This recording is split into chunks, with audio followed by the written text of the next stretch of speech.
What's up, ScarKnight, bringing you a brand new stream over here, day 25. How's it going, everybody? Okay, I think at first we got to get another egg going. Let's see. Okay, how close are we? I'm just trying to see. We're still almost at level 52, and for you, you're getting there. I'm pretty sure we're gonna get to level 52 today. For most of my Pokemon, and I'm not even sure about the rest. Let's go ahead and do this though. There's no egg there, bro. What the fuck? Okie dokie, no problem. But how's everybody today? I know that there were some people waiting before the stream fully began. Like, I know it began, but it says starting soon. I was trying to get the promotional stuff out the way. Once I skim through the video, then we'll, you know, do all that other stuff. So hopefully the screen is gonna be fine. Hold on, let me check the... Okay, everything seems to be good, so that's good. Alright, just checking. But yeah, there's everything's correct on the counter. Like when I was skimming through last night and everything, we got a total of 42 Eevees in the last episode.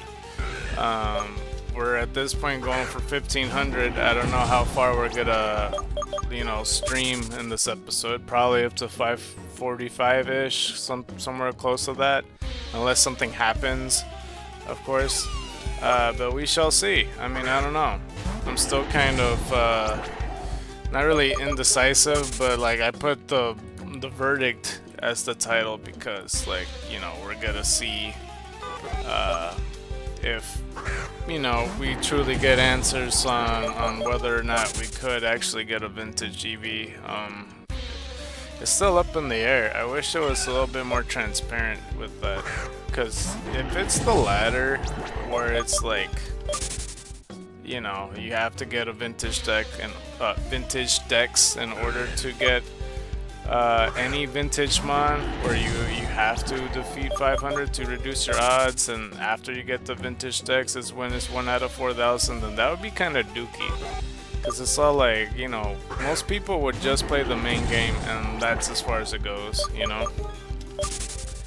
And you know, if there is people playing throughout the game and stuff like that, like, to get a shiny vintage is a 1 out of 67,000 chance. So it's all like, for people that are playing post-game, not everyone's a shiny hunter.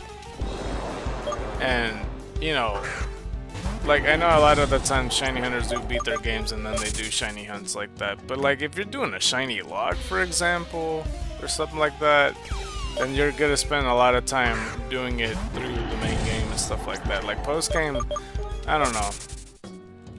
To do the shiny hunt and for the completionists out there, that's just like a lot to ask for. It's like, it's already a lot to try to complete the shiny living decks as it is. That takes way too long. And then for, you know, those completionists that are gonna try to complete it at the same time with getting shiny vintage Pokemon as well, and at this point it's not even possible to defeat, just due to the fact that, like, because the pink pathway is not accessible anymore. I don't know, it's just, I really hope that it is possible. Like, maybe you would have to get the vintage decks, because all I've been reading about it from, like,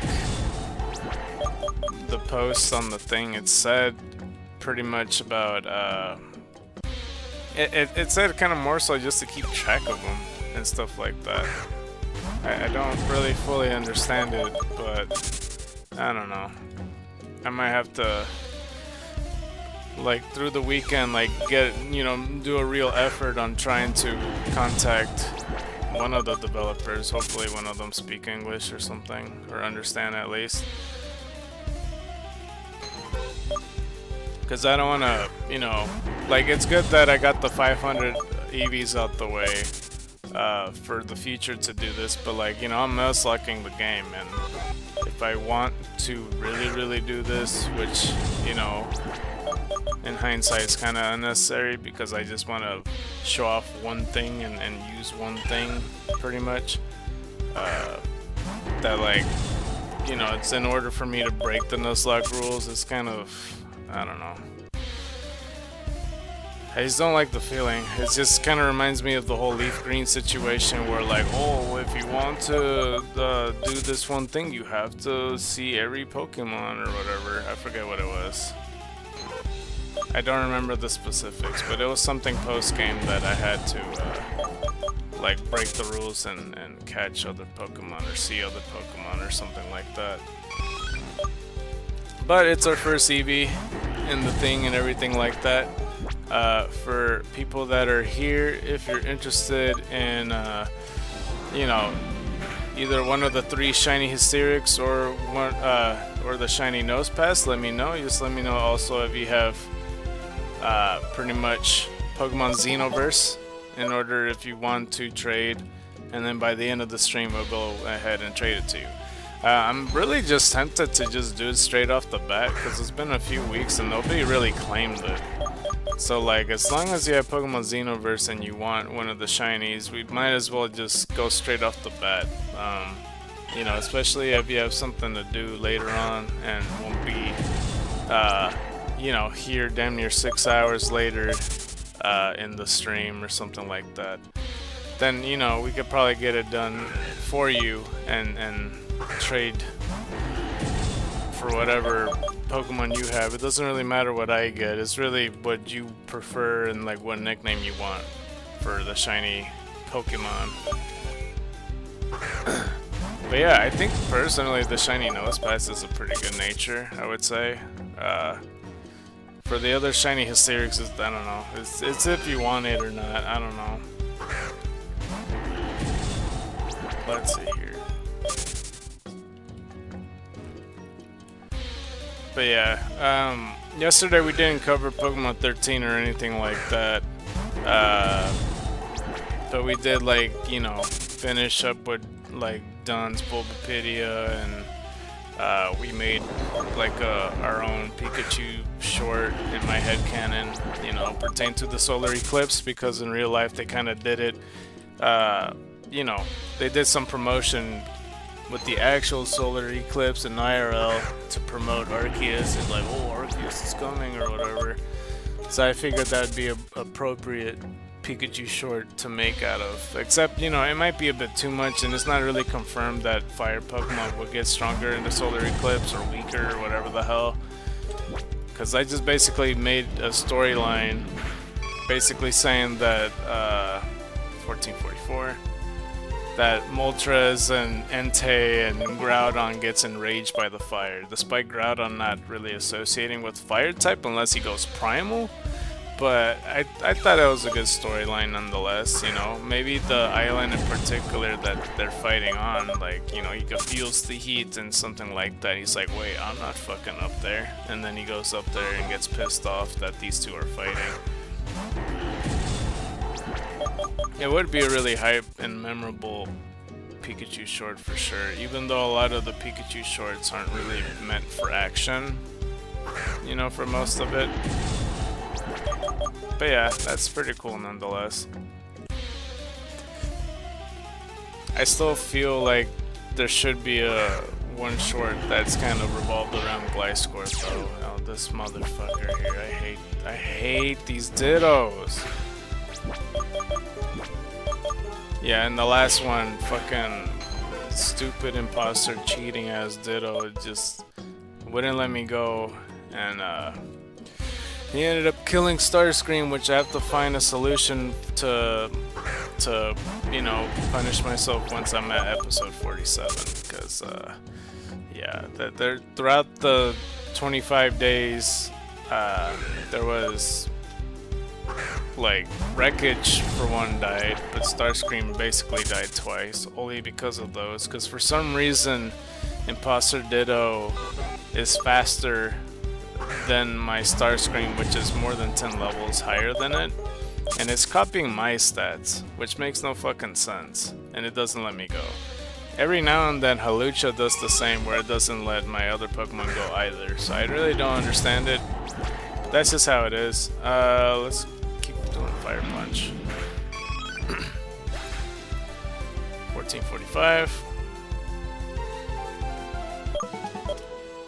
But yeah, just as a reminder, like, if you're feeling generous, you could always donate, whether it's the QR codes, because we got Zelle, we got Patreon, we got PayPal, we got Cash App, Venmo, and GoFundMe. But preferably GoFundMe, because you'll see how far we are along. We did get one donation along last Friday. It was by Dallas, who was generously, yeah, that's the right word. Like, he was feeling generous and gave us $25, which, thank you so much. That was our first donation. And if you want to help us along, then you could do any of the QR codes. But like I said, preferably in GoFundMe, so y'all could check out how far along in the goal it is. But if you want to keep it anonymous, you could do it in any other one or whatever like that. I mean, I'll thank you guys either way. Just know that I'll thank you for the most part. But for those that are new, that doesn't know about like what happened in the past 25 days, day 1 we found ourselves a shiny Jigglypuff, who we called Emerald Eye. What's going on here? I was going to say hi earlier, but I was duking it out, and some Buzz and Silk Song beat it, so we good. Oh, yeah, how's it going, Fo? Yeah, I had a feeling you were here, but yeah, I also had a feeling you were playing Silk Song still. 1446.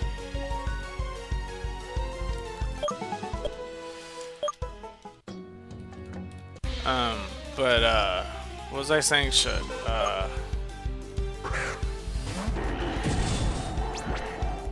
Oh, I don't remember. Crap. Damn, I had it in my head and I forgot, but it's all good. Recapping. Oh, right, yeah. So, yeah, basically, we got ourselves a shiny Jigglypuff day 1, who we called Emerald Eye. Day 2, we got 2 shinies at the same day, which was our luckier day. And pretty good Eevee count, nonetheless, where we got ourselves a shiny Ditto, who we at first called Blueberry. We eventually called it Blue Jam, because I think I called something else Blueberry before in my lifetime, which was like a Poliwhirl, like a shiny Poliwhirl. We caught ourselves our first shiny Hysteric, which we called Periwinkle. I think around day 5 is when we caught our the second shiny Hysteric, who is it's the reason why we started a whole shiny giveaway, is because I already have one. Later on, I forget if it was another Hysteric who we accidentally killed, or the shiny Nosepass. But regardless, the shiny Nosepass was the next Pokemon that we caught, who we called 49er. Eventually, we ran into yet another shiny Hysteric, who we did catch, so that's our second one up for grabs in the double giveaway. And eventually we got ourselves yet another shiny Nosepass, which was the one that's also up for grabs for now the triple giveaway. Eventually we also got ourselves a Ladian, a shiny Ladian, who we called Starlight. This is where I lose track on which days it was, but this was like around day 15ish at this point when we got ourselves the triple giveaway ready. But yeah, it should be all in the thumbnails pretty much, except for day 2, because I didn't put the 2 shiny Pokemon on there, because I just put shiny Ditto and that's it, and then the thumbnail on the third one was shiny Hysteric. But just know that's kind of, I was like, okay, well, I'll just put shiny Pokemon here and then put the next shiny Pokemon in the following month or whatever. It was kind of the logic. But yeah, we got the shiny Ladian, we called it Starlight.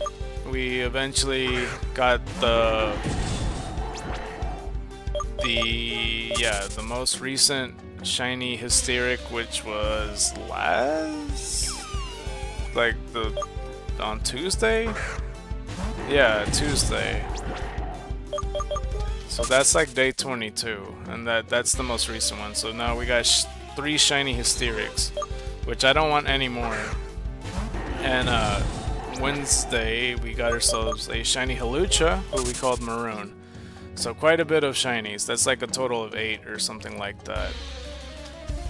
In these nearly 1,500 encounters of Eevees in 25 days.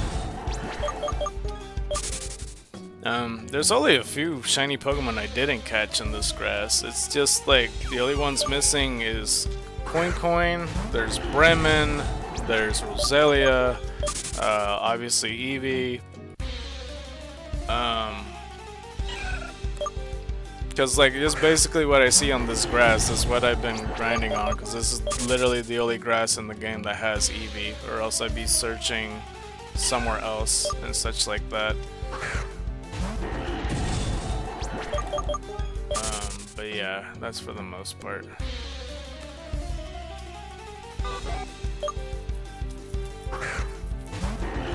That's pretty much the recap. I might be missing one of the other Pokemon. I don't know who else I'm missing.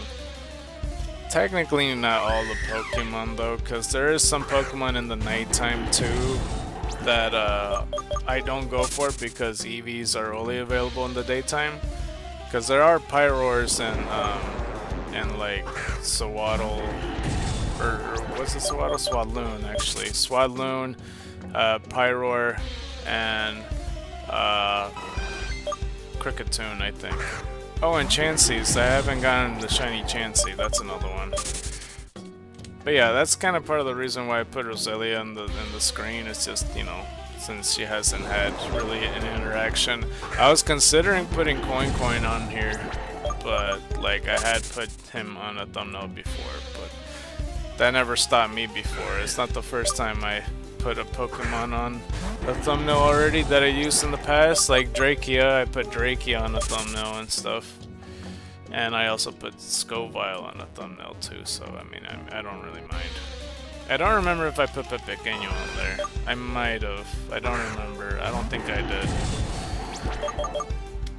But it's all good. And if to be true, and I still, like I said, I still don't know about the whole Vintage Mon thing. Cause yeah, for the post that you sent me, like the screenshots or whatever, the wording of it, I don't know if I'm looking too much into it, but I don't know. By the way, what starter did you pick to help figure this out? I started a file myself. Oh, nice. I picked the Pokemon known as Trishout. That's the one I'm using. So basically, oh, that's not what I wanted to see. For the Pokédex, this is the Mon I chose right here. So I don't know why they're not showing the other ones. I guess because I haven't battled them. Because there's Trishout, there's Shulong, and then there's Shylian. Shylian's a Grass Fairy type, Trishout is Fire Sound type, and Shulong is Water Dragon type. If you want to get the most bang out of your buck, you could pick Shulong because it gives you you know, a certain event at a specific gym if you're, you know, noticing more carefully. For, you know, since I like a lot of fire types, I picked Trishout because I also like to try the sound typing and stuff like that. And like, you know, there's Shylian as well where like, I wish they showed in the Pokédex. I've seen these mons before. I don't know if it's gotta be on there. Shylian, I still see people pick it every now and then. Like, I don't really have like a thing to bring up with it, but it's a fairy type, and yeah, that's for the most part. However, do you know if you can get the other starter in the game without another file? You'll eventually get another, both the other starters, but that's not till like post game. So you'll be fine. Like there's room that you'll end up getting the other starters, and then like you'll be able to complete all the stuff, because there's certain places where you could go into grottos that is only required, some very specific to the starter that you have, some not. Oh, that's fine then. Yeah. They're trying to be optimal with getting the decks. Okay. You're trying to complete it all the way through, I suppose?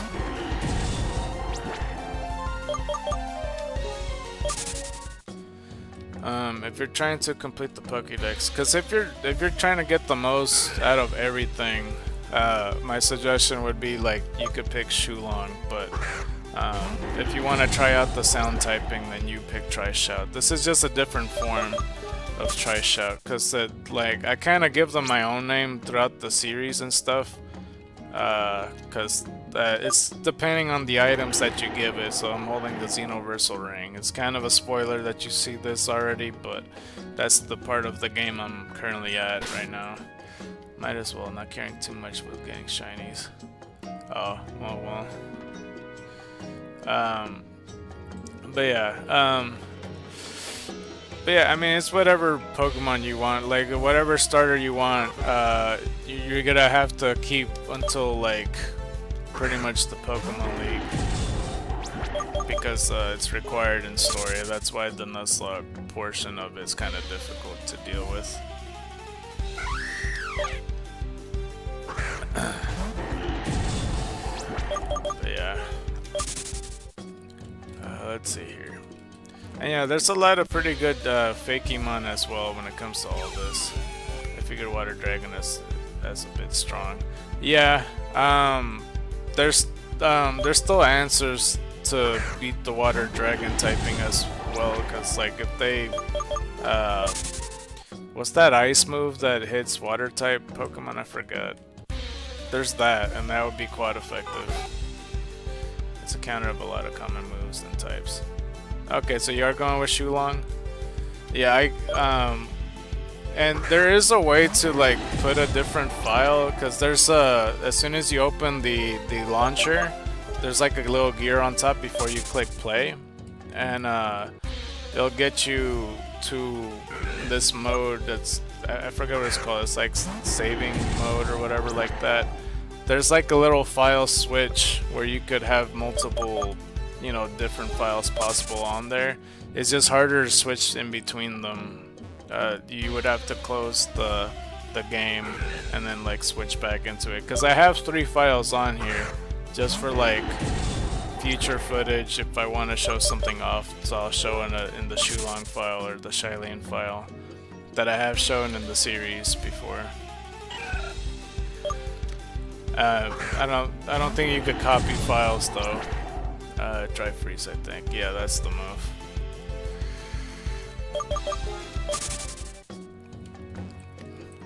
Yeah, dry freeze is the ultimate counter, but I haven't came across any Pokemon that have dry freeze as far as I know. But yeah, if it was out here, it'd be for sure broken.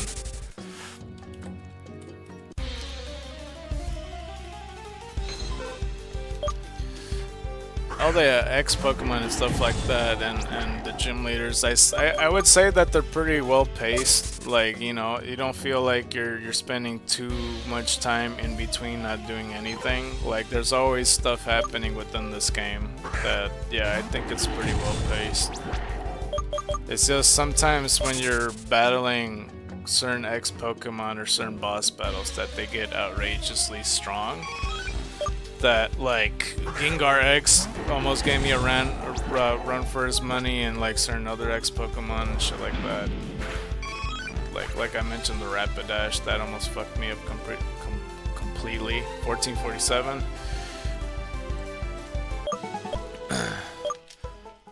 But hold on, let me look at the screenshot that you gave me again, cause like I'm still kind of questioning everything.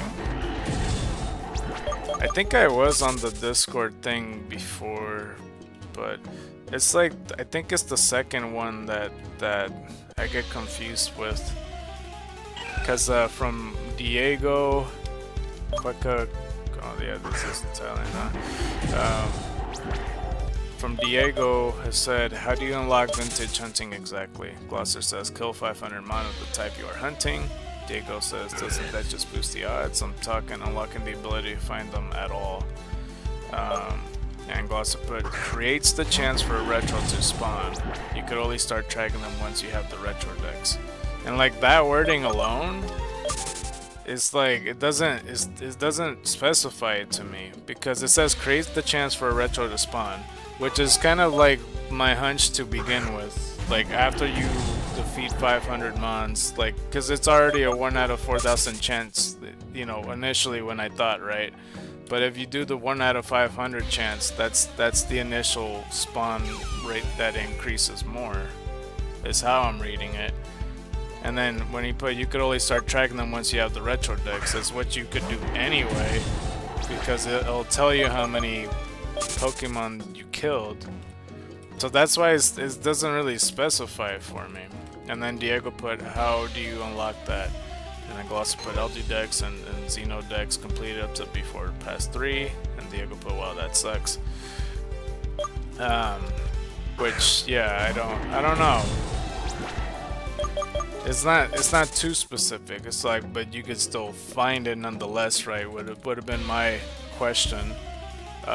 Next, it's like, okay, but before the vintage deck, could you just find it in general? If they said yes or no, that's the defining factor for me. It's a bit contradictory, I agree. Yeah, that's what, like, that's the part I don't get, because it's like 1 out of 4,000. That's a huge difference than 1 out of 500. Because, you know, I still think I just have shitty luck. Like, you know, like, sure, I find 8 other shinies, but, you know, consider the factor that Eevee's still 5%, and I haven't even found a shiny Eevee yet in the grass either, and I don't know. So I don't know. There hasn't been a truly a real answer from the screenshots shown. But the person that you asked, they didn't reply, right? I don't remember what number we're at. I think we're at 114, I think. I just put 114. Unless killing 500 triggers potential retro effect. Well, that's what I was saying before. It's like, normally without it, it's 1 out of 4,000, supposedly, right? I didn't know that at first. Oh wait, I need to fly over there. Killing 500 reduces the odds to 1 out of 500.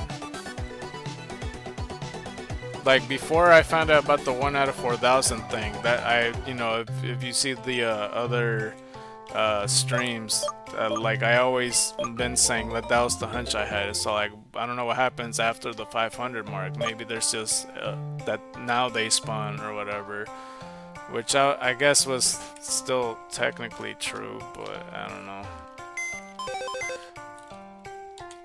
Let's see here.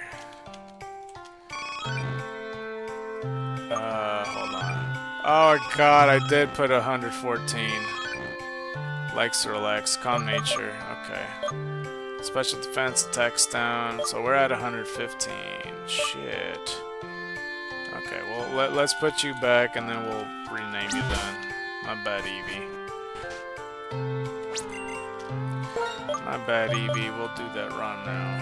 Let's go rename you right quick. No, they didn't reply. One guy sort of answered, but he didn't really know. Right, the implication that one guy suggested was that without the retro decks, it's 1 out of 4K only after the 500 killed. If it's still at a 1 out of 4,000, that's still pretty ass. I'm not gonna lie. That's still so many encounters. I'm still pretty annoyed that none of their staff actually answered. Yeah, well, maybe give them more time. I have no idea. It's still been kind of less than 24 hours. I have no idea. I get kind of antsy when it comes to, like, you know, just for even in Reddit for people to reply to me, you know, shit like that. Because that's how it was on the last thing when I asked the person on Reddit. It's like, yeah, but Retro Eevee's good, right? He still has yet to answer me, and it's been like 3 days or some shit. Let's just put 115. Yeah, it took me a long time to even figure out about that like that problem that I mentioned before, with going to the island, everybody was speaking Italian. Like, I didn't know how to fix that shit. I'll probably post gold ship gifts after a few days, once a day, till someone says something. Oh, I don't know the gold ship gift, but I think I know what you're talking about. Yeah. It took me a second to register that. So, my bad, I'm sometimes slow. Let's see. Oh, that's not what I wanted to do. Oh, that's not also what I wanted to do. I literally pressed right. Okay. I pressed right that whole time, by the way. The fucking wheel, I guess, you know, in their perspective, it's right. I might as well go to this one. Fuck it, there's no reason to do it. It's the one funny as a horse girls in the horse girl game. I don't know if I've seen that one.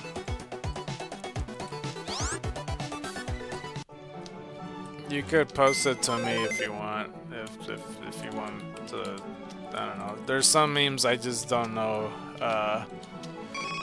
that people talk about. It's like, oh really? You haven't seen that video? It's like, I don't know. Okay, so yeah, this is the Calm Nature Eevee and stuff like that, you know. For anybody that wants a Eevee, just, you know, just claim it. I got 115 of them. That'll be, you know, the at the moment, if you guys want it traded to you immediately. You why am I always saving? I didn't mean to do that. Actually, I don't even need to fly. What the fuck, I'm here. Okay, I'll take a look at it. Let's see. I'm trying to multitask. Oh, yeah, I never seen that one. She just drop kicks the shit out of you. I mean, it's a good attention grabber. I'll give you that. That, you know, that they're like, hey, answer the fucking question. It's like the drop kick, the shotgun drop kick, like Okada or some shit.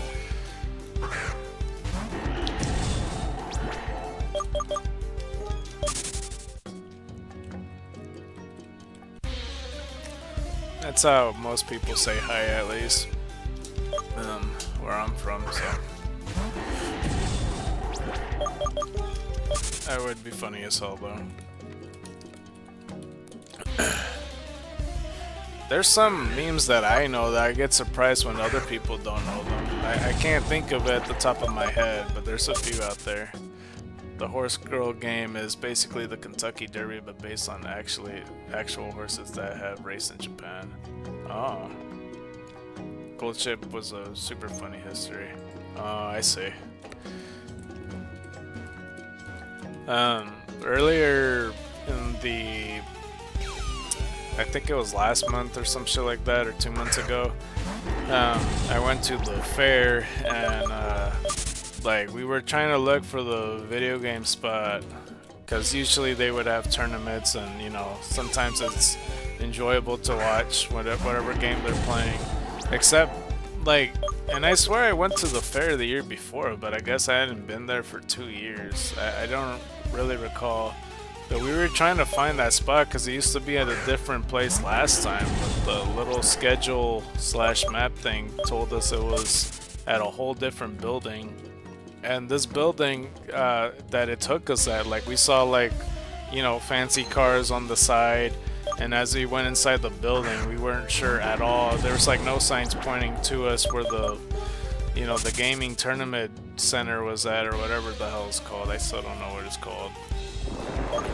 But as we approach, we see like these other cars kind of in a racing derby or some shit like that.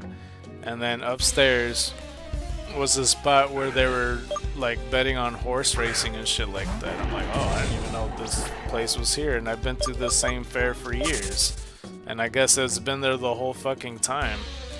And the majority of the people there were all like, you know, elderly people that I guess that's their jam, is betting on horses, you know. And I thought about it, I'm like, maybe when I get old I'll do it. You know, I'll bet on a horse or something like that. That's if I have the money. That I'll bet on a horse named Seabiscuit or some shit. But yeah, I mean, I don't know. I wanted to see if like which horse was. I don't know what their logic is, if they know the wherewithal of which horse is good or not. Like I don't know where to begin if I were to do that. Old people like to gamble in general. They are pretty degenerate. Oh. Although betting in general is fun, but within reason. Yeah.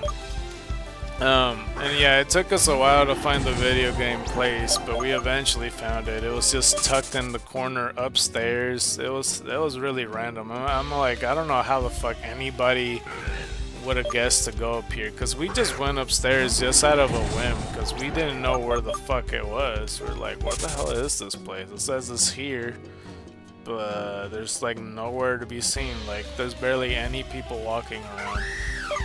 And we walk inside, and like they pretty much, like when you walk inside, there's, you know, plenty of screens and all that stuff, but we didn't realize that we had to bring our own controller or just anything in general. Just like, you know, the gaming stick or controller, of any kind. Just bring your own. Although, oh wait, welcome to thrift shopping in Asia. That's how most stores are. Oh. But yeah, we didn't stay there long though. I think most of them were playing Tekken though, from my understanding. Like there was a tournament on Tekken, which was the case like supposedly 2 years ago, but they moved last year, and I didn't know that. But I guess that was public knowledge to them and them alone, because yeah, we have no idea. Like there had to been a website or like some group chat or Discord server notifying all of them this. There's like, oh, okay, we're gonna be located up here, upstairs. Bring your controller, because everybody brought their controller but us.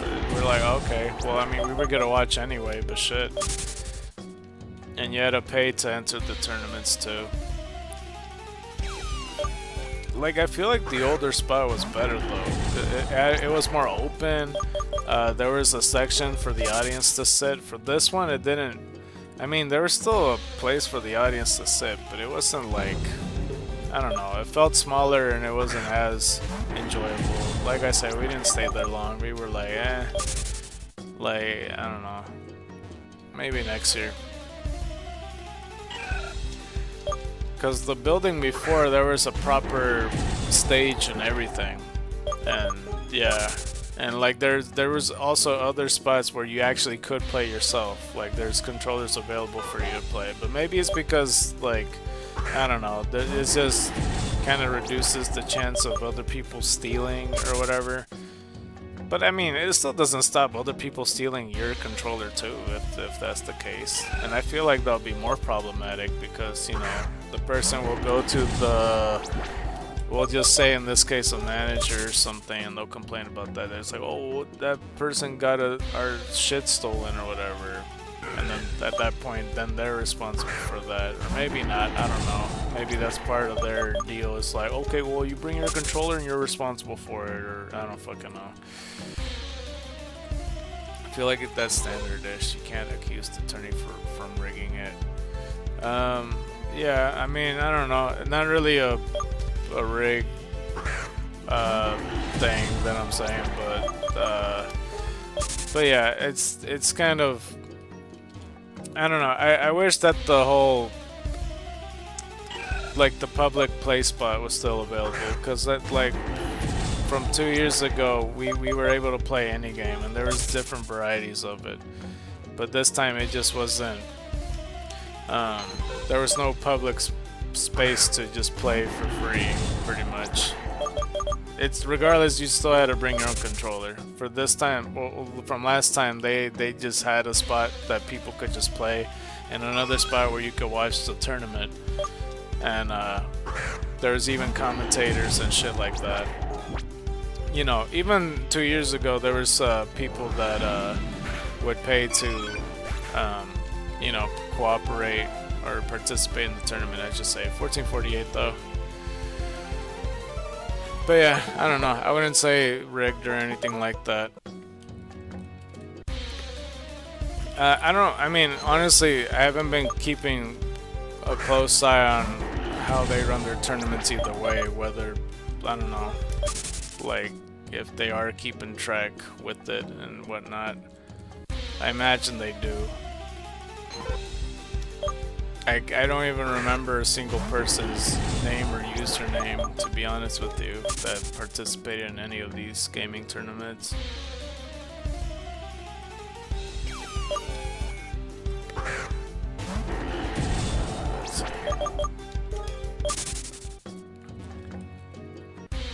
It would have been cool. I definitely would have participated if the tournament was for free, and I would have just played just to see how far I get, because I didn't really... I wasn't playing, you know, Tekken for shit, so like, I don't know. Like, I played the older Tekken games when I was at like a friend's house. That was the first time I stayed up all night, was playing like Tekken 2 or 3, I don't remember which one it was. I met a lot of competitive players, and they can be toxic AF if they lose, especially if there is a plausible reason. Yeah, like, that's definitely the case for like the Smash community for sure.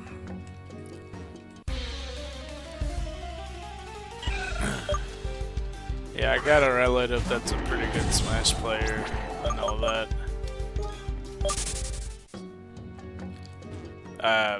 I wish I played it more often. Like, I can still do Smash Brothers Ultimate, but not to a competitive level.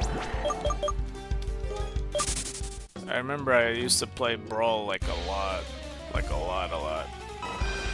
And from Brawl to Ultimate, it's not too much different. Like, when I just pick up the controller and just play, I don't feel like like lost or anything like that, unless I'm playing a new character. Then, you know, obviously I'm still figuring it out or whatever. I've been very turned off by the community of fighter games. You cannot play casual with them. Yeah.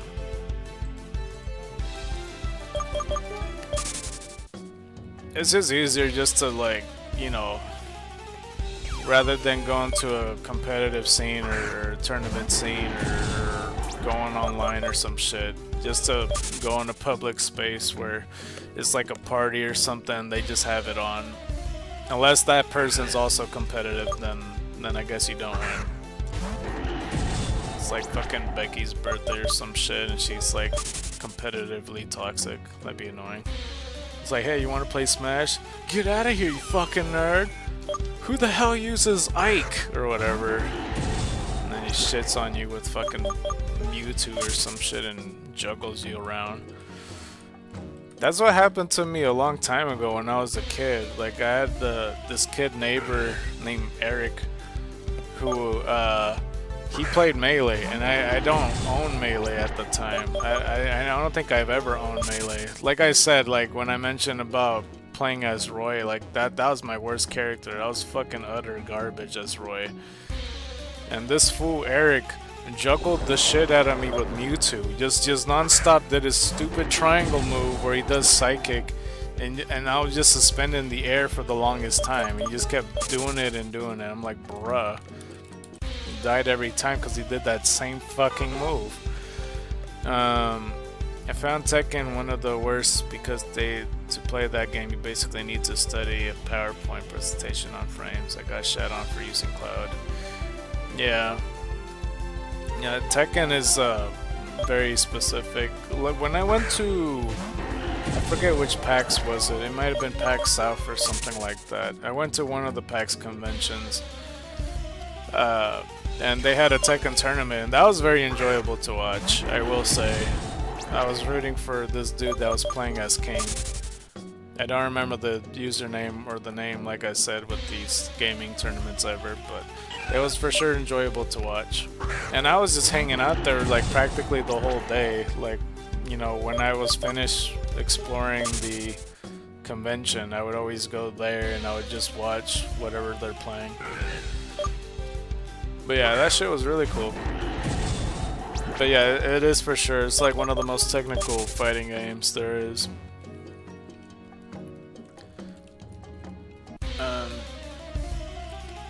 I do like every now and then watching this YouTuber named, like, I think it's like JM Crofts. It's been a while since I watched him, but he's all about just fighting games in general, and he talks about them all the time.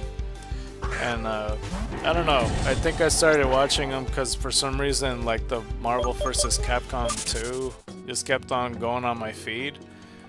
And it's just interesting to hear him talk about, like, certain characters and how they fight and all that stuff. I wasn't even playing Marvel vs. Capcom 2 at the time, or ever. Like, I only played it a few times when I was a kid, when I went to a friend's house. But yeah, that shit was cool. Like, when he talked about it, he's like, oh, Magneto, he's the most OP character, da-da-da-da. Why is there 2 Wolverines? Well, the reason that there's 2 Wolverines is this, this, and that. Getting twisted at level 6 is diabolical. But yeah, and like, you know, I started watching his other content when it comes to talking about fighting games, and one of them that I think the fighter that I'm most fascinated with, and I don't even remember what game he's from, but he talked about this character that's a grappler, and like, for a grappler in a fighting game, for people that doesn't know, that might be looking at the VOD or something like that, a grappler is always all about close combat. Like, you have to get close to him in order, well, okay, the other way around, you have to get close to your opponent in order to do anything to get the most bang out of your buck, you know, to grapple them and shit like that.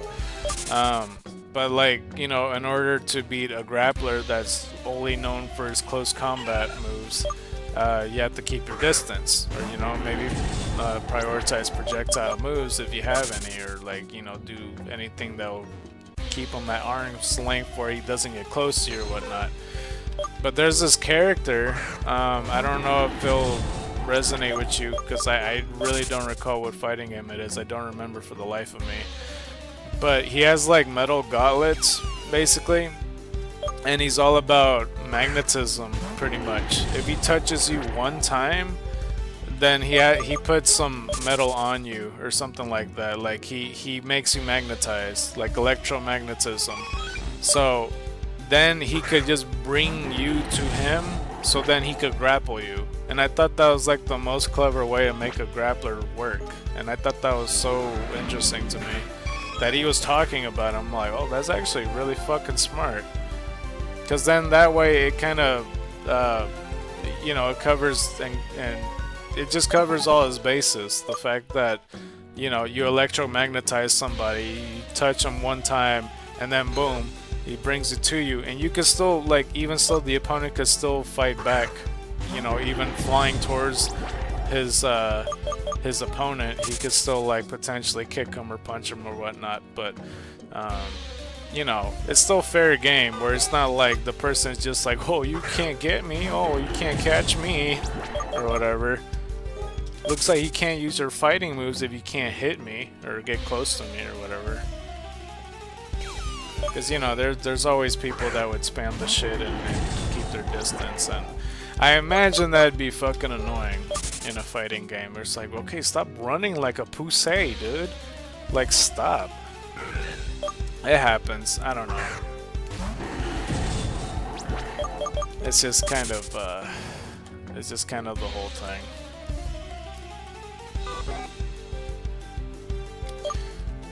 But yeah, that is for the most part. Let's see here.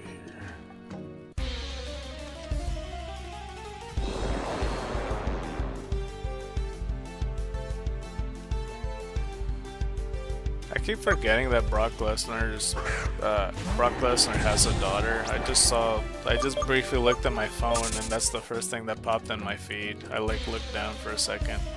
Oh wait, Kricketot, a bug sound, isn't it? Yeah, it's a bug sound type. There's some Pokemon that change to the sound typing, like Whismur, Loudred, Exploud, Ekans, and Arbok is the sound type and poison type. Kricketot and Kricketune is also a bug sound type. Are you playing it right now? Or did you finish playing Silk Song? What was it called again?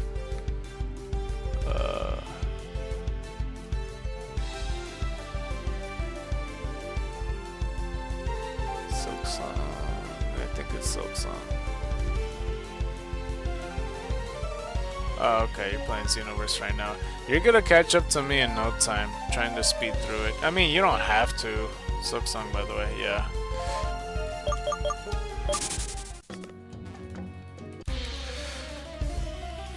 You could take your time with it. I'm sure you'll catch up. If I don't find shit by 4,000 or get an answer by then I don't know. I'm gonna see if I could go enter the Xenoverse page in Discord as well. I don't remember. I tried a couple days ago on my PC, but it like logged me out, and I don't know. It was being a pain in the ass to log in, and I don't know. But I think I was on there at one point. I don't know why it didn't let me stay on there, but it's because like when I had to reinstall the game because I had like a black screen problem that I had to go on Discord for it by 4K. I don't know what I'm gonna shoot for. It just depends. It's just like if I get an answer pertaining to the developers confirming that I'm wasting my time, then like I don't know.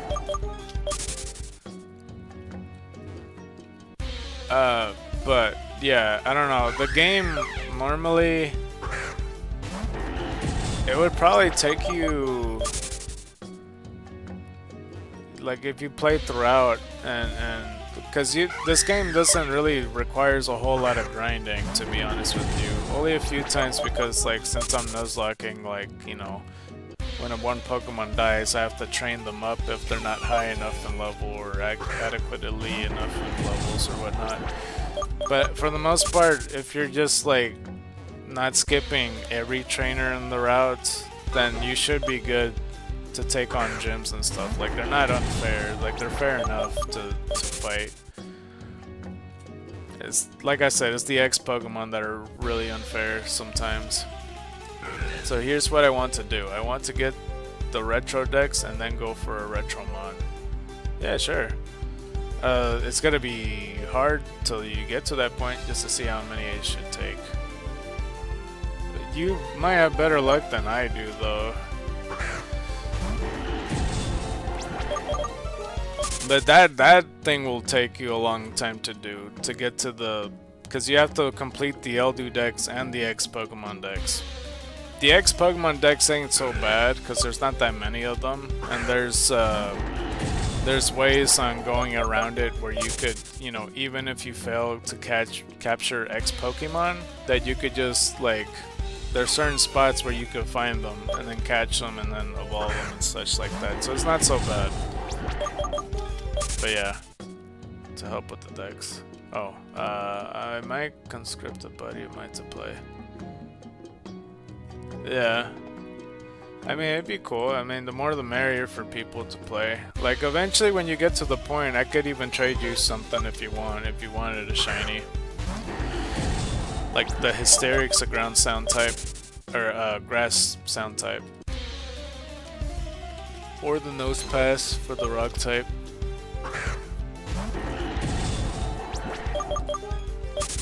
Let's see here.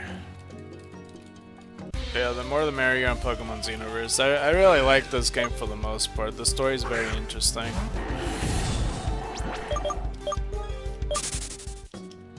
Hopefully you're not like skipping too much dialogue, cause like I know that they talk a lot in the game.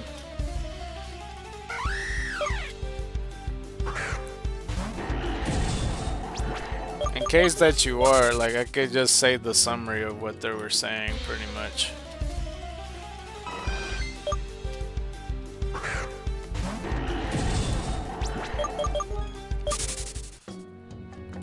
But yeah, every now and then, the only thing with this game that I truly notice is that like it does like little mini blips of lag. I notice it every now and then, but it's not too bothersome, I would say. I'm going to read it, but I am not going to be that invested. Oh. I feel like eventually you might be, because at some point the story does get pretty good. At least in my opinion.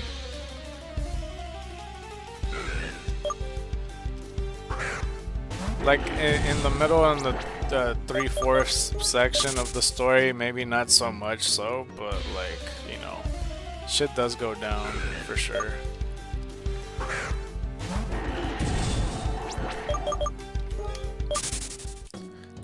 Let's see here.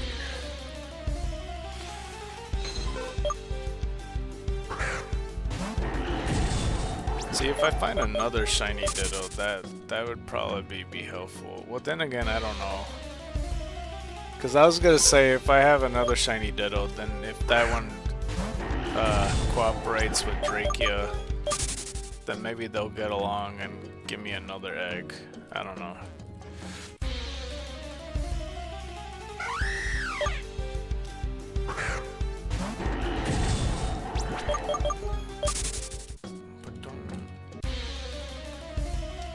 Did you pick the male or the female character? Because there's like a few minor differences between the two, story-wise. Well, I don't know. I would say two things notable, but that's about it. I would definitely appreciate trading for regular Ditto at some point to help do breathing faster along with Eevee, please. Thank you. Male. Isn't Ditto genderless? I do have dipped up for what it's worth. I mean, how early did you want a Ditto? Because the breeding portion is until like around the second gym, I would say. Well, it is the second gym. It's the town of the second gym. That's when breeding is available. It is. It's good for universal breeding. Yeah.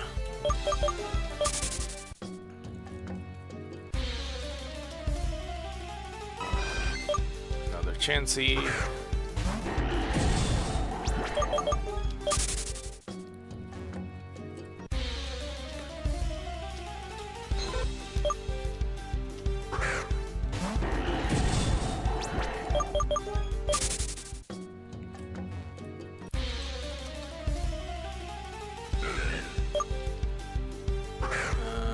Probably a ways away and haven't unlocked any features yet. Are you before Route 1, at the first town, or how far are you so far?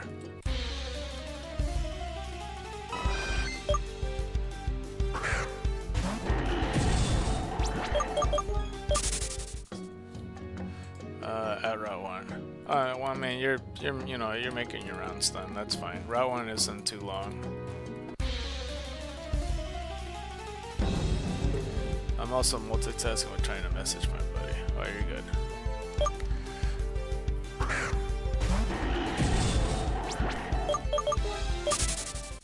Yeah, my dumbass when I was no-slocking the game didn't realize that that was Route 1 or whatever.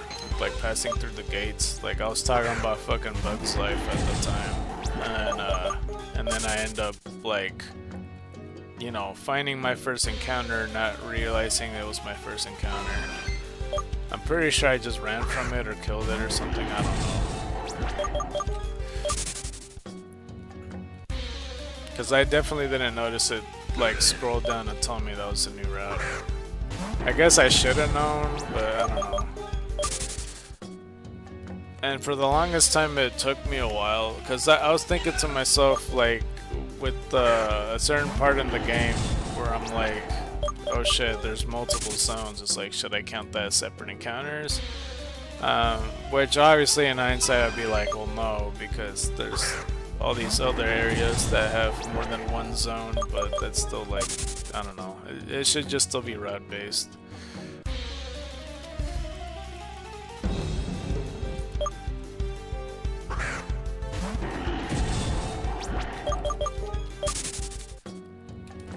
Let's see.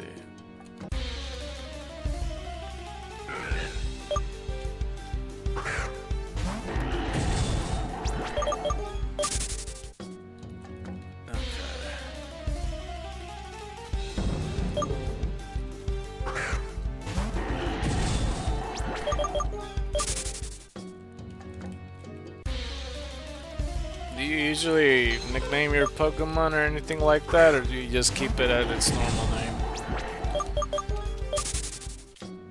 There's a lot of the Fakemon I like. I'm not the biggest fan of, like, you know, some Pokemon like Coin, for example, here, or Hysteric, but there's some other ones that I really like, I would say.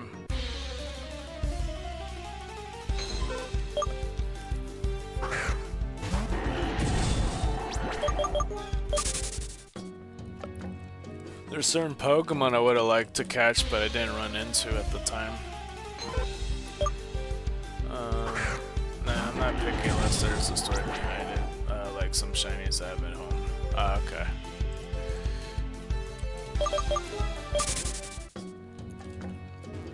Let's see here. But yeah, if you run into Coin, whenever you do, when you kill it, you gain extra experience. They're basically the Autonos of the game.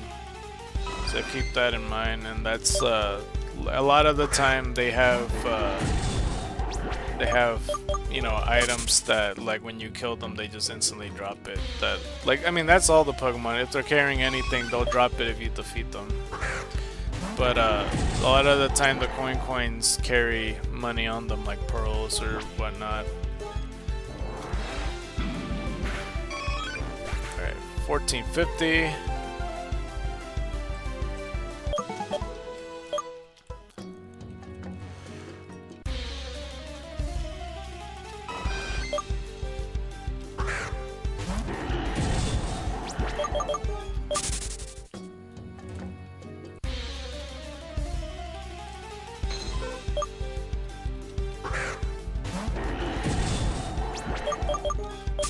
Wait, I forget. The Discord on Xenoverse is just on the website, right?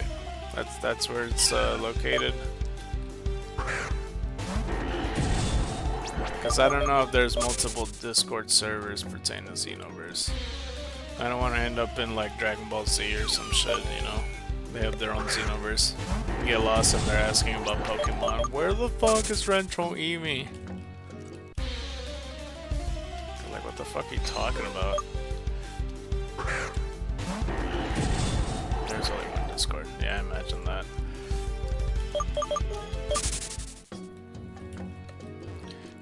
Let's see here. Well, unless I could just go on the search on Discord itself. Hold on, let me see.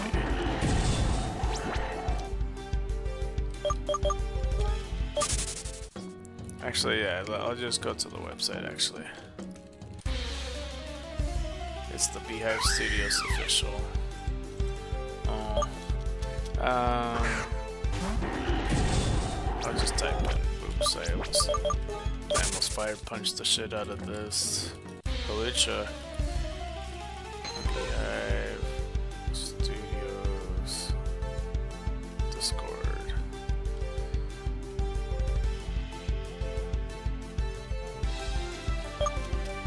Go to server.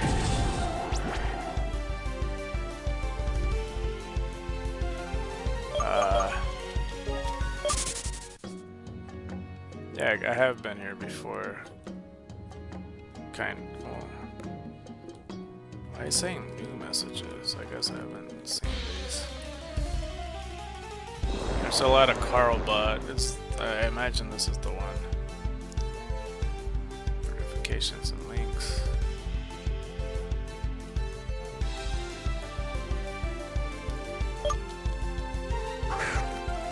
It's only working download spies to their Discord. The official site download page doesn't work anymore. Oh. I'm on the right page, right? Like, cause I see the verification links and all that, but I don't see like a public spot where like people just talk. Oops. Cause I just see a welcome screen and a verification and link screen.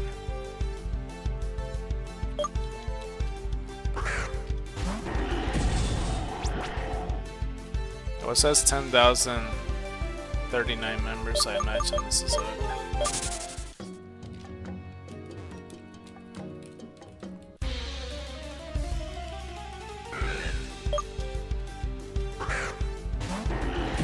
Okay, well, let's see if I can just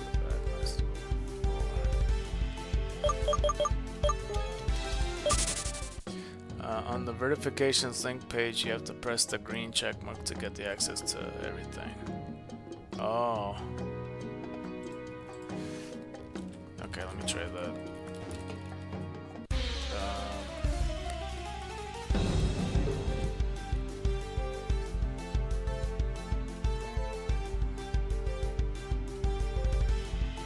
Okay, well I clicked on the green check mark, so I just...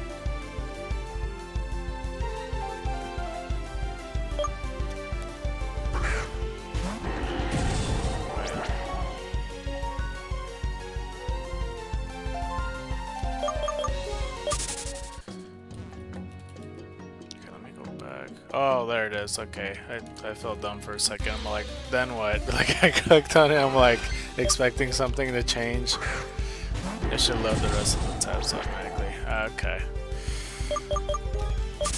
Alright, now I see the rest. Ticket support, news, fan art, Lumentel general, English questions, Italian on Monday. Did you... Where was your question at the Xeno questions or the English questions or something? 1451. I did also wanted to ask them if, like, what the hell happened to Donut Rush, because I would like to play that. Oh, there's Pokemon trades right here. What the fuck? Oh, another Eevee. Xeno questions. And yet nobody answered it. It's insane. Oh yeah, there.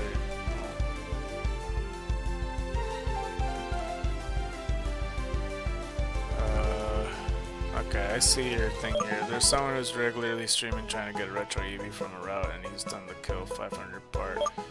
And it is almost at 1.5k encounters since being about 3 times out at this point, and that's also accounting for well over 4k Dittos and Jigglypuffs that also haven't appeared retro.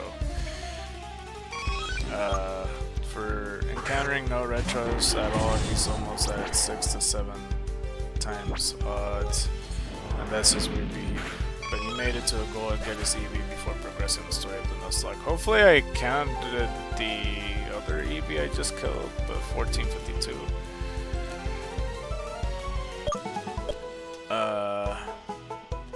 But he made it to a goal and get his Eevee before progressing the story of his Nuzlocke, so like it would be really groovy to know if you can even do this. The number of shinies he's gotten from doing this feels like it's backs up the statistic. For safe measure, I think he still kills on site, so he's that is yeah, it's funny to put that he kills on site, so you know, just for reference. Yeah, not everything on the counter is accurate, and that's the amount of Eevees I killed. And I skimmed through the Eevees, unless like I mean I don't watch like throughout all the 6 hours of the stream, but I skimmed through it to make sure that I don't miss out on any other Eevees. And when I do, I either like most of the time, like I said, I undercount it or I overcount it, and like I try to correct the number. A lot of the time I undercount it. Only one time I overcounted it, but that was like around the 12-15 mark when I course corrected. But yeah, I kill on site pretty much. It helps me. And also, like, if I just ran from the Eevee, I feel like, I don't know, it's easier for me to build the habit on like killing it than like stopping myself to then like click on the thing, like so. Because if I ran from it, that'd be so much harder to do. Holy shit. No, but the way you put the questions, like, you know, it will, you know, clarify some things for sure. I imagine a different friend, when they ask a question, they won't be specific enough. So I think your question helps a lot. It's if they answered it, of course. Makes you feel a smidgen better, I am sure. Yeah, no, it does. In a sadistic way, I suppose, is killing Eevees. I like Eevee as a Pokemon, clearly, but it gives me the good confirmation. I only ran from like 6 Eevees, but like if people wants to add the +6 to the counter, like in their head, that's all they really have to do. Like 4 of the Eevees I ran from accidentally was, I'm pretty sure in the first 500, but the other 2 not so much. I am running into a lot of Eevees in the past 10 minutes though. 1454. Fire to all Eevees. Yeah. Pretty much, I'm practically like burning the whole forest down.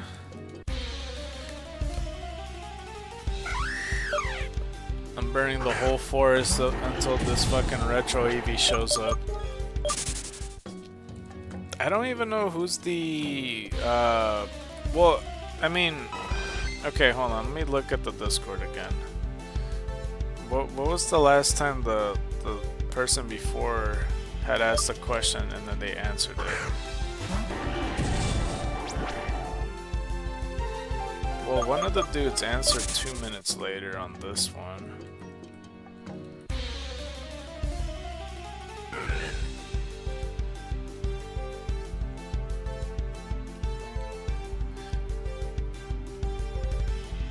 Oh, I didn't even see that you put this. Question regarding Xenoverse, can you encounter retro vintage run before completing the decks of the game with vintage decks?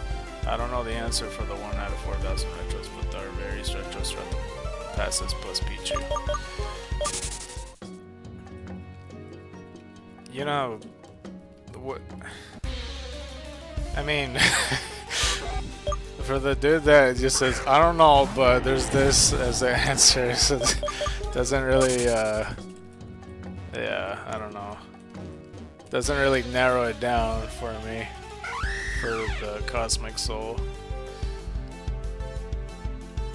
But at least he answered you, I guess, 7 minutes later. Hold on, let's see what's the other commonality. Yeah, Dark Angel seems to answer it right away.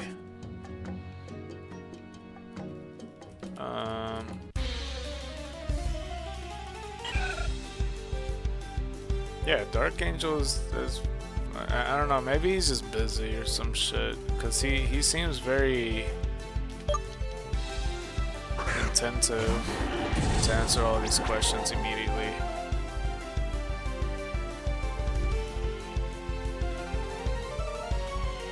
Alright.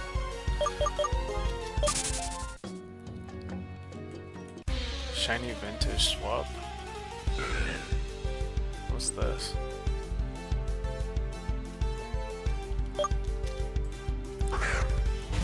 But that is like fake info.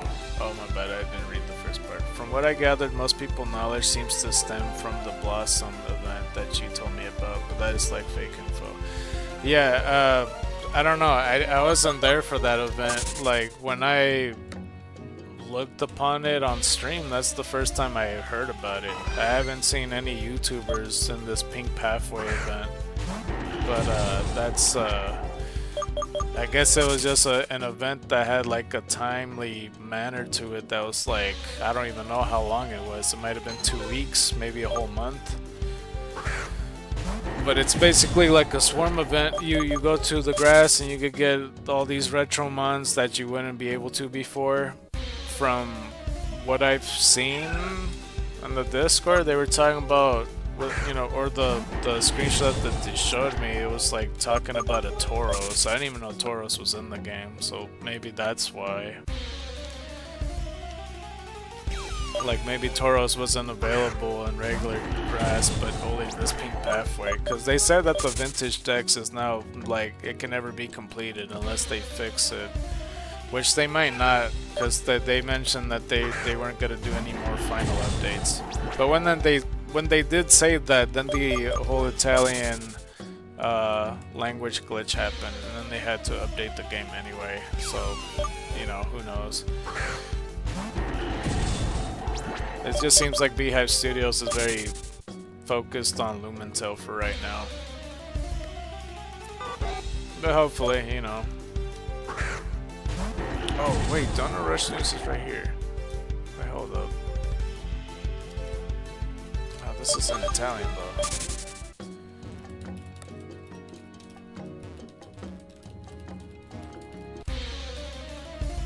Damn, I wish...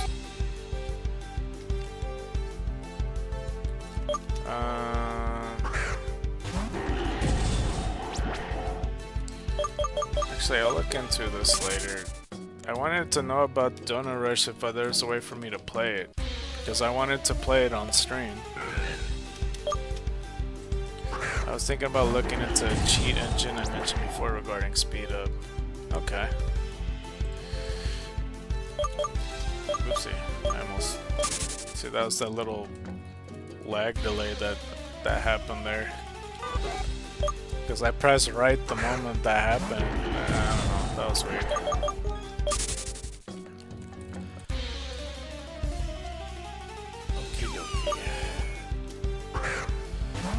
I mean, plus you got like the weekends, and like I don't play Xenoverse on the weekends, so you'll have time for sure. Just depends how much time that you play the game, really.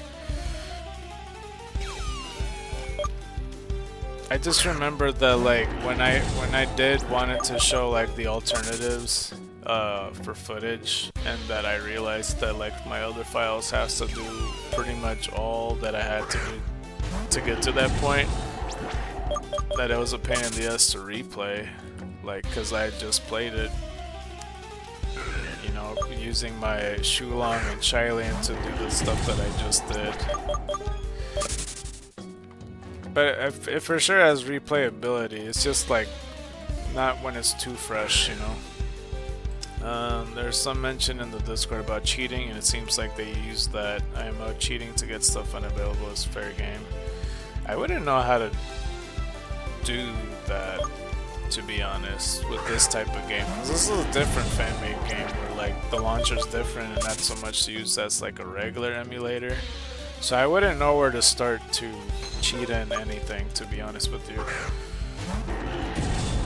Would not know where to start, because I don't know shit about fiddling with the files or anything like that.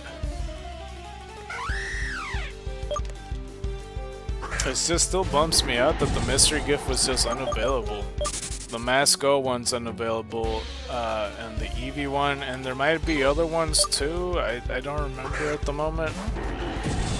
And like I said, like for the mystery gifts, because if I pause the game, the present box on the bottom it says 5, but there's more than 5. That's referring to the mystery gifts. And there's mystery gift codes that you could find on Reddit. Like if you go in the comment sections of them talking about mystery gift mons, a lot of the people put all the codes in the comment section. And there's like quite a bit of them. There's like close to 15 of them. And you know, there's some available like Shiny Totodile and like the Retro Cynical. Those are the ones that I got. And it's supposed to be Retro Eevee. And there's a Retro Jigglypuff and a Retro Execute.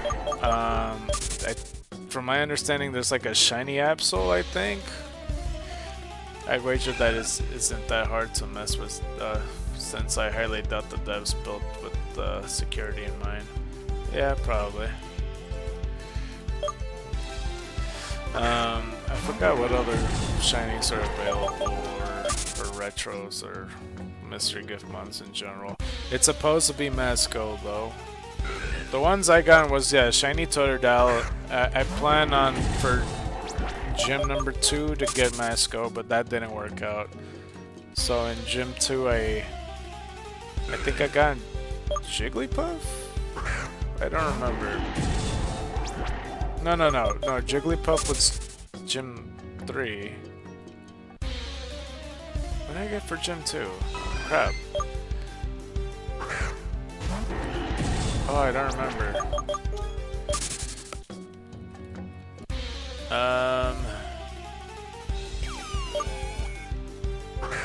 Yeah, but Mask Go was the initial one. I don't remember for the life of me what's the second one supposed to be.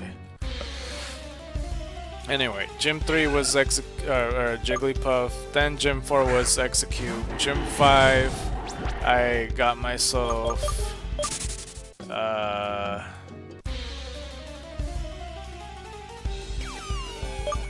I don't remember at the moment, but Gym 6 I got the Retro Cynical, I'm pretty sure, unless that's Gym 5. And then the Retro Pichu's given. It'll come to me. I'm like, once I get the chance to look at the PC, I'll remember right away, I imagine. It could still be in my box, or maybe the dev box, I'm not sure. I know Executor's dead for sure. He's a mystery gift mod. Let me look at the mystery gift mods that are available actually. Hold on. Mystery gift Pokemon. Xenoverse. There you go.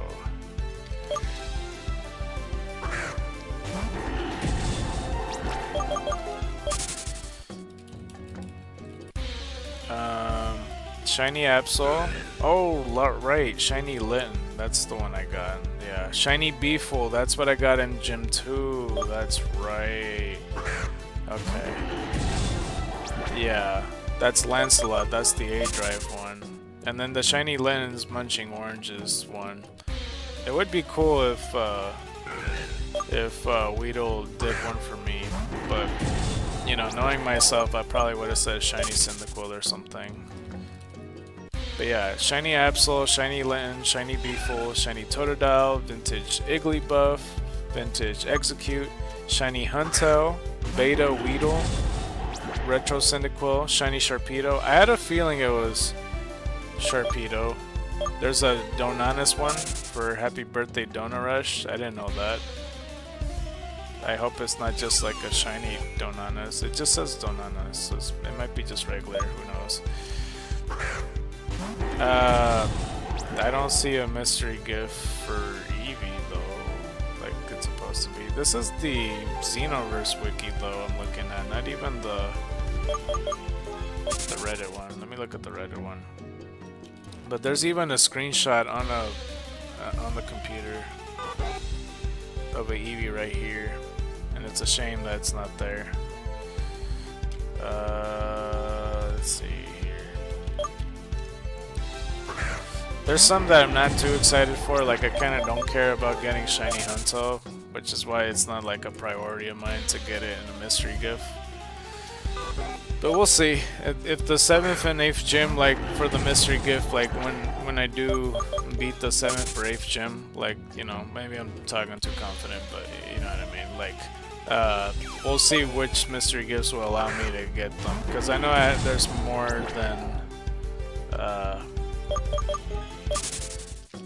more than 8 to claim. There is Weedle though, as well.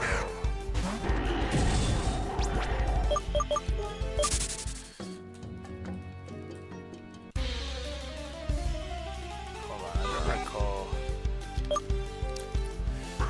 Trying to look into it.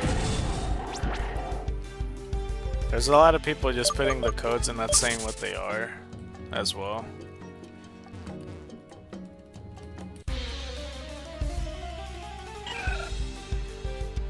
Oh, here it is. Okay, so yeah, Vintage Execute, Shiny Absol, Shiny Huntail, Vintage Weedle wearing a hat. That might not be available. Weedle's 7th anniversary.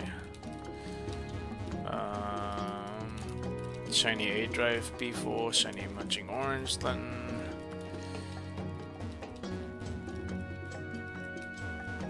All work as of.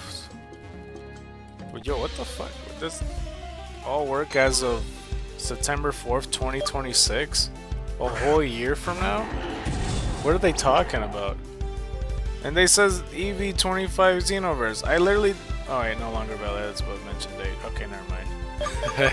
I read it too soon. Why does it... Okay, maybe they're stating that the one's above then. I was about to say, the fuck? Yeah, Eevee 25 Xenoverse and Masco Happy Global Launch 2021, no longer valid as above mentioned date. That sucks so hard, man. I mean, I kinda don't care about the Masco to be honest with you, but still. Yeah, there's only like 3 or 4 Pokemon that I'm really missing here. It's just the Shiny Sharpedo, the Vintage Weedle wearing a hat, Shiny Huntail, and Shiny Absol. So we'll see. So that's not bad. You know, I did pretty good spacing it out with the stuff. And I never really shiny hunted on stream before, so I mean, like, it's kind of different that the first one would be not even shiny, 1455, and I would begin starting it with the retro mon thing from a fan-made game. All work 23-4, 24. Thanks, or thanks ton. Supposedly, they all work. What the fuck? What is he on, man? What is he on, man? Okie dokie.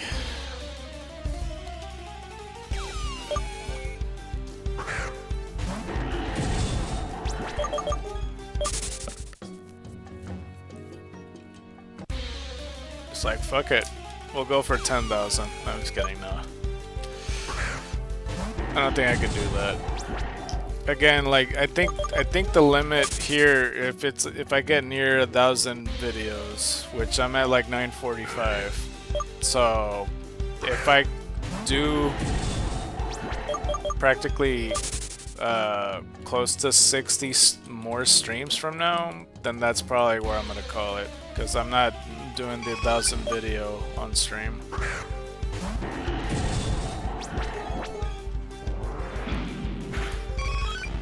That would be my limit. Let's see here. 1456. For a second, my counter was acting weird. What'd you put?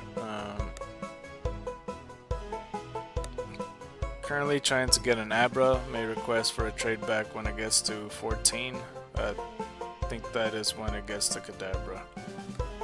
I thought Abra evolves at level 16.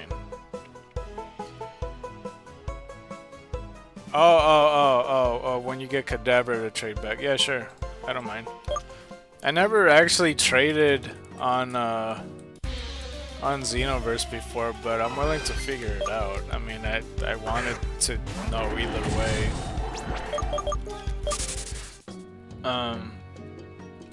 Oh, actually, I think it's different in Xenoverse. I think you need a Psi update to evolve Kadabra to Alakazam. Because it makes it so like the solar player could just evolve it. I mean, I don't know if you trade it, if it will evolve anyway, but we could test it out if you like. Because like, what I plan on doing anyway, like once I had caught Retro Eevee, like when I initially thought that like afterwards I was gonna look for the Shadow update to evolve my Shiny Haunter into Shiny Gengar. Because if you get lucky enough and you kill enough Abras, or you know, it doesn't have to be a specific number or anything. That's if they're just holding it. They could drop a Psi update. Except there's a chance that the Abras may not hold it, and actually the Kadabras might hold it. But I mean, if it helps, I could just try to see if I could find a Psi update and, you know, trade you a Pokemon that's holding one or some shit. If that makes sense, I don't know. That's if I find it. I don't recall where the Kadabras are. Where they are in the grass. I want to say it's by the 3rd gym, I think. I don't think I have a Psi update because I tried to check my bag earlier. I thought I had a Shadow update, but I don't know if that makes sense. It's like, you know, there's some Pokemon. It just makes it so, like, you know, since like fan-made games and stuff, like you could just, you know, evolve them in the game and stuff.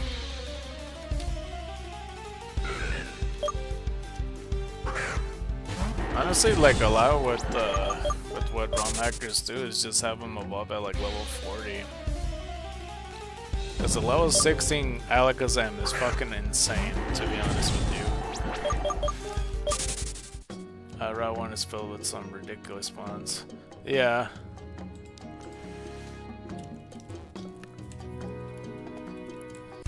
Honestly, I don't remember Abra even being on Route 1, but yeah.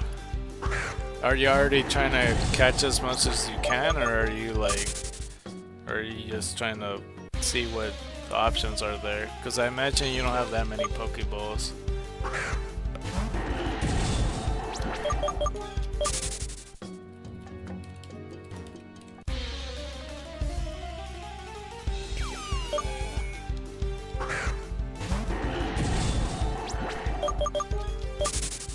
I'm trying to cap some particularly good ones.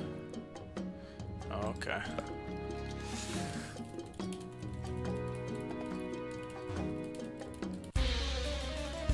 Alakazam is always OP since you can get it so early. Yeah. I mean, I rarely get Alakazam from the get-go. It takes me a while to get one. I don't think I use it all that often.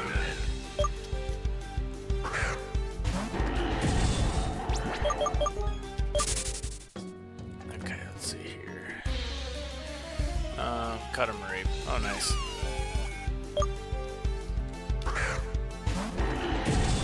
I don't remember if I caught a Mareep or not. That is a pretty good one too. Yeah.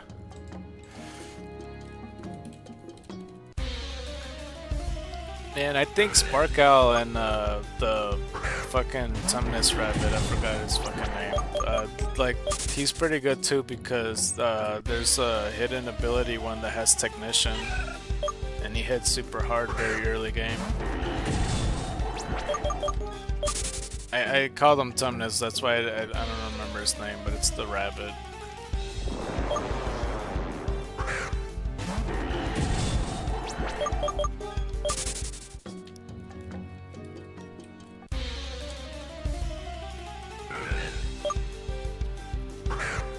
I don't recall if mine had a Technician though, I really doubt it. But you'll run into a lot of them, and a lot of the time they hold black belts. Like, I have so many black belts on me, it's insane. Once you go to the first gym, there is wild Pokemon inside of it, and keep that in mind. And it's worth looking into what the Pokemon are holding. I'll just save that without spoiling. But it's very, very good early game. Very, very, very good. Like, very, very, very good. 1457.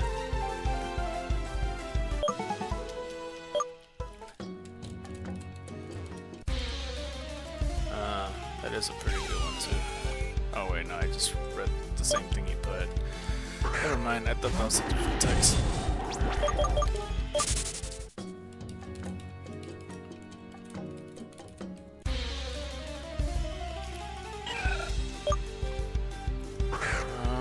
What else is what I need to look into? I'm not even sure.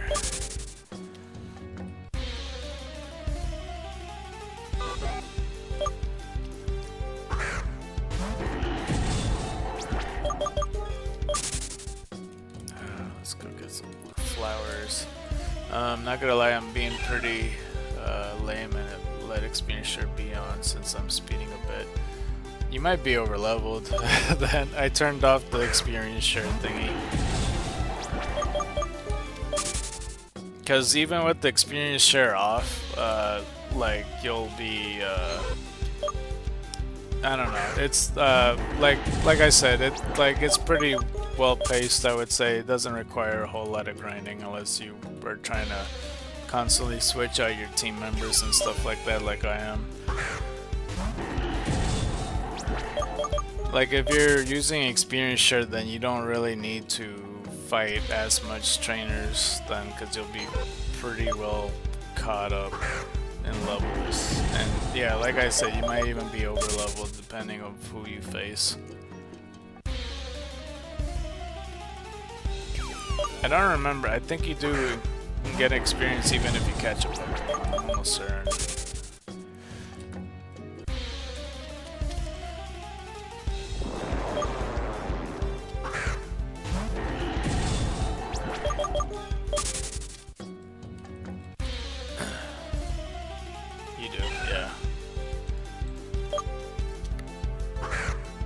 for a moment I doubted myself because I'm all like, unless I'm just thinking of just Sun and Moon, but yeah, I'm pretty sure Xenoverse did that.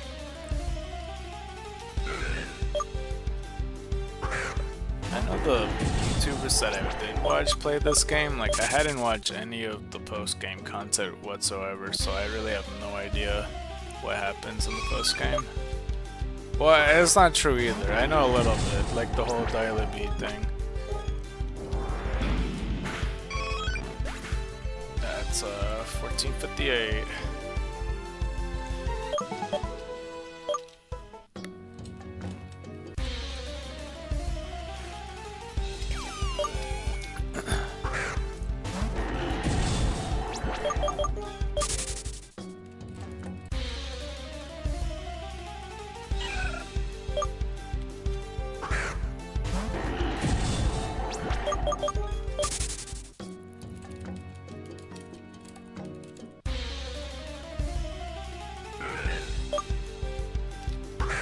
Maybe the Dark Angel dude in the Discord just straight up just doesn't know. That's the reason why he hasn't replied or anything. Because sometimes, like, I don't know, if people ask questions on the thing or whatever, I just like I just don't answer them, I guess. I already got a black belt. No, yeah, you'll get a shit ton of them, like a shit ton of them. The more Mr. Tumnesses you kill, you'll take all their black belts. That's because they're all frauds. They bought their black belts. Because how else would you be able to take it from them when you have a barely trained Pokemon? 1459. They're all frauds. Hold on, let me see how much in my bag I have. The amount of black belts and all the fucking bunnies I killed. Because I also give them to my Pokemon, so I have a lot more. I have 8 of them. I thought I had more than that, but yeah, Yemen, that's his name, that's right. I got it from a Yemen. Yeah, that's the bunnies I was talking about.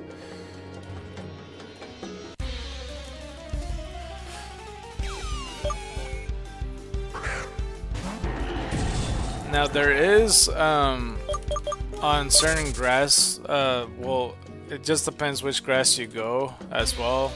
Like a lot of them has 1% mons as well. Like I mentioned with the whole Masco Pokemon thing, you know, like they're kind of basically what you wanted with Mimikyu's being different forms. A lot of them are in the grasses too, being specific types. That I don't think you'll find on Route 1, or maybe you do, I'm not sure. I don't recall which routes, but I know that the route after the first town, he's available. And I think it's the bug fighting variation. I could be wrong. But that's just from what I've seen, from at the top of my head what I remember. Because a lot of the time there is 1% mons and shit.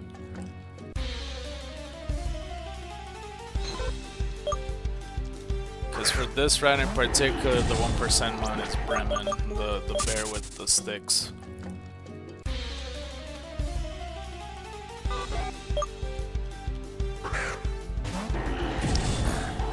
I remember the time that I ran into an X Pokemon and I knew it was 1%. I was gonna go for it for an encounter and I got it. I was so fucking shocked that I like saved and practically stopped the episode. Because I don't know, I was having computer issues at the time, or I forget the reason what it was, but I saved it right away. I was so hyped, I was like, oh my god, that's 1%! Yo, that's so crazy! Or whatever. And 1460.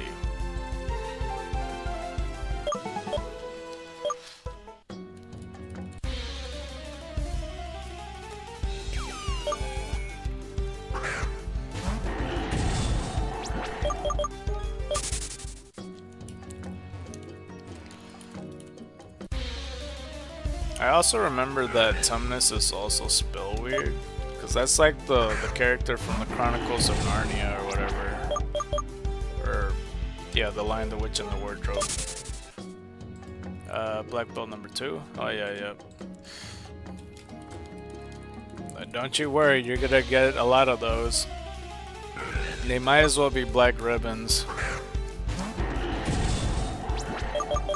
You can literally make a whole suit out of black belts by the end of all this. Especially since you're going for catching Pokemon and stuff. See, if only I find retro Eevees like you find black belts in this game, then we would end the stream like 5 minutes in.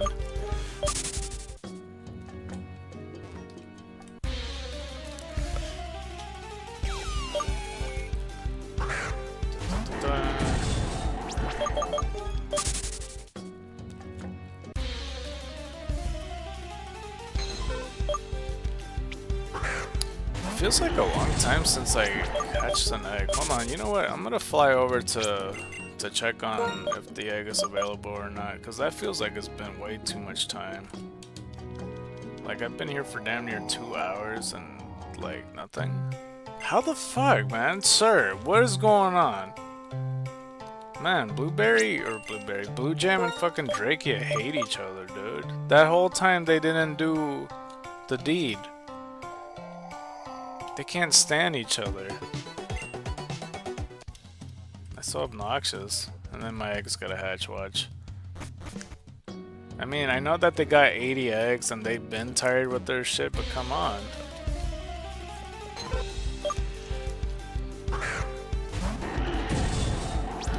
They're on the brink of divorce over here.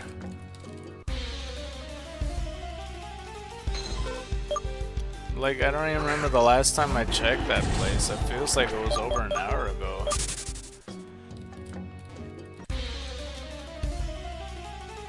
You know, every now and then I see my PC say, like, what's the weather and stuff, or what's going on outside.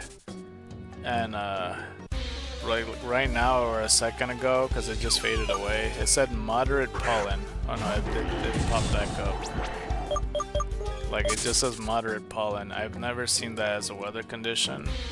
And sometimes it just gives me inaccurate bullshit. Like, it's like, oh, it's heat stroke outside, and it's in the middle of winter. So I don't know. It just gives me some random. So I don't know where the fuck it's coming out with moderate pollen. I don't even know if it is technically allergy season. It just depends what allergy you get, I guess. Careful of allergies, yeah.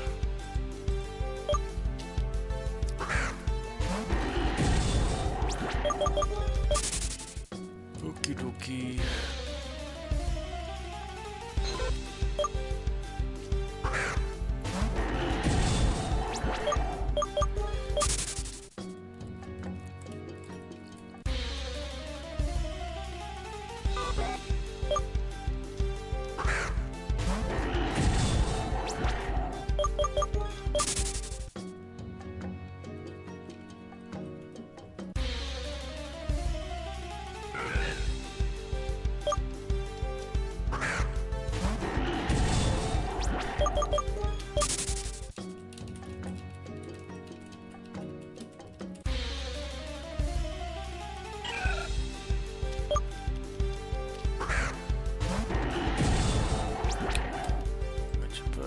Cyber's blue balling me.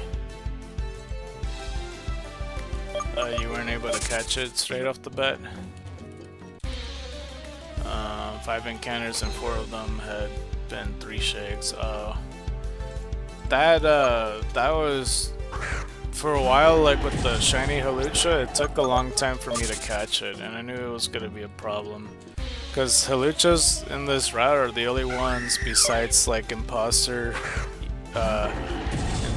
Dittos is the other one that kind of poses a threat, because sometimes Hawluchas don't let me go either, depending on my Pokemon speed, I guess, but I knew they were going to take a while and that they would chip a good amount of damage.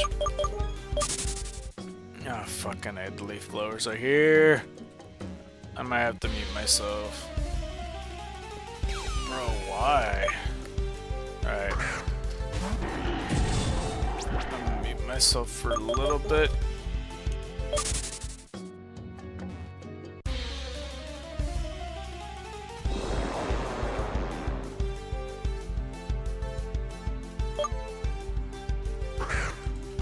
Creepers just ran away and you just gotta huck a ball. Yeah, that's basically the rule.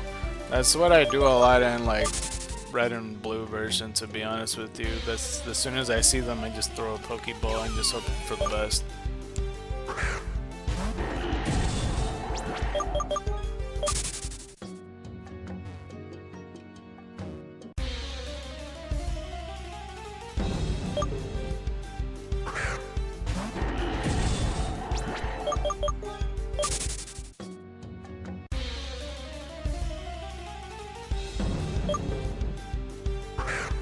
Okay, I think the leaf blower people are going farther from me, so that's good. No 6, also 3 shakes. Oh, down. Alright, so hopefully the leaf blowers go somewhere else to fuck off with their leaves. Or dust or whatever they're trying to clean up.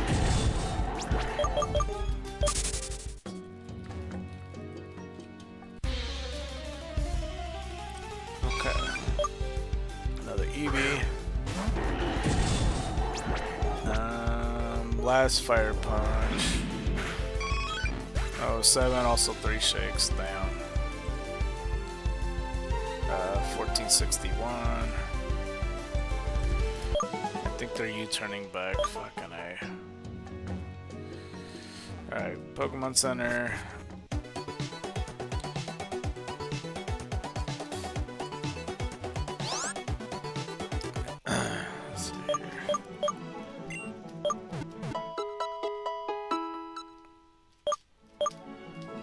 I don't know how I feel hungry again when I ate not that long ago. I hate when that happens. Maybe I'm not actually hungry. Maybe I just think I'm hungry. I'm not sure. Okay, hold on. Let me take a brief promotional break just to retweet. Only one person saw it off Twitter. You deadass, or did I not refresh it? Hold on, let me refresh it.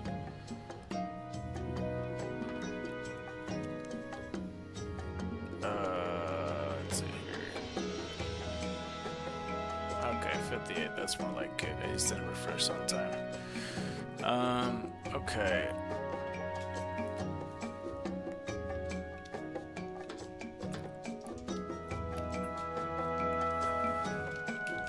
Let's keep it going. We're still alive. Okay, then we put the 3, or the red circle. Why isn't it? What the fuck?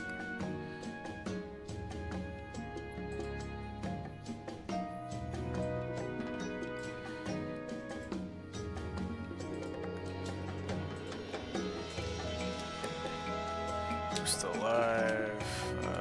We'll put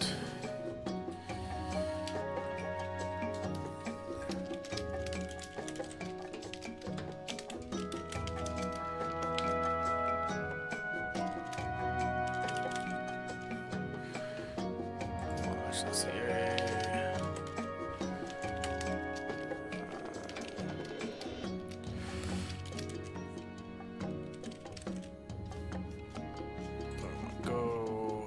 Okay. There we go. Okay, let's go back to here. BRB. Alright, no problem.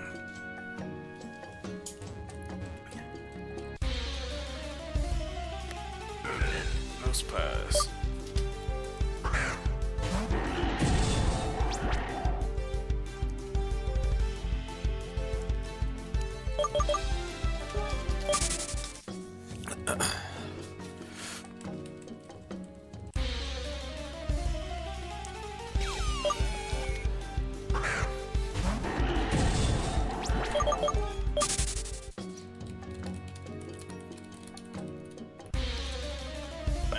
I was meant to, like Google search to look into the trailers at least for that Ocean Adventure one that I couldn't watch with the Pikachu short that said like 4D in Japanese or whatever. And I didn't get a chance to. And I was up last night for a long time, but I did watch like the Let's Play on Twisted Metal 2 and the first Twisted Metal. Eventually I'll get around to watching Invincible though.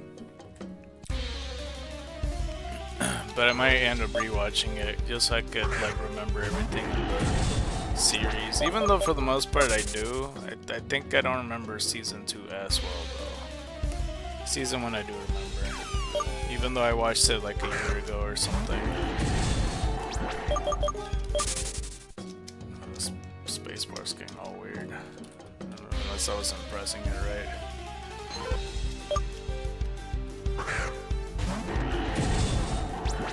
But yeah, I just barely, like before streaming, like while I was eating, I was watching the different Let's Plays since I finished the first 2 games, just watching Twisted Metal head on. And it seemed pretty good so far, to be honest. I'm not really sure if it's considered a spin-off or not. But it seems pretty cool. It has like the Telltale graphics. At least that's what it reminds me of.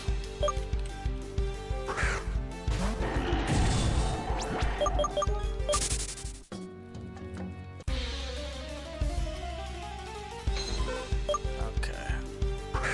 But yeah, eventually I'll try to find it again or something, or maybe just look into the trailer or even the Bulbapedia of that. Back. Alright, we'll go back.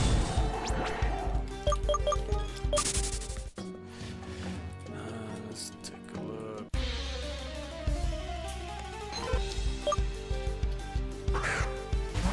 Yeah, hopefully the and I know that the Xeno Wiki is probably the closest source that you could find like the encounters that are available on that route, because it should just be Yemen, Reap, Sparkowl, Weedle, and Abra, right? Some shit like that. I don't recall if there's other Pokemon besides that.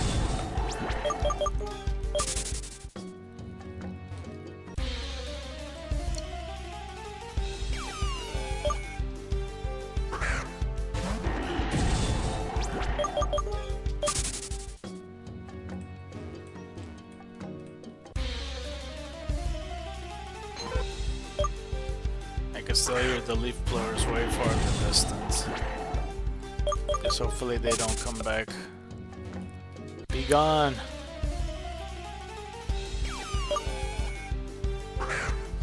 I'm not that concerned with getting every Mon right now. Maybe when I have half decent captured Mon. Okay.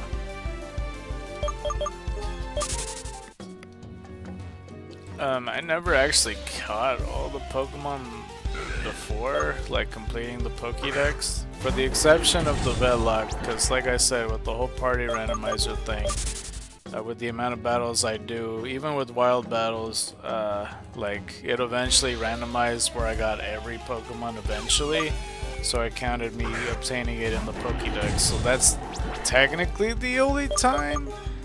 And I did go to like Game Freak in the buildings in Celadon to get like my certificate, but you know, it's kind of an asterisk, like the most gigantic asterisk you ever seen with like the technicality of it, because that was the most cheated way I got all the Pokemon for sure, and the only time. 1462 though, it's still good nonetheless. It's something.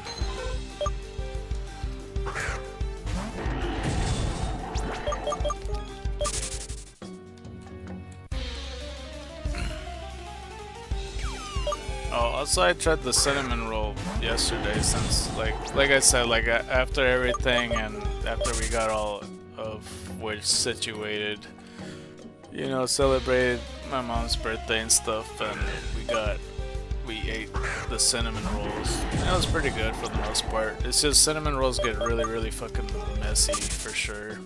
Like really messy. No matter how much I eat of it. Like unless they're like small or something, they don't get as messy, but 100% of the time they do. And usually we watch stuff and such, like when I'm spending family time or something to watch something. We watch off the laptop, and that's like the first and the only time, like that was like the worst time for anybody to walk away because I can't pause because my hands are like filled with cinnamon and shit like that. 1463. Yeah, but they are good. Worth the mess. Yeah, true that. They're expensive as fuck because the apparently regular price for 6 cinnamon rolls is apparently $34. That's fucking outrageous. That is a crazy amount of money to spend for 6 cinnamon rolls. Like a dozen donuts is like $12 roughly or some shit, right? Something like that. 6 of the cinnamon rolls. Even though they're big and everything, and I don't know. That's a lot. I feel like a fair price would be closer to $20, not no $34. They aren't that hard to make at home. That's true, yeah. There are like cheaper ones too in the grocery stores. The thing too. This is like a Cinnabon thing. They like gave my mom like what, like 20% off or something. So like the regular price was like $27, and I can't even fathom the math. Like that doesn't even make sense to me that that's 20% off. That's the fucking measly $7 is 20%. 1464. Like I have to do mental gymnastics to understand how that works. Because if it's 50%, that it would get closer to $17, and then a quarter of that for it being 17 would be like 8. So I guess that makes sense. I suppose the $7 would be 20. So yeah, I don't know. That still feels like a lot of mental gymnastics to make it make sense. I don't know. 28 seems a lot closer in retrospect to 34. Something just doesn't seem right. You know what I mean? Like 28 seems a bit too close to 34. Yeah, that is pretty much everything these days. Yeah. But like I said, I think $20 for good quality cinnamon rolls is a lot more of a fair price if they have to go, you know, more than $12. Nothing more than $20 would be fair price. But obviously they can't do that, and they're trying to make the most out of their money. And I still didn't get my fucking coffee. Ain't that some bullshit?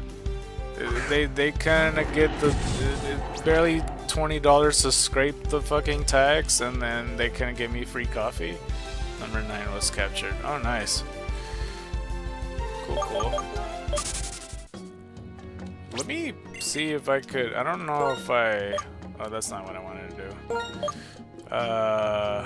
Let me see if Cadaver's on my thing. There's Salicosm, so yeah, Kadabra on the search. That's not what I wanted to do. I thought the search was gonna work differently. This Pokédex never makes it easier. The habitat. I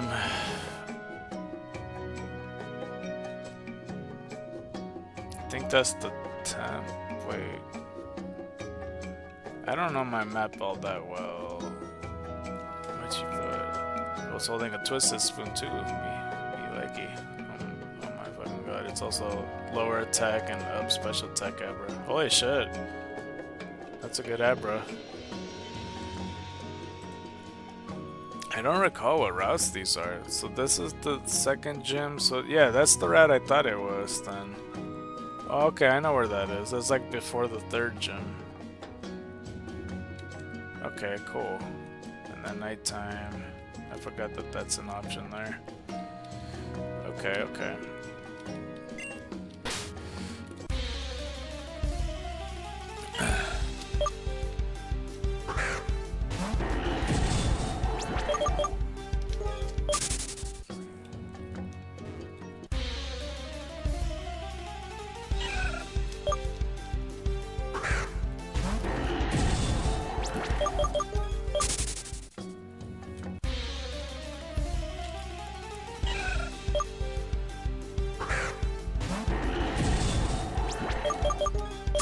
Is everything on the first route caught, or are you gonna move on to the next route?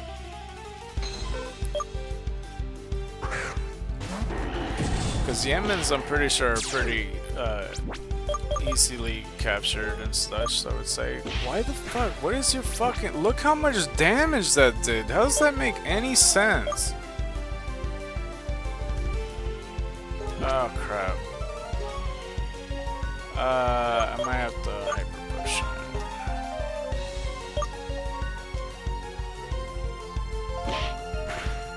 You... Ah! It's the fucking third time.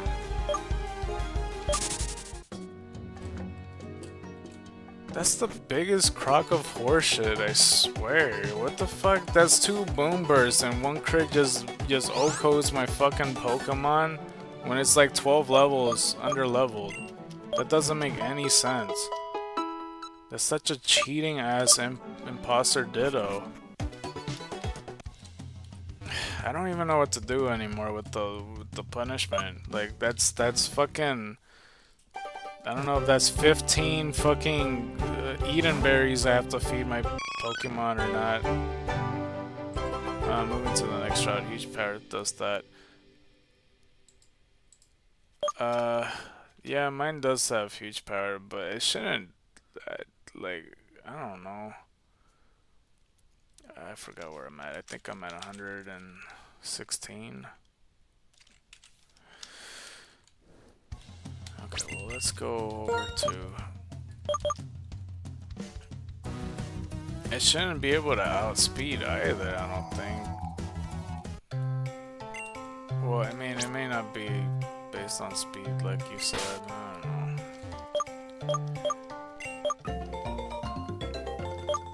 But I am still over 10 levels, so it still doesn't make any sense.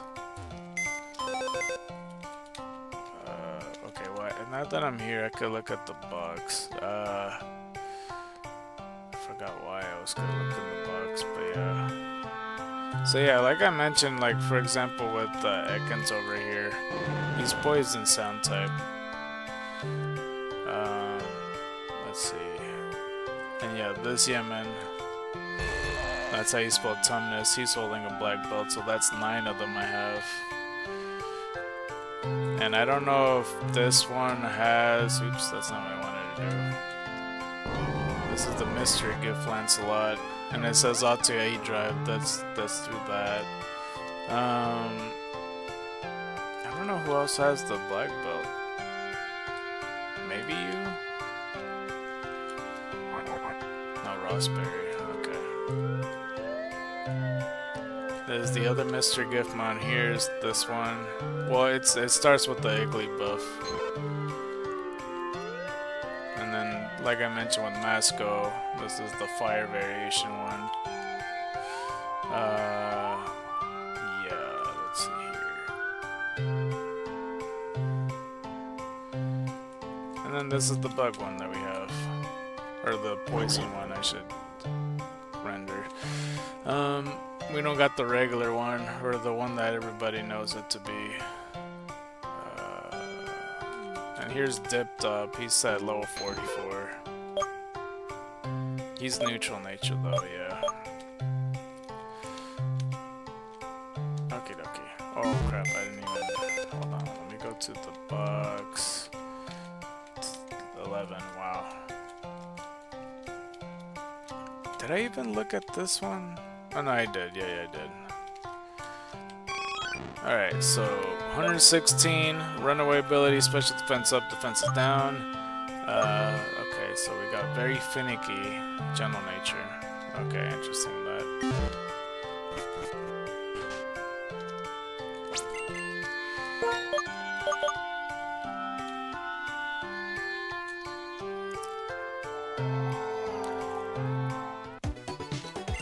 That's gonna require a lot for me to do though, just to like get 6 more Eden berries, because that's like the best punishment I could think of, is just feed my Pokemon 15 Eden berries just to see if it will die or not, and stop at 3 deaths or some shit. But the 15 would be the max. It won't affect X Pokemon though. I don't think that's how it works. What would be the 15 Pokemon though to do that? I don't even fucking know.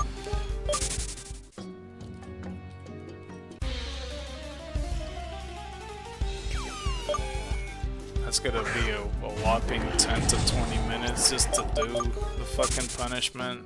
That's gonna suck ass.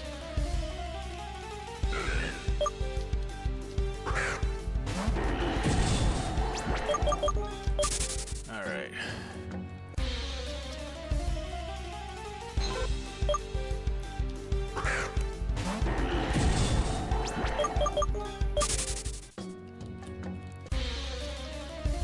Alright, no more imposter Eevees, please. I was gonna boom burst back. And he crits a lot, I realized. Every single time. Fucking he crits like 5 to 6 times per day, I feel. Well, maybe not per day, but per week is probably the safer answer to that.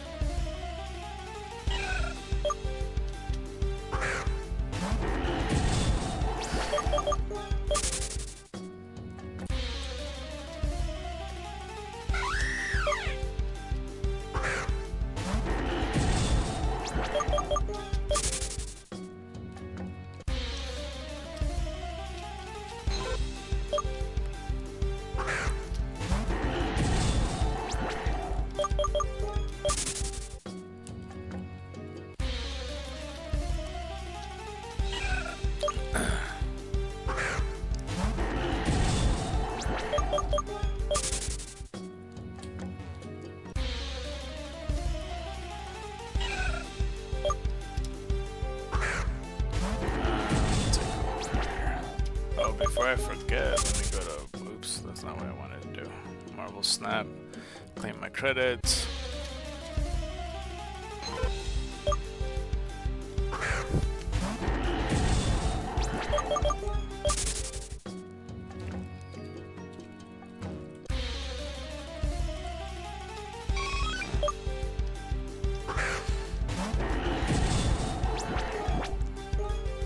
Alright, Fire Punch.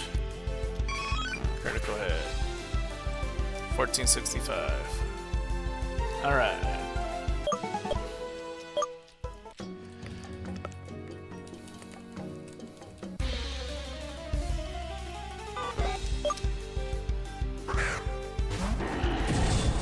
Well, if we're going for 1 in 4,000 chance, if there is no 500, 1 out of 500 increase, then we're still on pace, I think.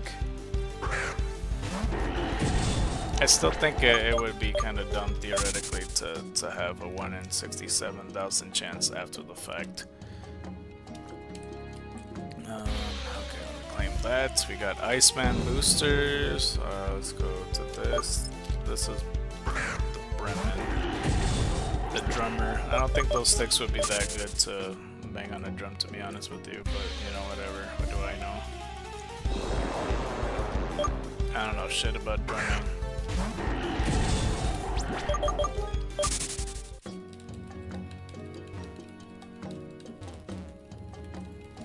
Alright, claim my tickets and my credits and tokens. I didn't mean to say tickets.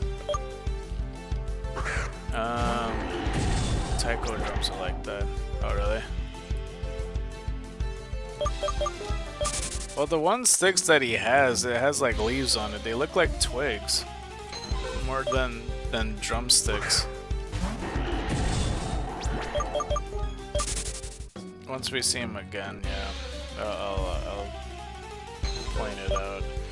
Play 6 cost cards twice, play 3 cost cards 6 times, play 3 cost cards 3 times, and play 100 powers worth of cards. Okay, I'll do that later today.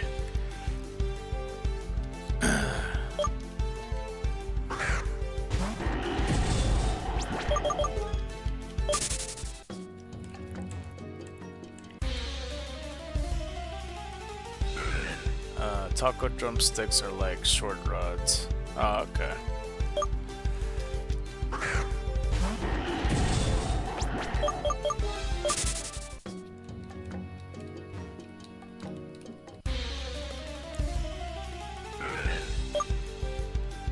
is it pronounced Taiko or is it something else? I feel like I was saying Talco or something. I don't know what I said earlier. Or is it Taiko?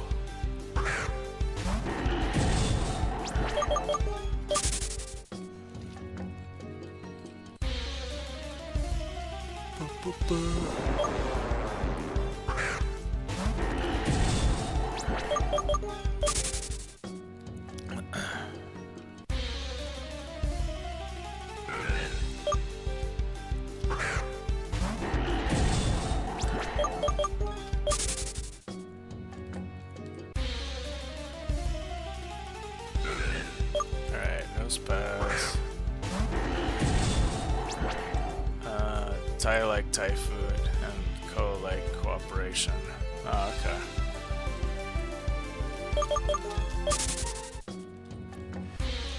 I wonder if the person ended up trading. Well, actually, no. I think I finished the trading in the TCG bucket. Thai. Okay.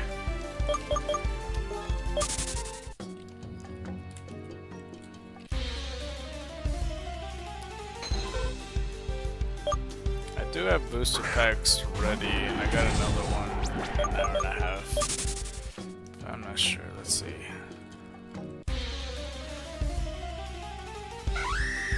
Lucha.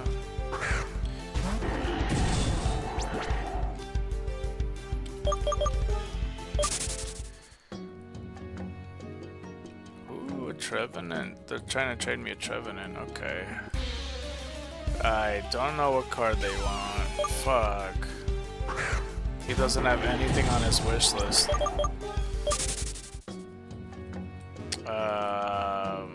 Okay, let me see.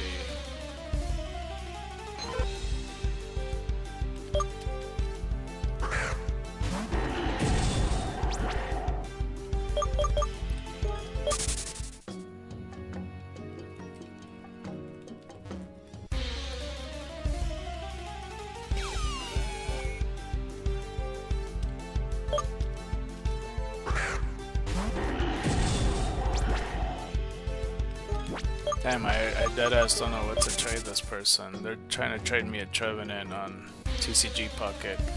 I was very surprised. About what? Let's trade him something decent. Definitely a highlight of my workday.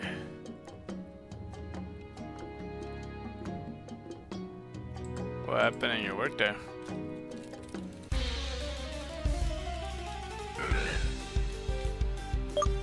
I really don't know what to give this person. What card they might not have. How about we trade you? I feel like I'll have a Drapion.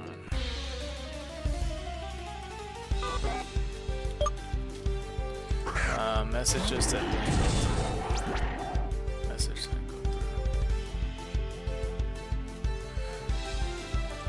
I'm not sure what you're talking about.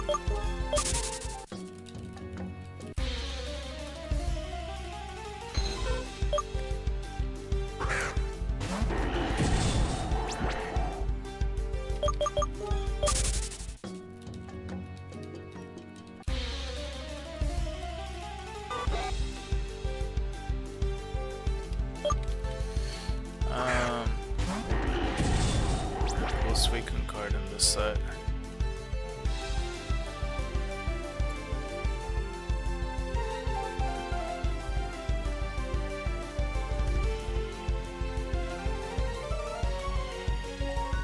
In the game?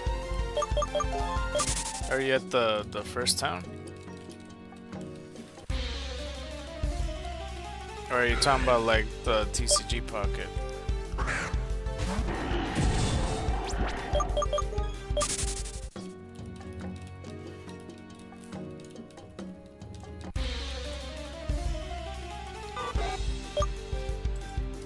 immersive in TCG Pocket.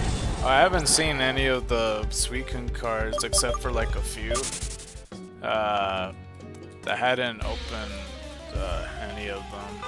I'm not sure why. I'm trying to get a lot of hourglasses so I can open a shit ton of them.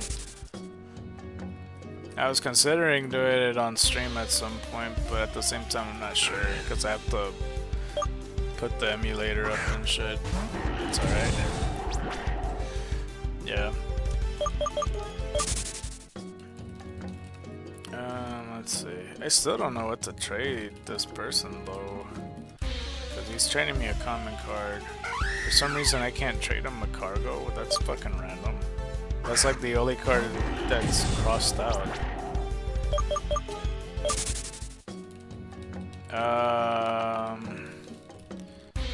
But I guess you pulled them like yesterday or something because you said that was the highlight of your workday. That's what you were talking about.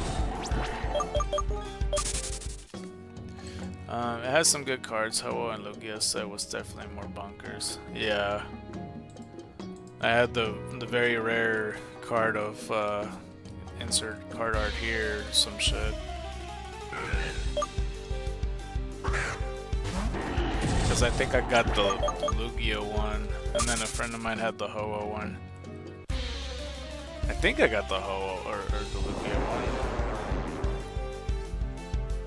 Okay, I'm gonna trade. I think I decided I'm gonna trade him the Lapras. Hopefully he doesn't have Lapras. I feel like he has most of these cards. Hold on, where's my Lapras at? I don't know why, I just have a feeling if there's one card that he wouldn't mind getting, it's probably the Lapras.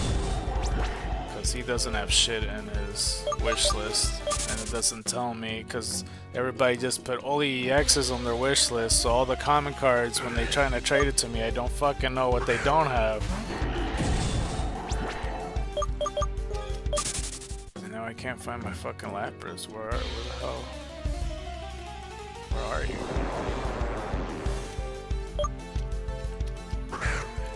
I still don't have a gold card yet. I barely yesterday I got my, well, okay, barely this week I got my first couple gold cards. I'm trying to remember. I remember what I got yesterday, but I'm trying to remember the first one. Shit. I think it was. I don't know why I'm blanking so hard. Which one did I open? Fuck. I don't recall if it was the Eevee bag. It might have been the Eevee bag. I'll take a look at it in a second. Oh, there's Lapras. Okay, let's just hope that he takes the Lapras. Hopefully he's nice and everything. I'll trade him the Lapras. I swear tomfoolery afoot in the TCGP subreddit with people that have 3k 1,000 cards and like 3 to 6 golds. It feels horseshit. There's people. Every now and then, like with some friends of mine, like we would trade cards, or not trade cards, but we would share screen, and then we would open our cards if we wanted to do 10 packs, like when a new pack is revealed. Like, I mean, we're not gonna do that for a while, but when we did do that, I literally watched them get so many good cards, and I always got the shit end of the stick, always. And when I mean a shit end of the stick, I mean like the stick is just covered in sloppy green shit. It's statistically basically impossible. Yeah, no, the 3 dozen card thing doesn't make sense because I'm barely hitting like 1,800 cards, or I don't know how many I have. I got like 1,700 or 1,800. I get luckier with wonder picks because I try to keep track of where the card goes. And sometimes I'm off, sometimes I'm not. I think I did get the Eevee bag recently though. I'm trying to look at through my recent cards. And people seem to like to trade with me in TCG Pocket because quite literally almost every day I get offered a trade because I constantly update my wish list.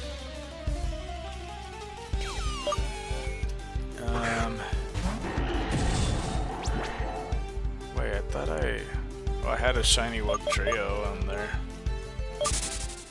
I have a theory about how the RNG works in TCG Pocket. Well, supposedly there's a video saying that it's all predetermined, like it doesn't matter what pack you pick or whatever. I like to think that that's not true. Also, it was the Eevee bag. I guess I got it last week because these are quite a ways away packs that had to scroll down. But yesterday, well, I guess also last week, the shiny Wug trio. But yeah, yesterday I got myself a golden Mewtwo from a Charizard pack, no less. I didn't even think you'd get the golden Mewtwo through the Charizard pack. I thought they were all exclusive, like you get Charizard and Charizard pack, Pikachu and Pikachu pack, and Mewtwo pack. But I swear I got the golden Mewtwo on the Charizard pack. I was like, what the fuck? Basically, I think there's a seed that resets every day and your ID is mixing and gets your pool based on it. I had days where I got like 3 to 4 of the same immersive. Oh. Like around the same time? Okay. It may, I mean, that might be how it works. I don't think it's truly random like they're claiming it is. And I also don't think it's too predetermined. It's like, so what would be the point of, like, you know, turning over packs or bending the corners and such like that? Because that, I don't know, I don't want to think that it is illusion by choice from the get-go, which is why it boosts you to the menu at a specific time of the day. Yeah, I mean, from my time, because they reset the shops at like 11 p.m. for me, because it's like their UTC time since I'm on PST. I don't think the pack you pick matters. That's fluff, in my opinion. Oh. They usually reset the shops and all that shit around 11 o'clock for me.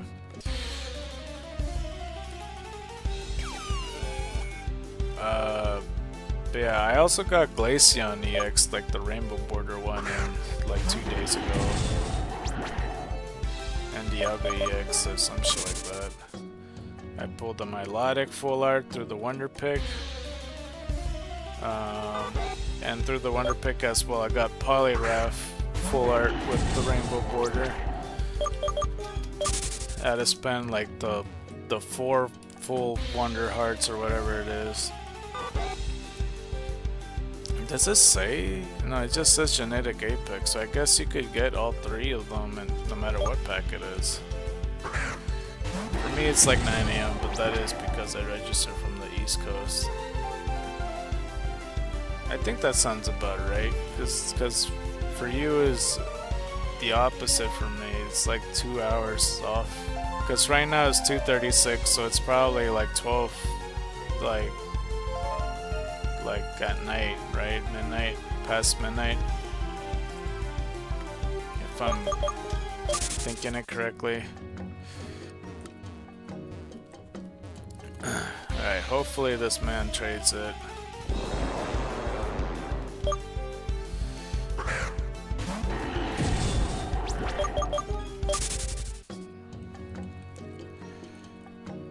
Alright, hopefully he does it. I would like that Trevenant. And if he denies it, I don't know what the fuck he wants, because maybe he should put shit on his wish list that's not above fucking 1 star.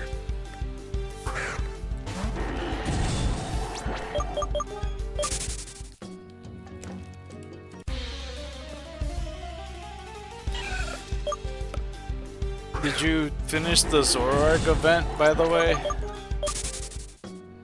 I know that a lot of people don't completely finish all the missions like I do. Like, I try to do the most out of it. I'm almost finished with it. I hate that the blue diamonds, just everything that loads, that takes like half a day to refill, is fucking annoying in my opinion. I'll send you my TCGB info. I have a bunch of cards wishlisted. Alright, nice.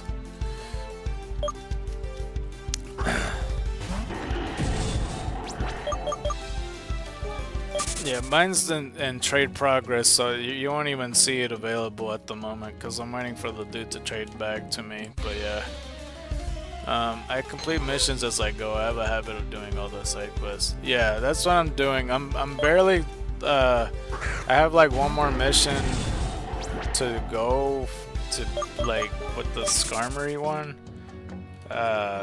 For like the Hoa and Lugia packs. I haven't even looked at the Secluded Springs one, but eventually I'll beat those missions. But the Zoroark event, what I like to do, you know, I go from easy all the way to expert, or whatever the order is. Yeah, beginner all the way to expert. Then once I'm at expert, I finish the 20 battles, and then I work backwards after that. That's like the most I could get done with my missions, because I want to get the hardest mission down out the way first. So far, I have 15 wins out of 20. And I'm pretty close to finishing all the missions. It's like beginners 2 out of 2, intermediates 2 out of 3, advanced 3 out of 4, and then expert 3 out of 5. And then that's kind of how I go about it. But yeah, that's what I like to do personally.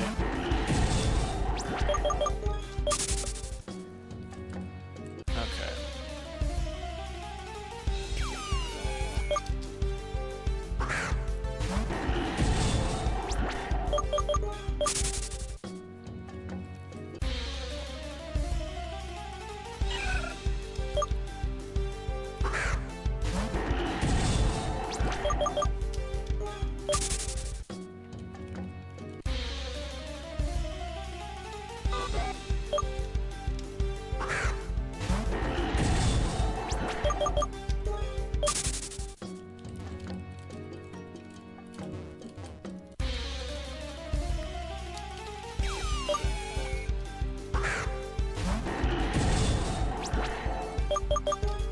I haven't opened any of the promo packs either, by the way.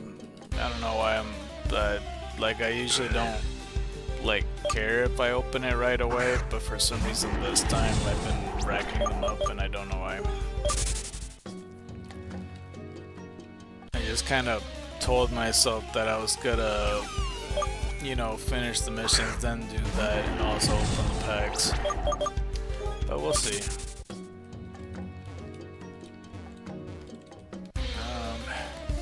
They really need a open all button. Yeah, that would be cool, honestly. Like, you know, if you can open all. I mean, they have an open or like, you know, claim all feature for like the wonder tickets, but not so much the or not the wonder tickets, but the shopping tickets, whatever they're called. But not for packs. But that would be cool. Like if they just all lined up like they do for the 10 pack.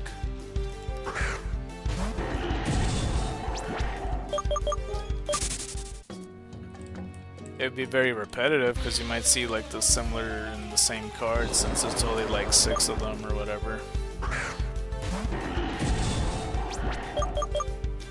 I wish they brought back some of the cards that weren't available before, because I didn't start the game from the first get-go.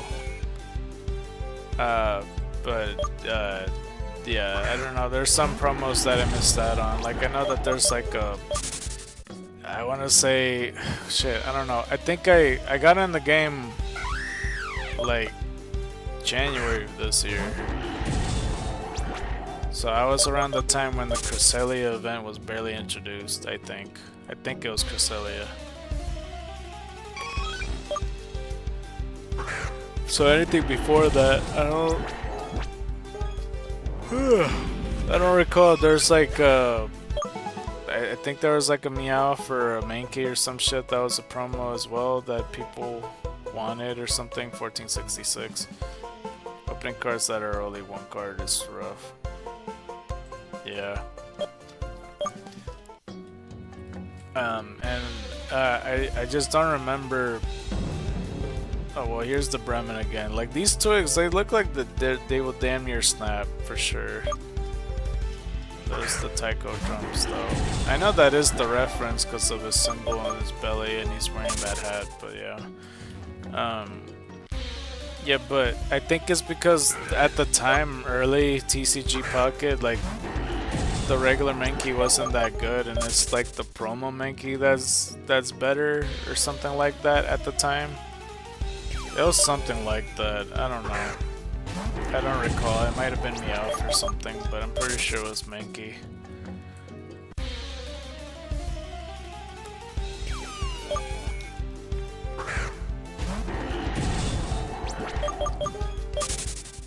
And I wish that like the trainer cards, because there's just some that are, you know, basically only cater to like 2 Pokemon. Like I think I would rather have it so it's like all the types of their category rather than just 2 Pokemon, for example. Well, then again, it might be broken because, like, you know, for example, Koguk, he could just retreat his Weezing or whatnot. Or whatever else Pokemon that's on there, like Muck or some shit, but like, you know, imagine if he could do all poison type Pokemon, that would be cool. Even though it's only just for the one.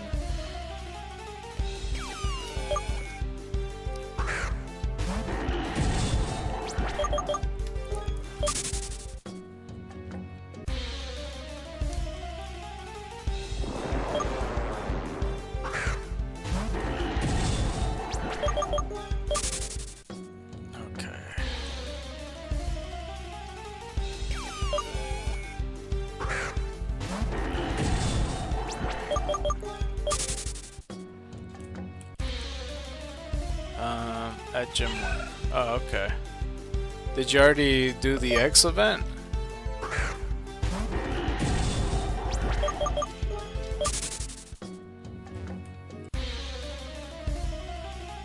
Or are you just at the first town?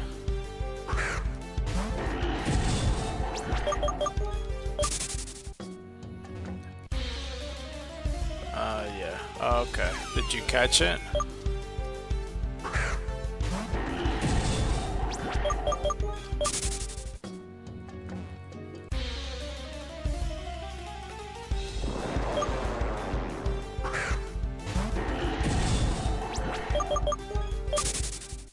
Yep. Oh, nice. Okay, cool. Yeah, I caught him and I called it C4. But like I said, inside the gym you could find Pokemon there as well. And there are Odysseus and Phantoms and I don't remember what else, but the Phantoms are the interesting one, first of all. Oh, nice. Now keep in mind, not all X Pokemon are available to catch. There's some that are for storyline purposes that they won't let you catch, but for the first couple X Pokemon you can. But they'll let you know if you could catch the X Pokemon or not if you try to throw a ball at it. For the first couple ones you'll be fine though. Just keep that in mind though, that there's a few that won't be caught, and it's just better to have just the intention to just straight up kill them. Because if you have in mind, it's like, okay, get close enough to like, you know, let them still be alive, and then we'll try to catch them, and then try to throw a Pokeball, and then you realize you can't catch them, and then they hit you harder back, and then it's harder to kill them, then yeah, it would be a pain in the ass and stuff.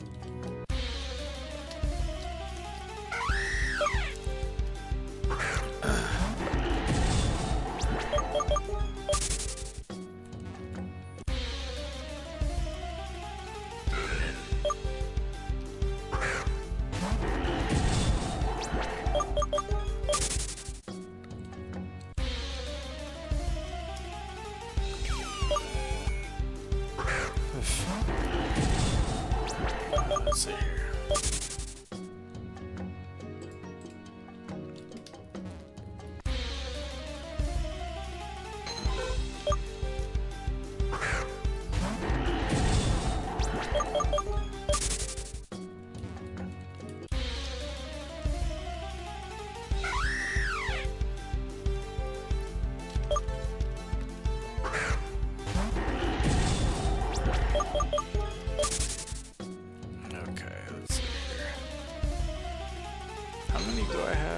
got, yeah, 226 hourglasses. So I'm waiting until 240.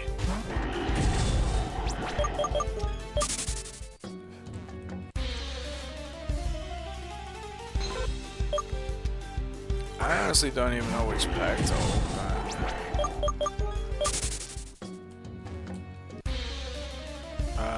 Let's see here. Yeah, I don't recall which pack I have to open next. I think it's Pikachu. Yeah, I think it's Pikachu. And then Mewtwo I have to open. Yeah, you know what? I'll open a pack, but I'll raise up the volume and I'll say what I have. Okay, so let's go open Pikachu.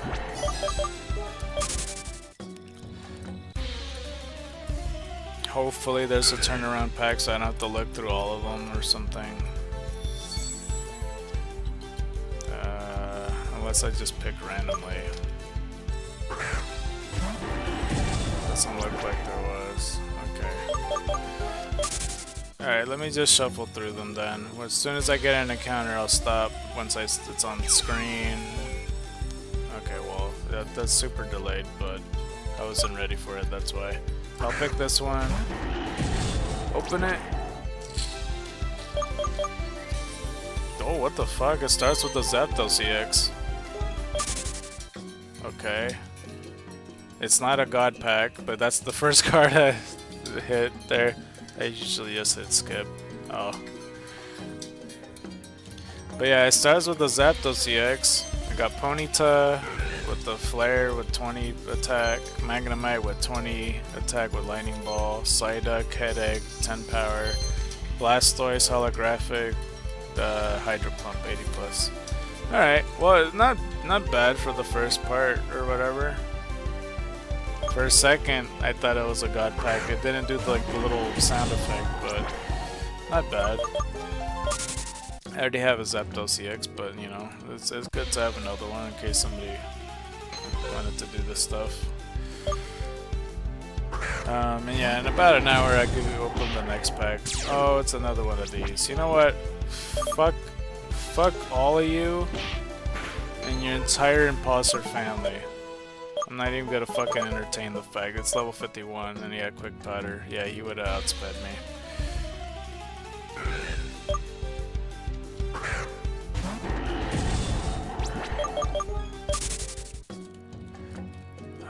Okay. I might not need the experience share anymore because Rapidash X is already basically caught up. You might get an imposter ditto at this rate. Yeah. As a retro. I mean, honestly, yeah, I must end up slowly killing all of them. I'm pretty sure I killed like a good 20 or so. I'd be so fucking annoyed if that's the case, if it's a retro ditto. I'm like, okay, so at least, I mean, yeah, for the most part of anything, at least it confirms that it's possible. That's the silver lining with all this. I'll still be pissed off, like, don't get me wrong, but at least, like, that's confirmation. But at the same time, it's like, Eevee, for fuck's sake, man. It would be kind of funny to get a retro ditto as a breeder. Right, yeah. Yeah, it would be easier too if Vintage Mon can breed, but they can't because it's like a different category. They're just making it more and more difficult for them to be a thing, period.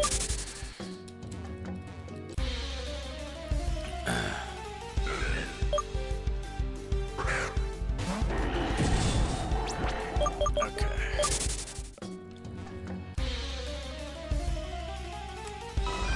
Chansey.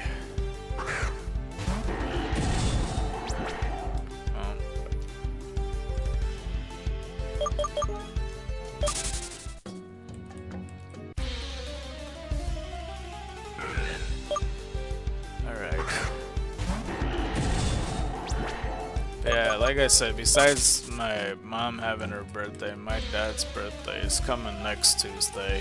So I'll definitely put that in the title of the video. But you know, he's kind of far away. He's not where I'm currently living or anything like that. But he'll know in spirit. I'll give him a birthday congrats. Like, you know, messaging wise. Let's see here. But hopefully the luck will pass through birthday luck. I forgot to tell my family relative that I got the Mewtwo shit. I did like show of like this Pokemon Snap video that like somebody modded the game or some shit, and I don't know if this mod is available, but it's like an extended version of Pokemon Snap where like different generations are in the game, so you'll see like Groudon and shit like that. And it looks really cool. Like the Todd Snap'em is like going through a volcano and shit, and there's like so many events happening in there. I don't know, it looked really cool. That's a game I did for sure would like to play. You know, just to experience it. You know, even though I didn't do Pokemon Snap regularly in the channel, like that Pokemon Snap mod looks really fun to do. So yeah, I think it would be worth it.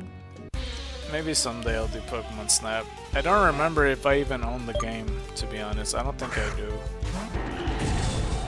The Oddish Encounter is kicking my ass in the gym. Snap is not my game, but it would be one to watch. Yeah. It's a very short game, it's the problem with the first title. It's really short.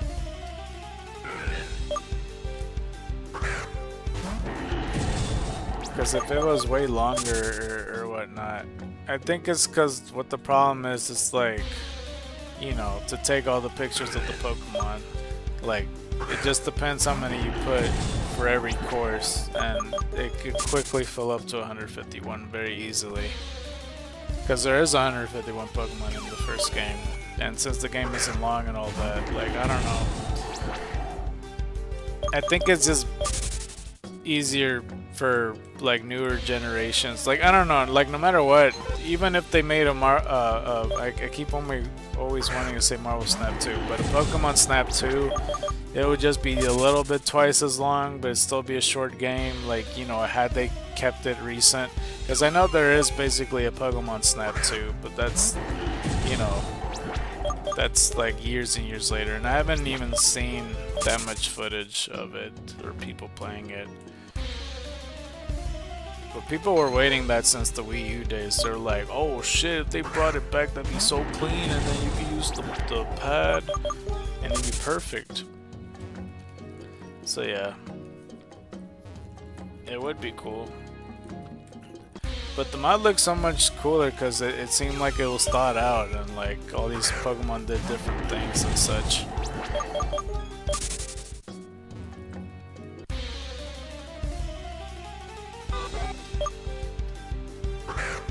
But yeah, like I said, I don't even know if the mod's even available, to be honest with you.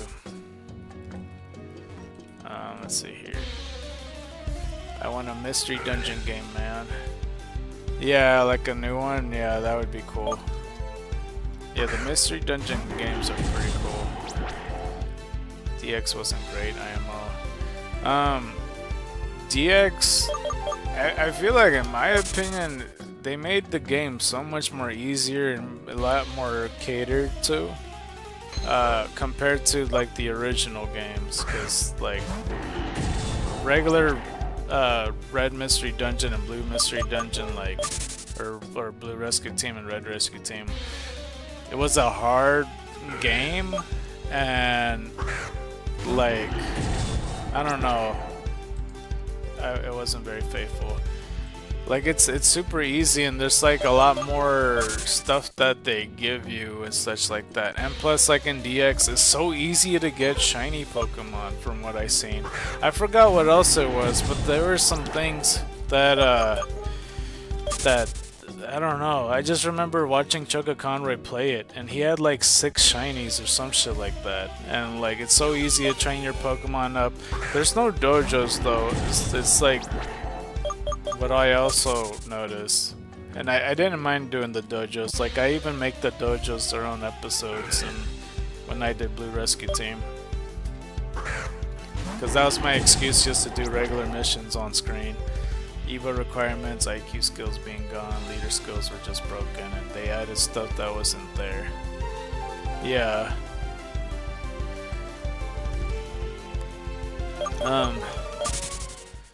I wish that there was shiny Pokemon in the regular Red Rescue Team and Blue Rescue Team.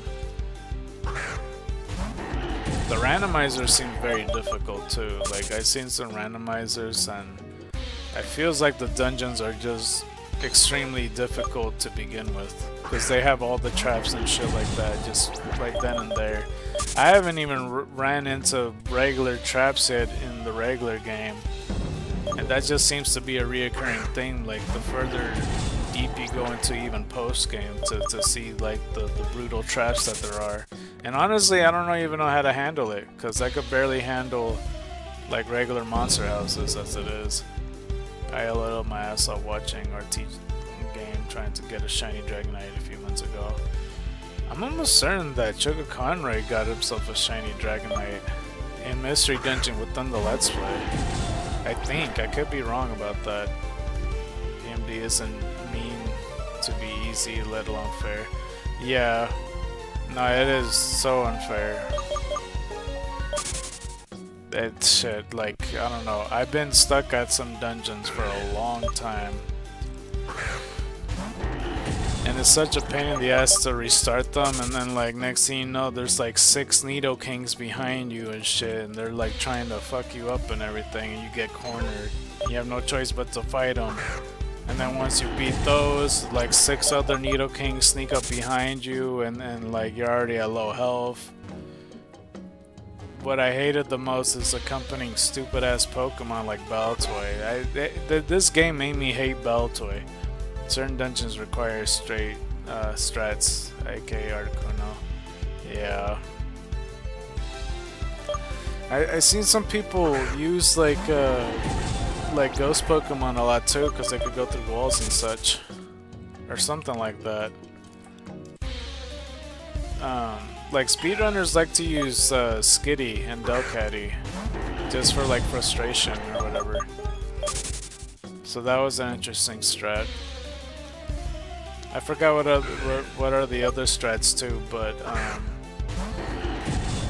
whenever I see the videos of them trying to catch a legendary Pokemon, it's the same speedrunner guy that makes those videos. Explorers of Time was more fair. Skitty has a few repeat attack moves and attract. Yeah. Because that's like the speedrunning way, is just giving it frustration just straight off the bat, like if you find it off the shop or something like that. Or I don't know how they do it, I forget, but that's mostly his that's mostly the speedrunner strat right there, because frustration would be very strong since it's in the beginning of the game. It's a broken starter, yeah. Syndico's pretty good as a starter too, because it uses Smokescreen. Smokescreen and evasive moves are pretty broken, and paralyzation, stuff like that. Thoroughly broken, yeah. I wanted to say it also has a speed up move. Oh yeah, that too, yeah.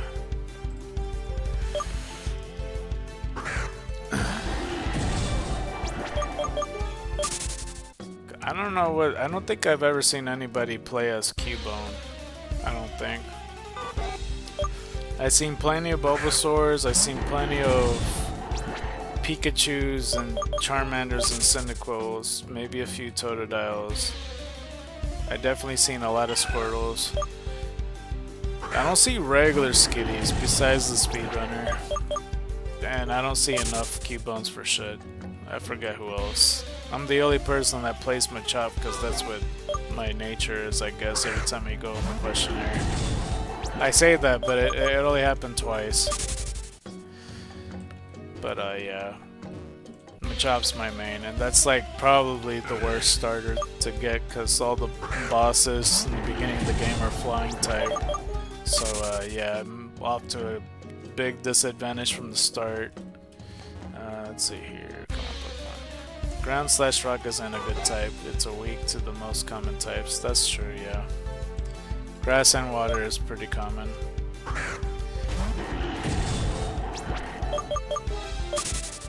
Yeah, I mean, the best way to use rock and ground types, honestly, is just to always switch them into non-water and grass type Pokemon, really. It's the most bang out of your buck, because if you do go in front of that water and grass type, it's just, I don't know. The only rock type I've ever sent out in front of water and grass type is probably Sudowoodo. Because when I used him in Crystal version, that's, I don't know why, he was my answer every now and then. Fighting is the second best, followed by fire in my yeah. Ice is pretty good since most ice moves have range. When it comes to ice type Pokemon, I like ice type moves, not really the Pokemon themselves. Like, well, like, you know, for the most I don't know what I'm trying to say here. For the most part, I guess is what I should say. I do like ice Pokemon, and you know, they're cool and all, but defensively, when it comes to them, like, they get kind of shafted because there's a lot of types strong against them. Typing wise, it's amazing to go use offensively. You know, a lot of water types I like to teach ice moves rather than using an ice type Pokemon. And I tried it before where I used Glaceon and stuff, and you know, I like her and stuff, but like, you know, there's a lot of weaknesses with like rock and steel and fire and fighting and shit like that. And yeah, some are defensive, like Abalug and shit like that. And I love using Mamoswine, like he's probably the best ice type, like one of the best for sure. But yeah, they get kind of shafted defensively. The few ice types that are that have some form of levitate. Yeah. But that's from what I've noticed. Like, besides ice types with like the whole defensive problem, like dark type has that too. Well, they said that dark types is also like the worst offensive types. But I mean, it's slowly shifting. Like Obstagoon is making a difference and shit like that, you know.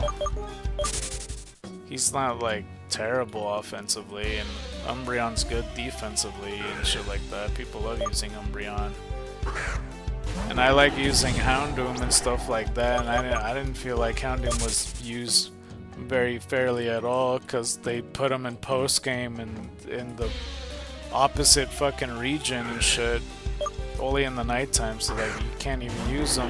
It's like, what was the point? I don't understand why they put Houndour next to Celadon City post game. But I use the Houndour and Houndoom in my team in like Platinum version. That was the most I used Houndoom. But you know, I like using him and stuff.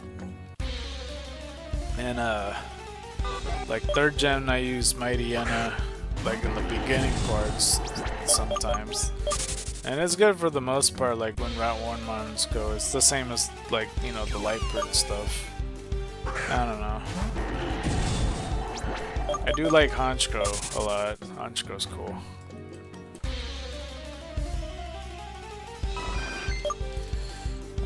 Its two most important things in PMD is range and repeat attacks.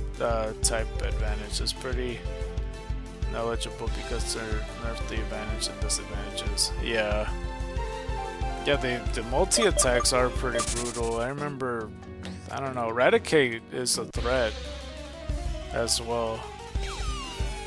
Like, a lot of the time with like Fury attacks and shit like that, like they get pretty damn dangerous. Earthquake kind of screws over a lot of Pokemon's teams too. It doesn't help that my fucking partner Pokemon's Pikachu, so I can't even use Earthquake if I wanted to. That's the annoying part about all of it. I want to say it's like 1.25x effect versus normal game being 2x. Oh. For like super effective moves?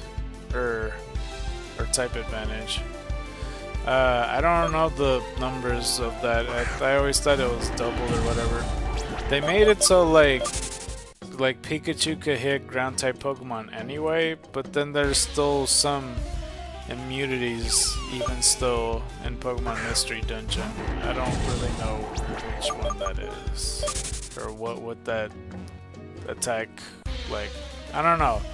There's something specific. I'm not sure what the rules are with that because there's some Pokemon that are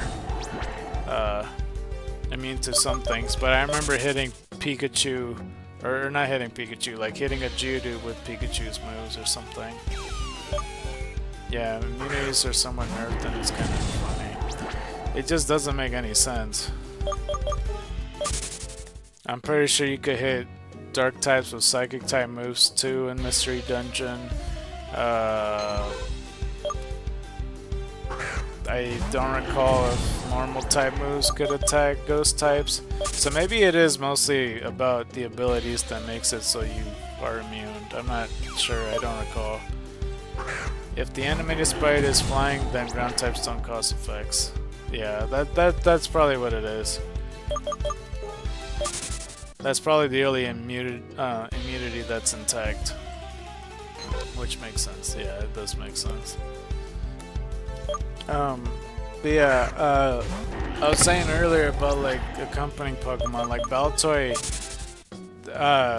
is a Pokemon that now I hate because every single time he's on a mission, he's like, oh, take me to this Pokemon. And so we escort him, and he's at like level 1 or some shit, like he's practically weak. And we're supposed to protect him at all times because it's an escort mission. That at some point this fool either wanders off on his own and you can't control him or tell him to like, hey, don't do that shit, and he just, I don't know, he gets himself killed because he can't fight back because he's too weak. Or even still, like when we see another Pokemon that, you know, we're trying to talk to him about or whatever, like that's the person he's looking for, they're like, oh, Baltoy isn't around. Like that shit's so annoying. Or him walking accidentally to like magma and lava. There's just so much shit. I don't know. I went to say Ghost can hang out and well to be immune to all attacks other than lobbed items like gravel rocks. I can't even like Cresselia anymore because of a certain mission in Explosive Sky. Oh. I don't remember. I don't recall of using gravel rocks on ghost Pokemon. I don't recall trying it before. I always throw gravel rocks, so then I don't know. I'll try it out next time if I remember. But I'll keep it in mind.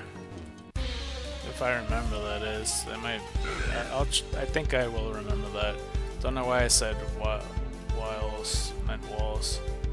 Wait, which sentence was that?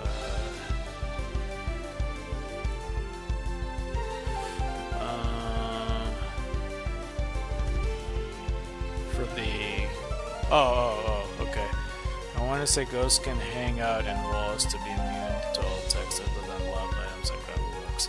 Oh, okay. I mean, I also misread it. You're all good.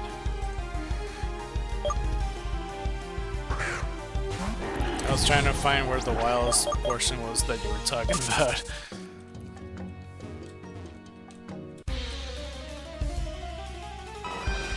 Okie dokie.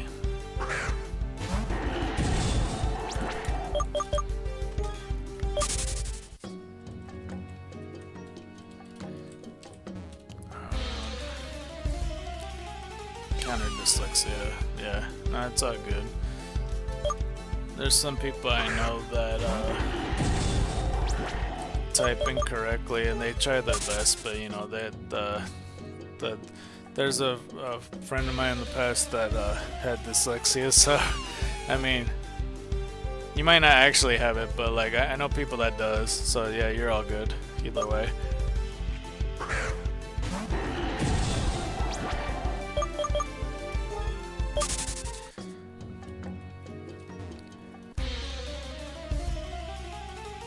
Yeah, the person that made the original, well, not the original thumbnail, but like the new thumbnail to the font of Pokemon Xenoverse for the streaming series, he misspelled hunting. He put a fucking H where the N is supposed to be, like towards the end, and you know, he could have just said it was like a dyslexia moment, you know, and it would have been fine. But instead, he said that, oh, I couldn't read that letter. I thought it was an H instead of an N. When it doesn't really make sense to me because hunting, you know, at that end part, like ing, like hunting has H and N on there, so it's like, I don't know how you wouldn't see the H or the N there, so it didn't make sense to me with the logic. But you know, again, he could have just said dyslexic moment, it would have been fine. People can at least say they have any condition, it checks out anyway. Yeah.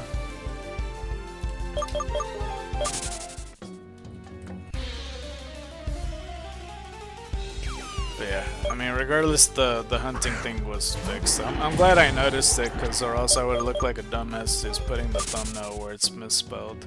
I like noticed it, I'm like, oh bruh. And I felt weird about pointing it out, because I didn't want to be that guy to be like, yeah, so we have a problem, fix it. I don't know. I didn't want to come across like an asshole. So I don't know if I did or not, but at least it's fixed either way.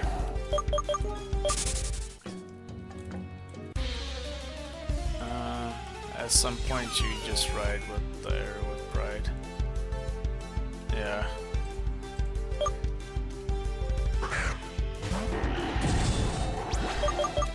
Let's see here.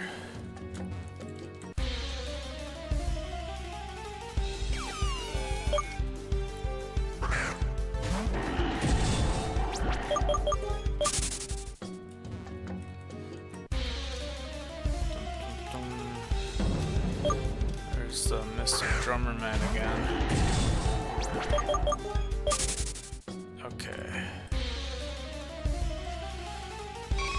Okay. I don't recall when was the last Eevee, but at least there's another one here. Feels like a while since we've seen one. 1467.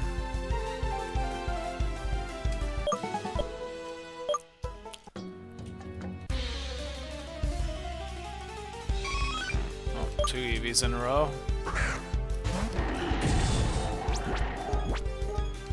One of these days, hopefully somebody in Discord will reply to us. Wait, did I don't think I counted. 1468, I hope I did. Or didn't, or didn't. I'm not sure what I want. Okay.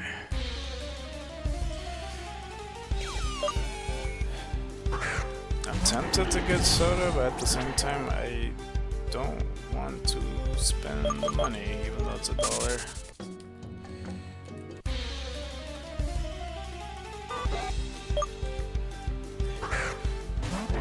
I'll try to resist.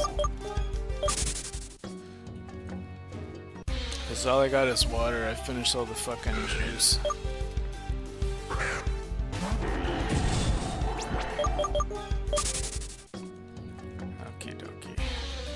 Did you beat the first gym yet, by the way? Or are you still facing the trainers or finding the Pokemon or whatever?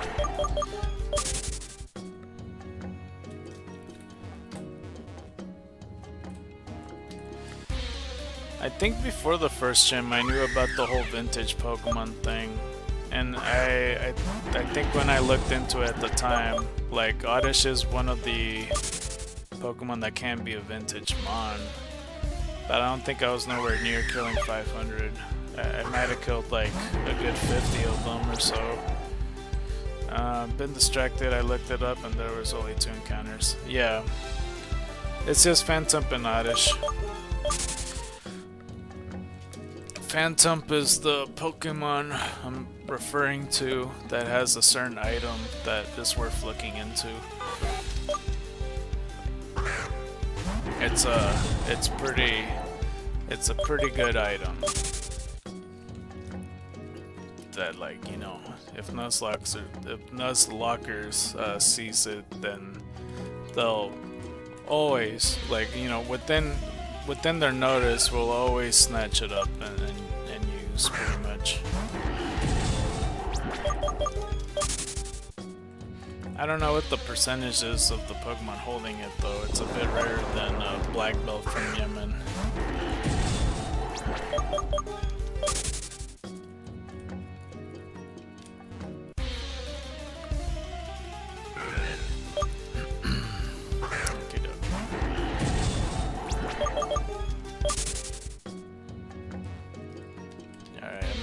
Paranoid Pumpkin, look at the Discord again. Oh, my bad, I just barely saw your TCG code as soon as I got in there. Okay, let me try to copy it if I can. Copy text.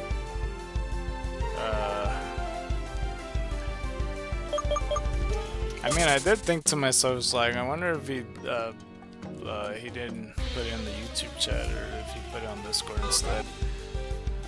Well, if you insist, I'll look into it. With the Phantump item? Yeah. Okay, let's see. Let me try to multitask and add you on here. Just hopefully...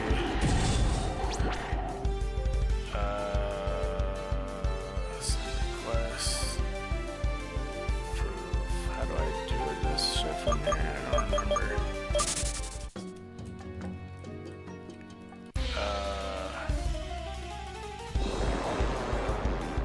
Oh, I'm not even on the right thingy. Okay, let's see if that works. Okay, I think I see you. I sent the request. Alright, for sure.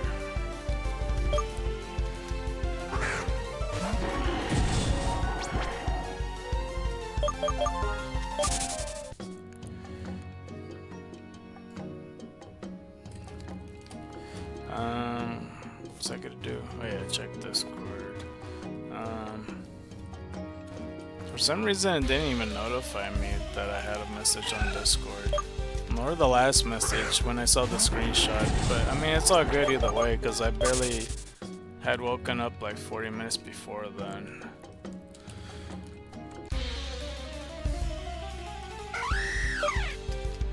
Something like that, I forget how much time it was.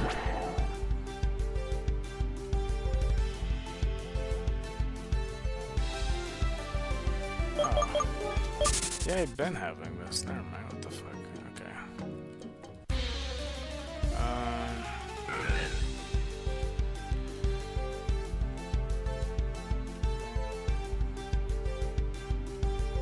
See no questions. It's not on the, like, the frequently asked questions, right? There's no way.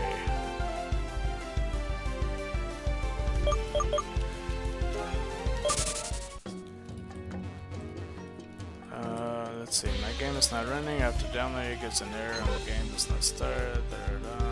Get an error while using the online system. There's just 2 FAQ questions, that's it. What the fuck? Okay, well.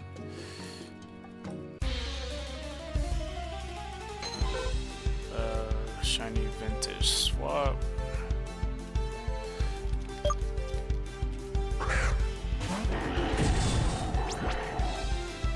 A dude named Bird Maniacs says no shiny even after 1400 eggs. Damn, this mon hates me. And then the dude replies to him, I am, same situation, tried to shiny X you. Well, that sucks. He got a shiny Marlow though, that same person. 1680 now, and still no shiny. Chickaboo. It's still 81% to have at least one shiny by now. LOL. I'm not really sure where he came up with that math, but you know, finally got him at 1744 eggs. Oh my god, 1744. Damn, I'm getting close. I mean, that's not the amount of eggs I'm trying to hatch and stuff. Honestly, it'd be easier for him to look through the grass like I am to find that shiny chickaboo. I think it's... I don't know. I don't recall if the shiny rates increased. I thought they were normal odds when I looked into it a while ago. But yeah. Bird Maniac says, damn, my shiny luck reverse got this beauty in just 75 eggs. It's like a shiny broom bug.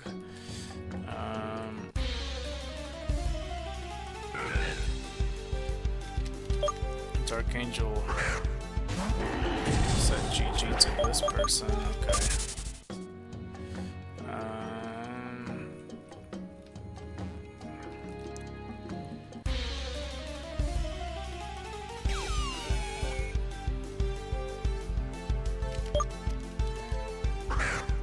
The shiny odds of encounters is 1 out of 25,000? What? That's not fucking true. I think I found it. The item or which on the thing you're looking up?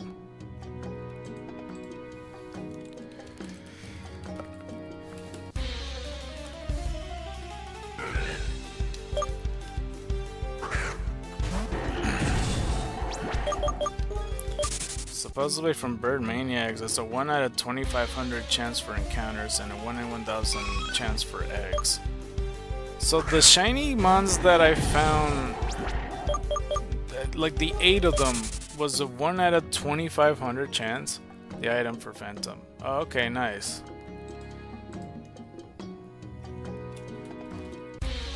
Yeah, that Phantom item, because there's some in Nuzlocke that would catch Phantom as their first encounter, if not Oddish. I feel like if people caught Oddish in their first encounter, that's like the unfortunate one. But for Phantom, like, you know, whenever they get it and then they grind for the gym, like, eventually they run into that item and they use it immediately. Now I just gotta find Phantom. Oh. Well, it didn't come with the... Usually Phantoms are the only one that holds it. It's a 50-50 encounter. Oh.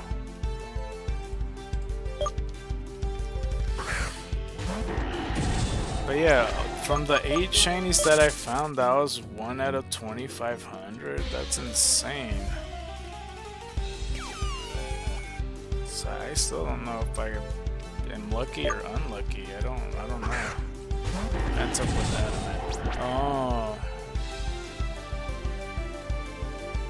But was that the one that you're specifically looking for, or how would you know what nature they are before? Like, that's a couple of... Or is that the one that you have?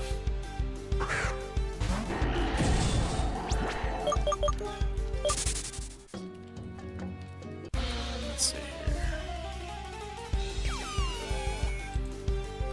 Praying. Oh, okay.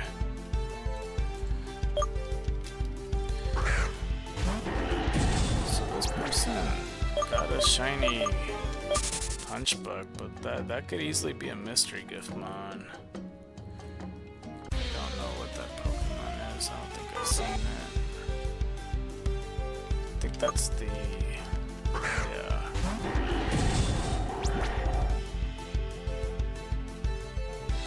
I mean, the people on the Discord, there are some dedicated shiny hunters. Like, I keep seeing the same people here. There's like a good handful of them. Trevenant's a very good Catmon to use. Yeah. Yeah, no, Trevenant is really good.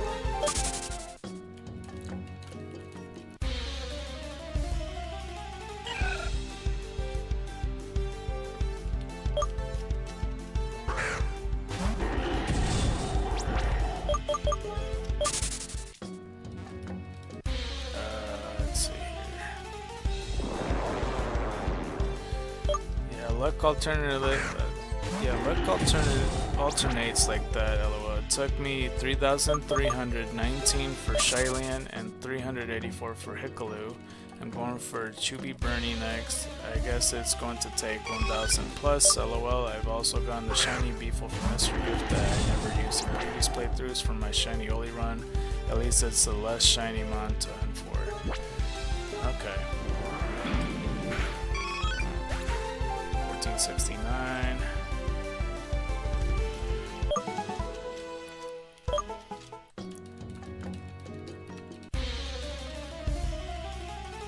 Oh, 384X. I actually like the shiny Hikalu. That looks cool. And shiny Chubby Bernie.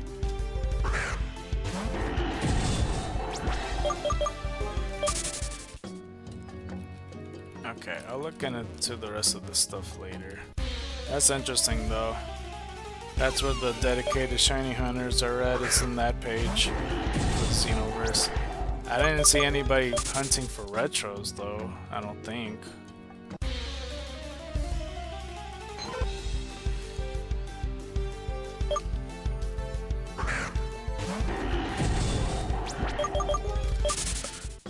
Okie dokie.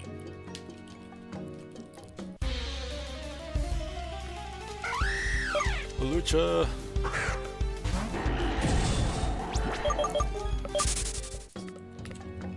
I like that ever since the whole Mega Halucha thing came out, like everybody just plays the Mucha Lucha song. And then now it's unraveled about that show because nobody talked about it at the time. Are yellow numbers in the stats pages IVs? I think so, yeah. Yeah, they're the IVs and EVs. I forgot what the differences are, but for mine in particular, because like for the mystery gift mine it was like 31, yeah. That's what mines are. So the one on the right would be the max would be 31 or some shit like that.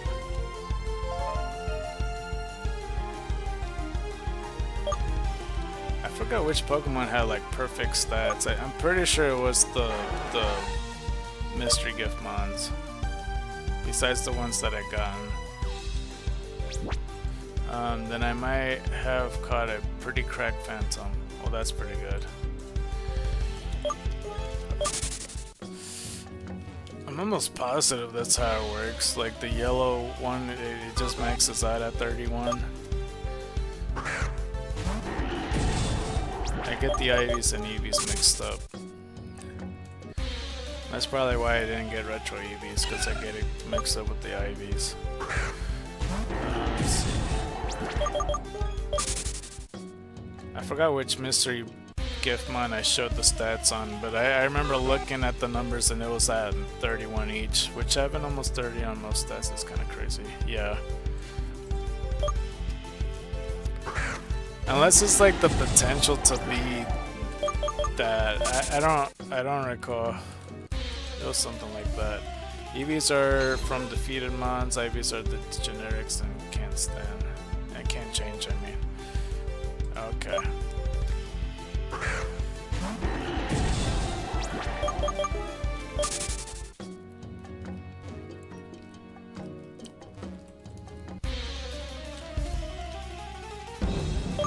There we go.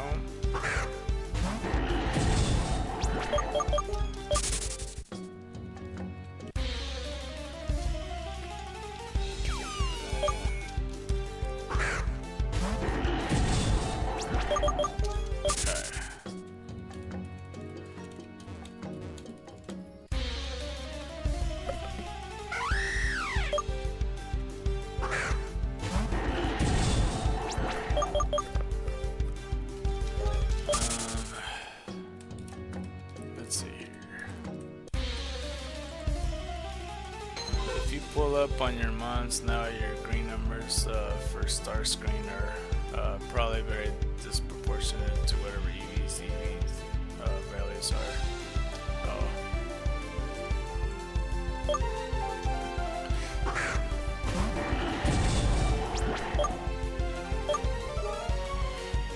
Unlike the hatch EV or something. Yeah, because these are these are the stats, what it's looking like again. Once I catch the Eevee, I'll compare and contrast. Doesn't Eevee increase the speed stat or something from the ones I kill or some shit? I forget. I'm pretty sure Eevee is the speed stat. Cause isn't that how Eevee training works? You just like kill whatever Pokemon over and over again. I forget. Like way back in the Heart Gold and Soul Silver days when, like, you know, when that game was out and everything and people were competitive battling, like that's what people were doing. Like, and there was this person going like, oh, I was Eevee training in this pond that's like above Vermilion City, and if you kill all the water Pokemon there, it's a pretty good Eevee training place. That's how it would work if it contributes speed. Yeah. I think it's speed. I don't recall. Like all these Pokemon have different contributions to these Eevee training.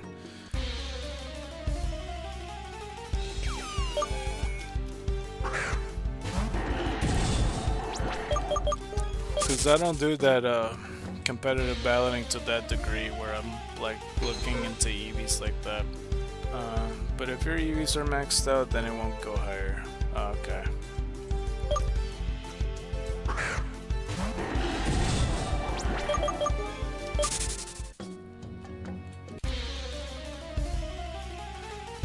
Might as well open this water bottle. This water bottle number 2.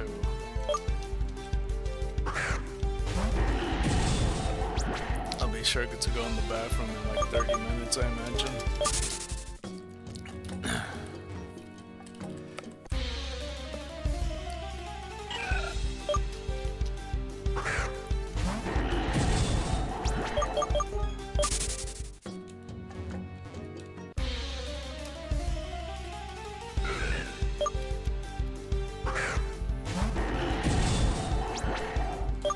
What's the max amount of people that could be in a Discord call, by the way? Because I know that, like, I remember watching like a KSI video and he made it public for people to just speak on there, and I swear like so many showed up, but there has to be a limit, right? It can't just keep going. That'd be insane. There are a total across of Eevee stats that make it cap out. There are ways to zero out the Eevees for training. It's what the vitamins items are for. Oh, and you can definitely get a lot in the server. But I wonder if there's like a limit to it, like, you know, it won't go past 100 or some shit, or else it's gonna, you know, blow somebody's eardrums off or some shit. 1470. 30 more and then we're at 1500. So far we found like about 28 Eevees, I think. Depends on how many you boost in the server. Oh.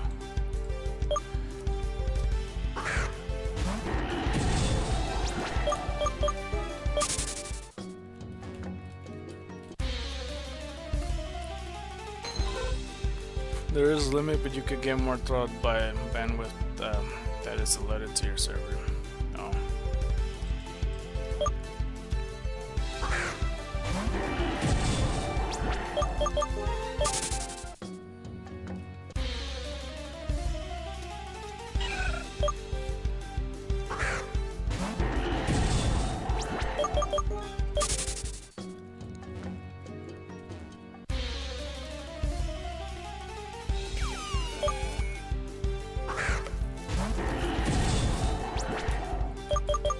Usually what I do when it comes to TCG Pocket, like whenever I, you know, for example, like I said, like I got the rainbow border polygraph, like the full art from Wonder Pick.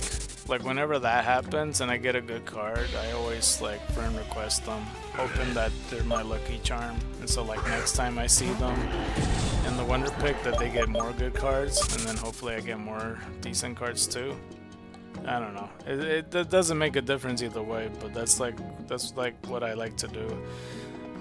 There are clips where it's like 200 plus people join a server chat. It just sounds like the screams of the damned.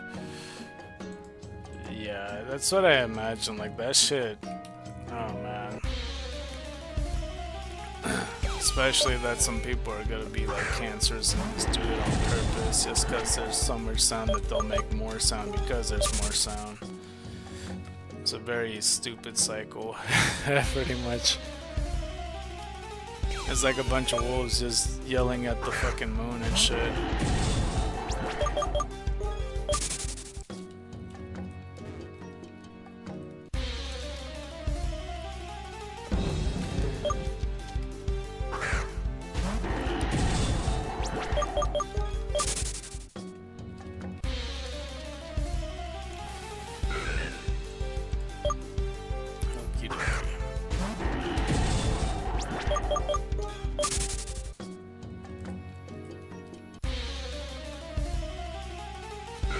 Nose pass.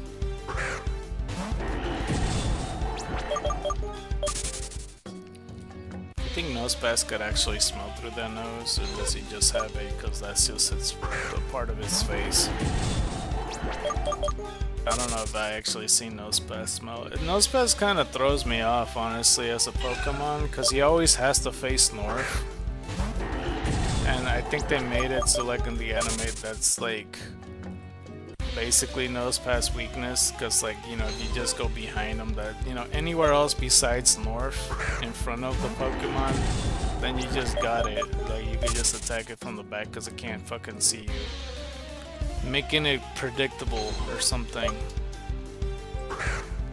So I don't know, it's a bit of a major flaw, but I mean, I don't know. I don't know if Probopass is always forced to see north. I'm not gonna lie, I always remember Nosepass but completely forget about Probopass. Yeah, I mean, the Pokemon I always forget, or a lot of people forget, is like Maractus or something. I mean, I used the Maractus in Black 2 and White 2 and I actually liked using it. People forget about Finneon and Lumineon a lot of the time. People forget about the legendary Pokemon Heatran that was standing in line for the Pokemon League to enter with this trainer. The Pokemon company surely forgot that that's a legendary Pokemon and not a regular Pokemon.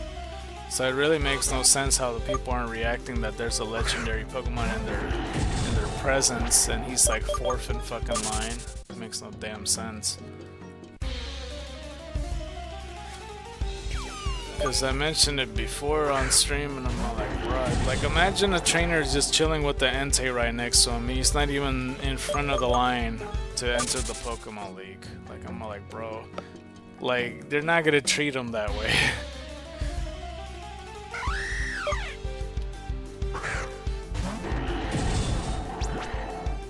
I feel like I forget Wormadam a lot of the time, I think. Because I think of like Burmy and then I think of Mothim. And that's it. Now the Pokemon company forget about Cacturn. I mean, at least they use Cacnea or whatever. As long as Cacnea there, I'm sure they remember Cacturn a lot. May's rival had a Cacturn.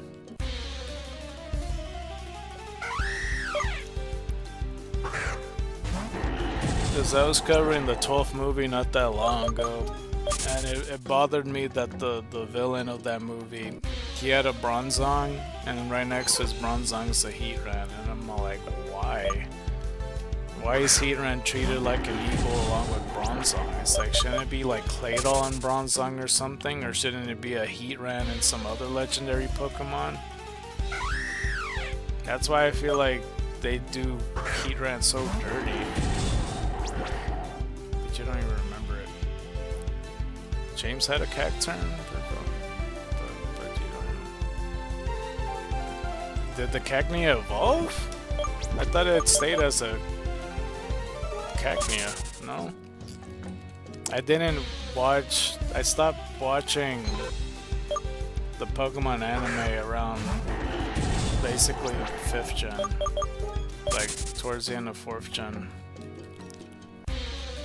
So I don't even know what he has in his team anymore by 5th gen, 6th gen, and so on.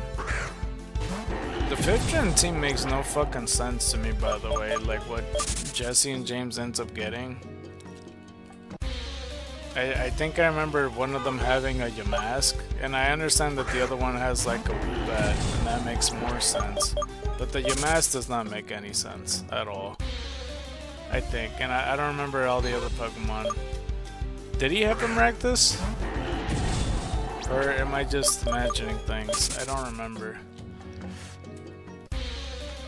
6th gen, I don't remember what he had. I think it was like the Malamar pre-evolution NK, I think. And I don't remember what else. Fuck. My bad, forgot this first stage is called Cacnea, but I still think it need more love. So it was just Cacnea the whole time? Yeah, if you're talking about Cacnea, then yeah, he had plenty of showtime. In the 3rd gen, at least.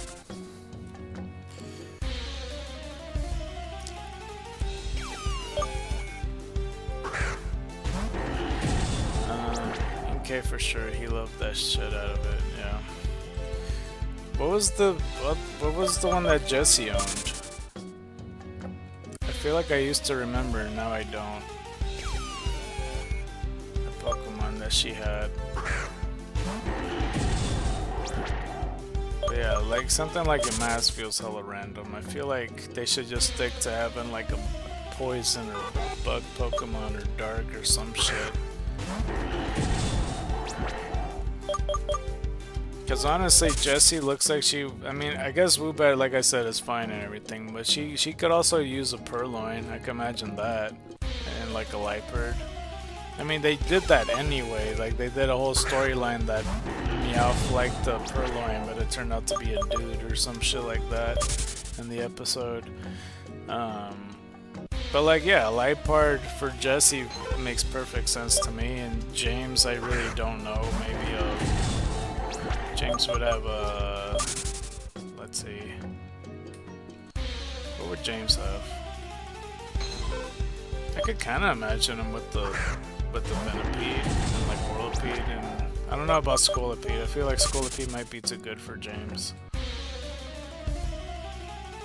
I'm trying to think of another one. But those Pokemon makes more sense to have on their team rather than Yamask. For 6th gen, I don't know. Maybe NK's fine and everything. I don't remember what other Pokemon they might have. 7th gen, I have no idea. Or 8th gen. Jessie had Mimikyu. Oh, for 7th gen. That's an interesting Pokemon for her to have. It's actually very good. A bit too good.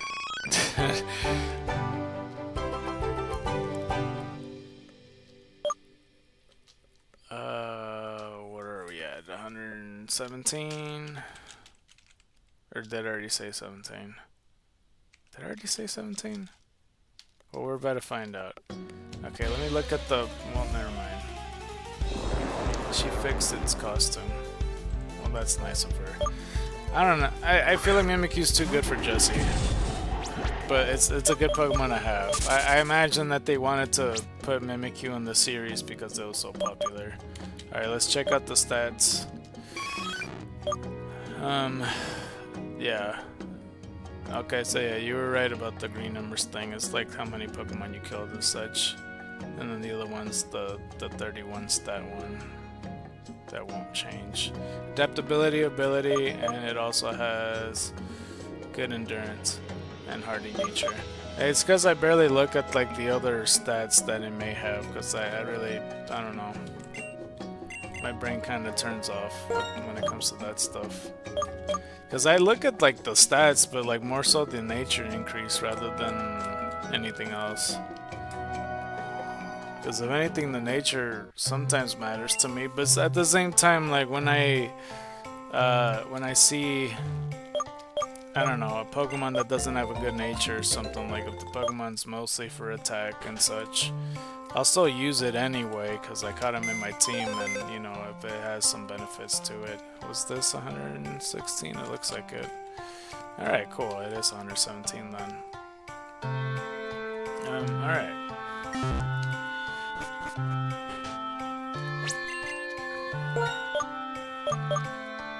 Alright, let's go over here. That in nature. The Ivies really matter in the long term. Yeah. I mean, I even like looking at natures in the beginning of the game too, only because, like, you know, for example, if the speed nature is a little bit lower or something like that, and I'm getting outsped by something that I should be outspeeding normally, then yeah, I don't know, shit like that. And I always feel weird, like whether attack or special attack, you know, depending on the Pokemon, offensive, or especially offensive, like, I don't know, I would feel a little bit bummed out. But if the nature really doesn't really make a difference to me or whatever, like, oh, it's special defense and attack is rose and I'm a special attacker, then that's fine. I'll still use it anyway. I don't know, there's some things that really depend on. I kind of also think long term when it comes to like the gym leader. And like, you know, I think to myself, am I able to defeat the said person? And like, what do I need to defeat them? And if I have a plan for it.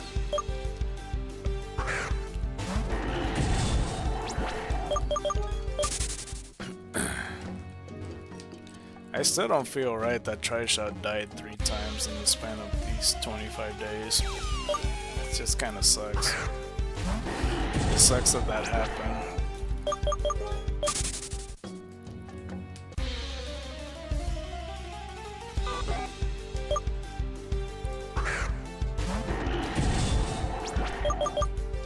Let's see here.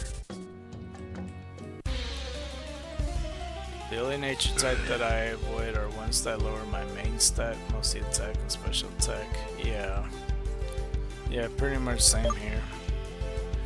I only mentioned about the speed stat as well, only because, like, you know, like for example, if I'm playing Crystal version, I pretty much have like a safe assumption on like how fast Cyndaquil and Totodile is compared to like a Pidgey, for example, because they're roughly around the same speed, kind of. Like Cyndaquils are usually faster. I mean, it's not the best example because Crystal don't really have like, you know, stats like that, you know, natures and shit like that, but like for Heart Gold and Soul Silver, like, you know, if they're the same level to you, there's a possible speed tie afoot. I'm pretty sure they're pretty close on speed at least. 1471. What the fuck, Spiritomb on the first gem? Yeah, that's the ace. That's a grass ghost type. It's a Spiritomb X.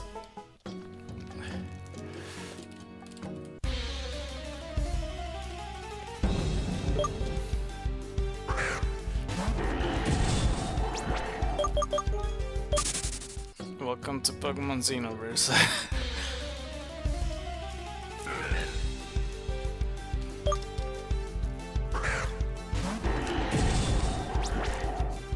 Isn't he cool looking? It's all white and green and swirly. He was my 1% mon that I mentioned earlier. I got so fucking lucky finding it.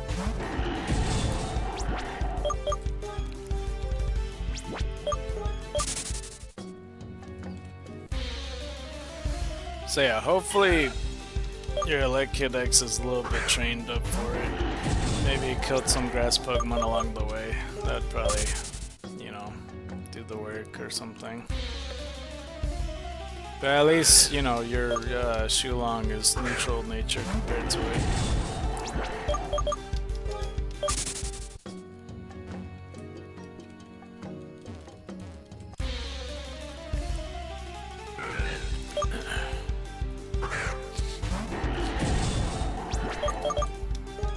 Hopefully you saw the Pokemon before I said it out loud, because I know you probably looked at the text and you're like, Spiritomb, what the fuck? Where's the Spiritomb doing in a grass gym?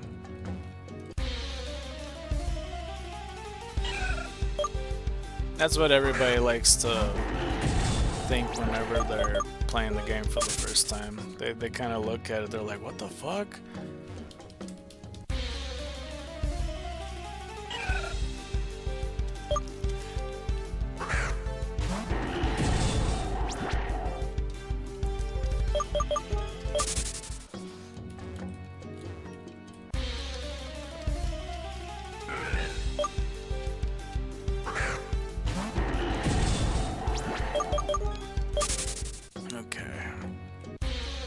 But yeah, that's the order that I was trying to remember. Is after the first gym, I got the mystery gift code I got with Shiny Totodile.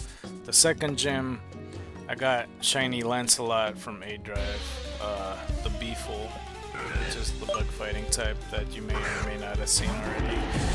The third gym, what was it for the third gym I got? Fuck. Yeah, no, the third gem was the Eevee buff, the Valentine's Day special mystery gift mon from there. Fourth gem, the Easter special one where I got Execute, the Retro Execute. Spiritomb is using Hex, hasn't been paralyzed once for at least 5 turns. Oh shit. The fifth gem, I think that's when I got Shiny Litten for my mystery gift mon. And that's Munching Oranges. The sixth gem, the most recent one. I don't know why I'm blanking on it. Oh fuck. Damn it. What did I get? I think it was just Vintage Cynical. Yeah. That's what I got. And I might set something out of order. I'm not sure. I hope that's all the right order. 1472.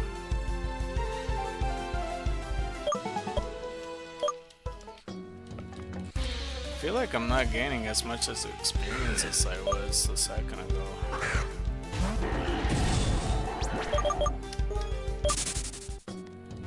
Okie dokie.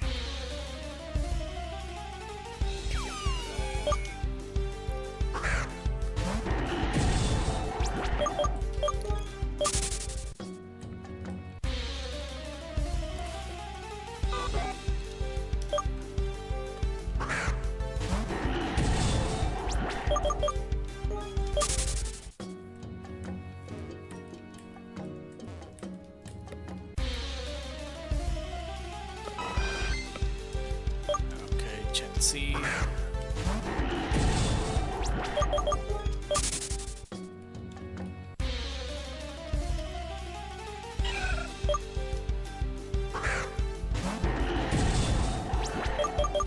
Just so it hasn't gotten paralyzed or something.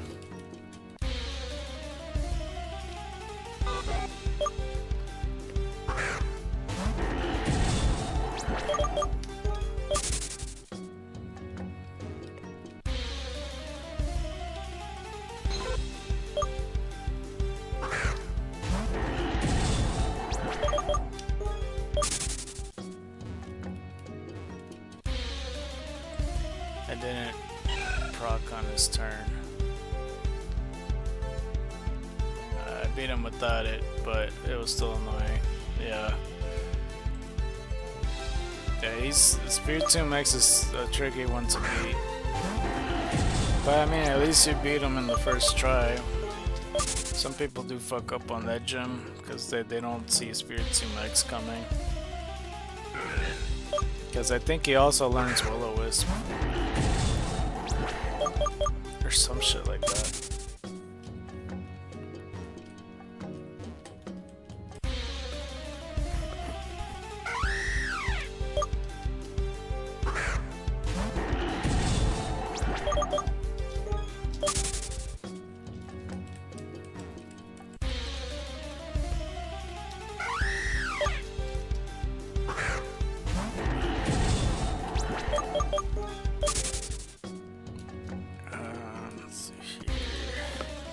He didn't do a Lewis on me, but I see the idea.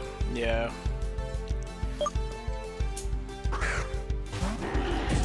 On the Pokédex, it suggested that that's the real Spiritomb's form, and that the Spiritomb in our world is the true X Pokemon.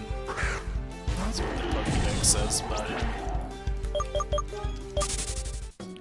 Which I find interesting. I mean, it doesn't make sense the more you think about it. So like, yeah, but that X Pokemon's actually in the other multiverse, so why is this one switched over?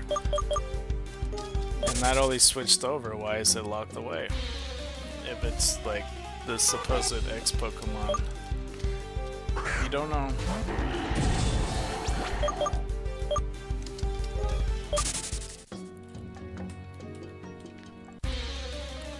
I wouldn't mind having that Pokemon in real life though, like if they actually had it officialized in Pokemon. That's a cool X Pokemon. I could kind of live without the Elekid X though, like if they don't establish, if they don't make it real, like I don't really mind it. Like I don't mind it if they do have it real, but I don't know. I'm not too crazy about it either. It's so cool nonetheless.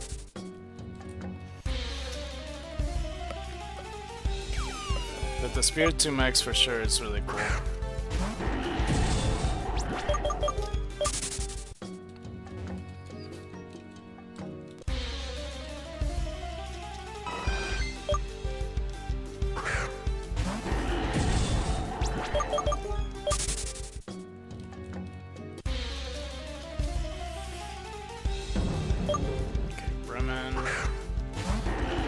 The other pack is ready right now, yeah. They said it was up 7 minutes ago. Okie dokie. Might as well open this then. Okay, let's see here. Let's raise up the volume. Again, I wish I had like a separate screen so I could show the card. Fucking Ditto, you fucking bean. No, you know what? I'm gonna kill you too. Asshole. I almost went to the counter. Alright, so I'm gonna open the Mewtwo pack. That's not the Mewtwo pack, hold on. Mewtwo pack.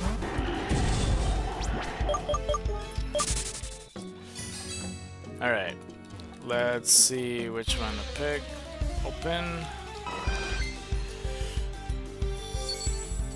I could not tell if there was flip packs. I don't think there is. So I'll just pick a random pack again. I don't feel like looking for bent corners.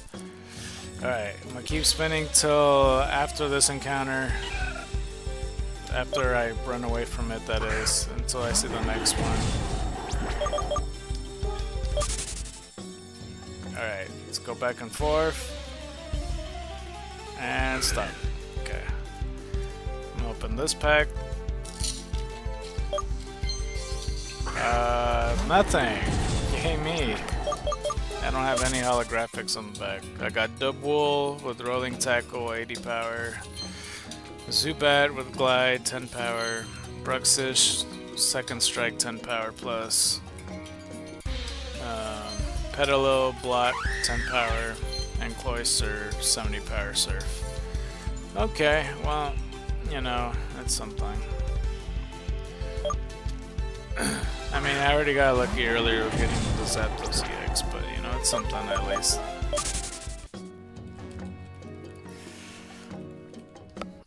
Okie dokie. Did the person cancel the trade? Oh, I did cancel the trade. Oh no, never mind. He's still okay. I'm still waiting for his response. Never mind. I thought he canceled the trade. I'm like, bruh. It's like I don't know. They think I'm psychic or some shit. I can't think. I don't know what you want me to give you.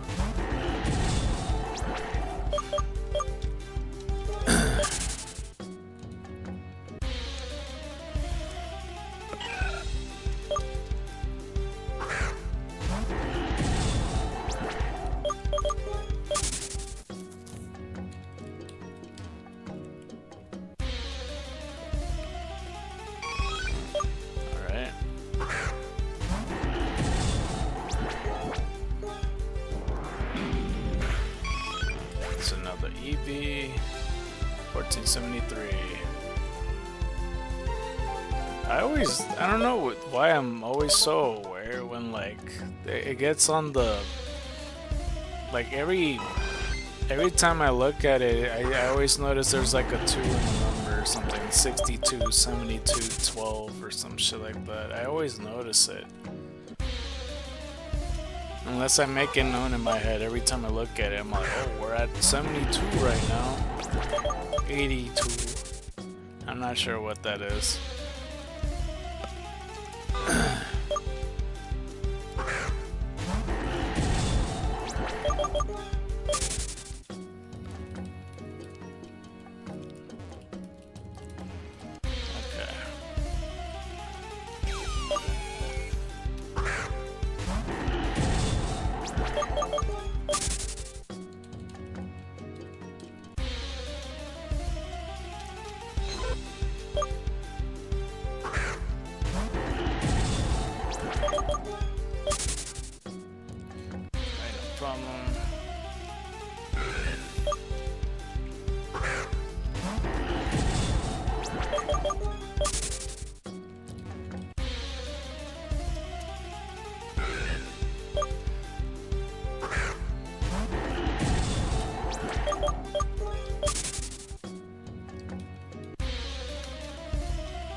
Are you still keeping it going in the universe over there?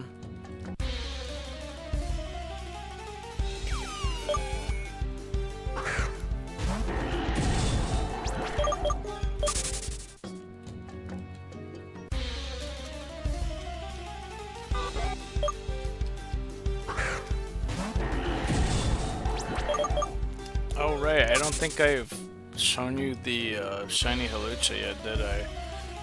Yeah, at the island. Yeah, that's the same island that I had the language problem. As soon as I got to that island, everybody was talking in Italian.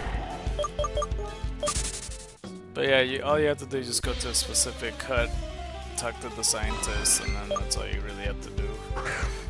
There's a few trainers there as well along the shoreline.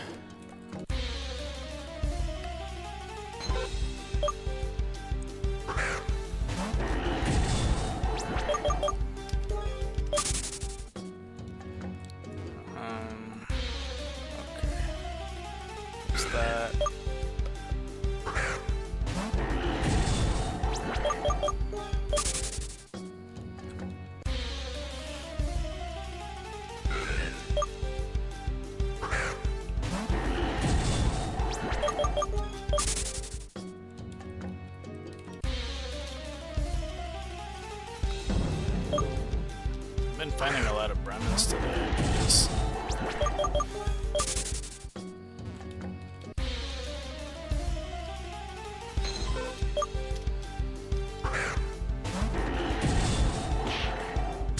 Another one? Really? Fuck.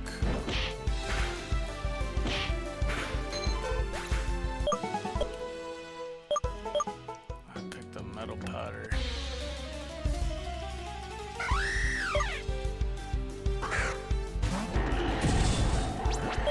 I don't know what's the percentage of finding an imposter ditto, but that shit.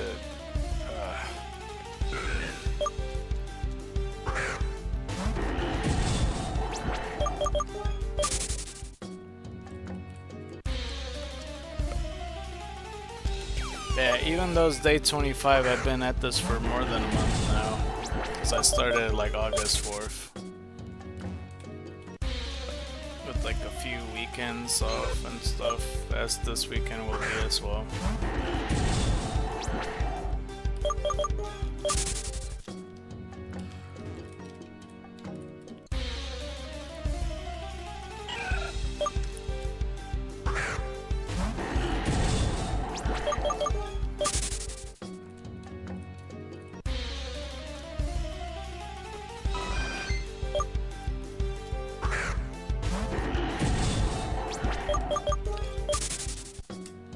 Stand back up.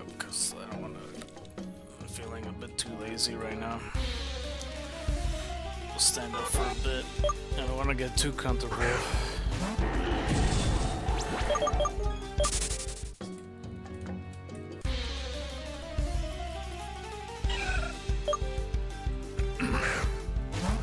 Makes me feel more active too when I'm standing up, even though this isn't really a standing desk or anything, but I mean it's still good at arm's length. It's not a problem. Sometimes a pain in the ass to read down when I'm looking at my phone though.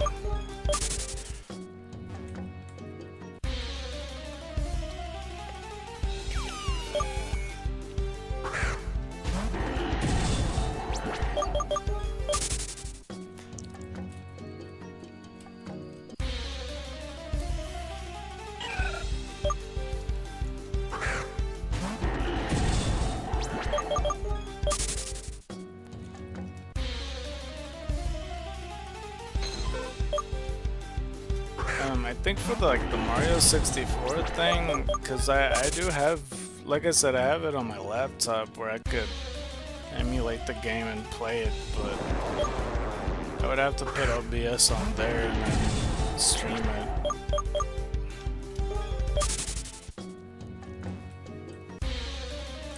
But it'd be a lot of constant save states and stuff like that.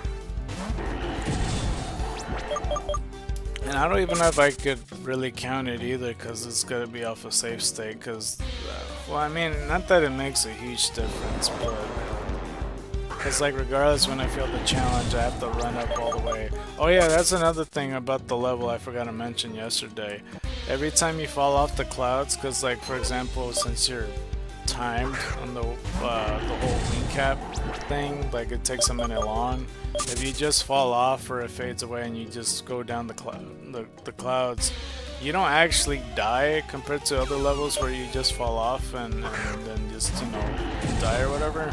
Like, you start from the outside of the castle, and for this wing cap over the Mario level, it's like almost the highest point of the castle. Almost, I said, is like third highest.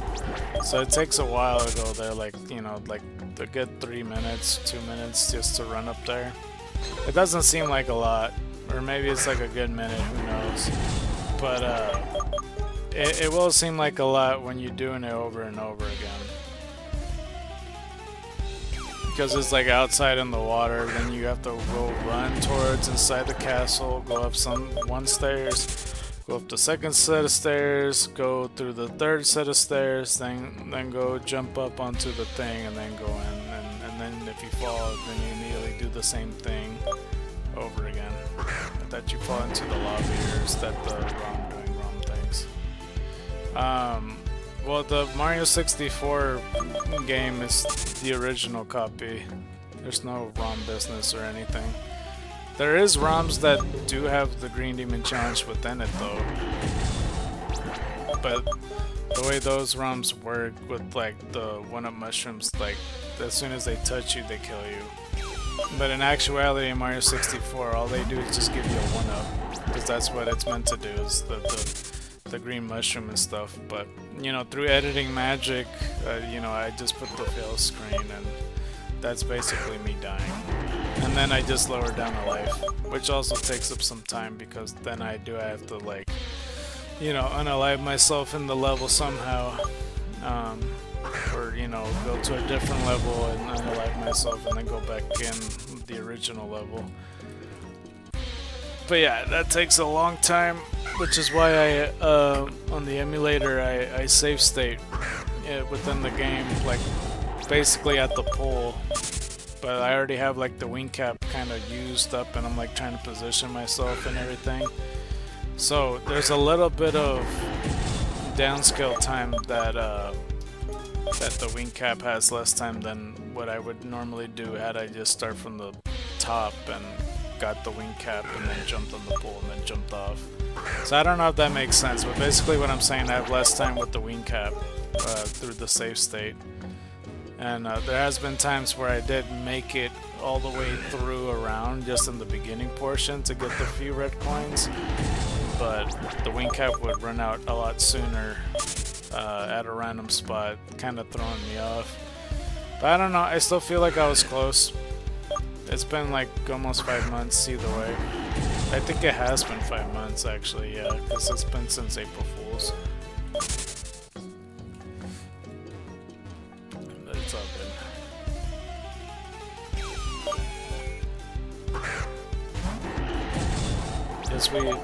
Once we tackle all of the Xenoversal stuff and the streaming stuff, then we'll probably look into it or something. Because that'll probably be the 1,000 video special or some shit. I have to do the 800 subscriber special too, though.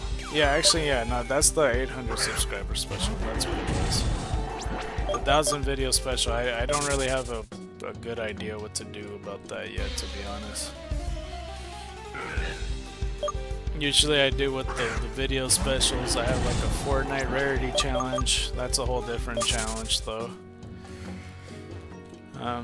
Cause what I do off of there, like, cause I already did a few of these already, but like, you know, the all gray challenge or the all green challenge, and then I did the all blue challenge. You know, you just use gray weapons, blue weapons, green weapons, whatever the all rarity challenge is.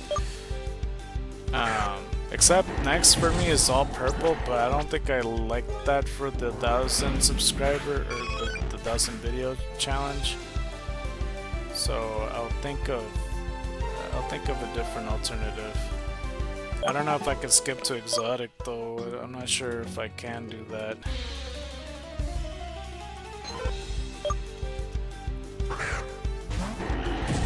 I think there is a way to do all exotic run though. I just have to rely on other people killing the bug beast in Fortnite, and then I take a exotic weapon, and then from there kill all the other giant bugs, and then I'll try to get in full inventory until I do.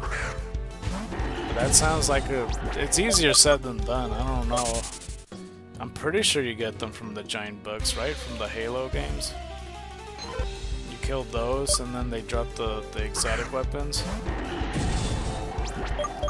So I might need a hot drop to a spot. I didn't play Fortnite in like 2 or 3 weeks. Might have been 2 weeks, I don't remember. I don't know. Maybe the exotic one is next, I'm not sure. I can record it, but I can't edit or upload it. Unless I just upload the raw footage, but then that'd be kind of weird, to be honest. I haven't played in a while. Okay. Yeah. It's all good. I'd be lagging anyway, to be honest with you. Like, it wouldn't do too well. So, yeah. You got anything going on for the weekend? Because you got your weekend off pretty much every week, right? You only work Monday through Friday. You got anything going on? Jigglypuff.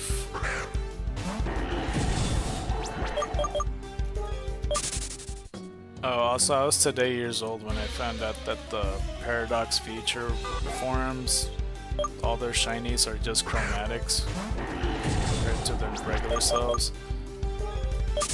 And I don't know how it works for robot Pokemon, because like it feels like people just build them. It's like, how would you, like, you know, these people decide on which ones to make shinies or not? I don't know. I don't fully understand that part.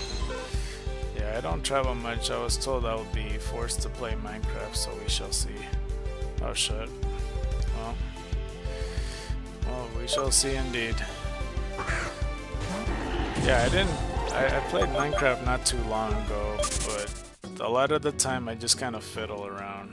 I just kind of do stuff till they say stuff. Unfortunately, it's Bedrock version 2. Oh. I get confused. I always forget. I swear, every single time I get on Minecraft, like I try to figure out how to even go in the same world as them. Like it feels like it's different every time. and that I always have to download something every time. Because I go onto the menu and they ask me if it's like Java or Bedrock or whatever, then I do that. And then like, I just let them tell me what to do because I feel stupid every time. I play a lot of modded in Minecraft. Oh, I see. I have no idea anything outside of regular Minecraft. Like, I know a little bit here and there, but I don't know. I just, at one point I remember just trying to watch a video of a Minecraft YouTuber on like some random thing, and I didn't know what the fuck was going on. Like, I was so confused. I just wanted to give it a shot and hope for the best that I understand what's going on. I did not. I was so lost. But I don't know. I wish I knew. I don't know where to slowly understand everything. And, you know, I kind of don't blame the YouTuber just like, you know, playing the game like if I knew what was going on. Because that's probably what he imagined his audience understands, that, you know, they know what's going on. But I didn't. I don't know. Like I said, it's not nothing to do. It's not his fault. It's just my own. I'm the one that decided to watch a random episode. I don't know what episode it was. It could have been 1147 of all I know. And honestly, it's just easier for people to just start at episode 1 of something, but yeah, he was a full-fledged Minecraft YouTuber, and I don't even remember who it was or what title the video was called. I have no idea. If you ever want to play mod pack, Minecraft is usually good to start with a skyblock type of mod pack, mostly since you can't be super distracted and dragged along by quest. Yeah. Like, I'm at a very basic level. Like, whenever I play Minecraft and they want me to build a house, my house that I build is basically a dirt porta potty with one bed inside, and it's only enough room for just the bed. That's how much space I put in my house, and then I just put a sign outside saying it's my house, and then for the rest of the time I just wander around. That's basically my Minecraft experience every time. And I have fun building that house. Everybody else is like doing full force and go like, oh, I'm looking for sakura trees, peach blossom trees, so I can make pink walls and make these nice houses, and you know, I'll make this nice roof with the, you know, there's a couple people that were like that. They were like, what, making an effort to find these peach blossom trees and stuff like that. And me personally, I never even found diamonds, just for myself. But yeah, that's the Minecraft history that I have. It doesn't help that updates in Minecraft can make it practically unrecognizable. Yeah, and I never remember how to build anything either.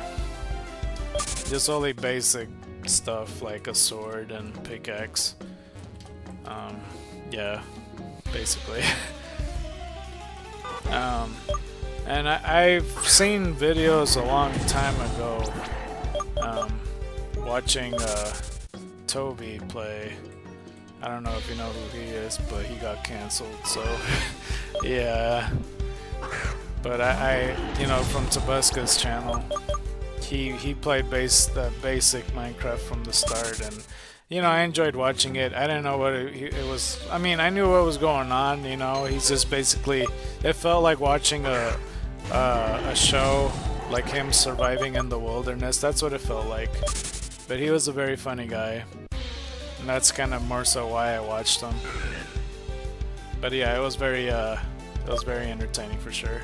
Diamond sword. Yeah, that guy. Yeah, it's unfortunate that he got cancelled, but you know, he did a bad, so he's been away ever since too, so I don't even know what he's doing nowadays. But I absolutely love his Minecraft videos. Those are the ones that I watched and, you know, understood, because he was also learning. And there's a few PewDiePie videos too that he was also learning. I mean, I'm pretty sure he gotten pretty good at Minecraft at this point, because he knows how to build all these things. I don't think I watched all his Minecraft videos though. But I got pretty far watching Tobuscus. I don't think he got into the level of, you know, beating the game, I think. But yeah, he got cleared, but it only took like a decade. What, Tobuscus? So he was innocent or something? Because didn't he get in trouble for like essaying like a woman supposedly or some shit? Because I don't know, I didn't look into how far it is. It's just, I just understand that he got cancelled for it because multiple women claimed that they keep getting approached by Tobuscus or something and it's a common thing or whatever, I don't know. His girlfriend made that shit up, he admitted it. He admitted it or she admitted it? Oh, okay, yeah, she admitted it. Okay. Well, that's fucked up of her because she kind of practically ruined his career for that shit. Unless it's fine now, I don't know. I don't know how or what he's been doing. Because at the time, he was doing so good. He was getting popular for all kinds of stuff. Even his trailers that, like, he would, you know, do his literal trailer things where he would narrate and commentate everything that's going on in a comedic twist. I honestly miss watching his stuff, to be honest. Yeah, because he was very, very funny. I don't know if it was, I would say childhood stuff, but like pretty early YouTube when I was watching it the most, I feel. I mean, I still watch a lot of YouTube nowadays, but you know, I think he tried, but it was never really going to happen. Yeah. Yeah, I have no idea what's he's doing. I mean, I'm sure he's doing well even still. I think I remember it took me a while to watch Happy Wheels, only because I wasn't sure what that game was. Because whenever I read the title Happy Wheels, I read it as Hot Wheels in my head, and like I pictured plastic toys. Like I know what it is now. Like I watch plenty of content and even Toby's now and Jacksepticeye's and Markiplier's and stuff. But at first, when it was popular at the time, I wasn't watching it because that's what I thought in my head. I thought it was a Hot Wheel plastic world.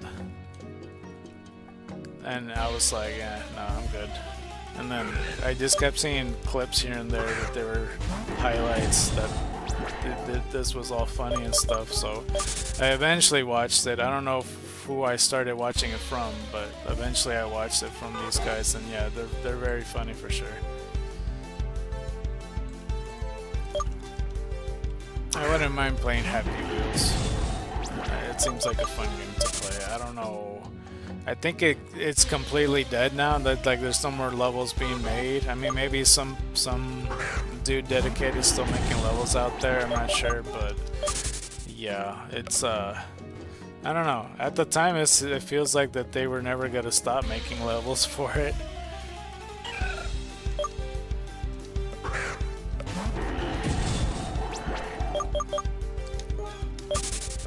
But yeah, interesting nonetheless. Happy Wheels would be a good stream, I would think. I don't know if I would do that for chapter 2, though. I have no idea. I mean, at least Happy Wheels would be a pretty easy thumbnail to make. I think. I don't know. I don't want to just make just a colorful background that says Happy Wheels on it if I were to do it. But who knows? It's only on PC, right? Like you don't have to, or do you have to buy it on Steam? I don't recall. I just only watched the content. I never played it. I know there's like a 3D one. I've seen some people play that as well.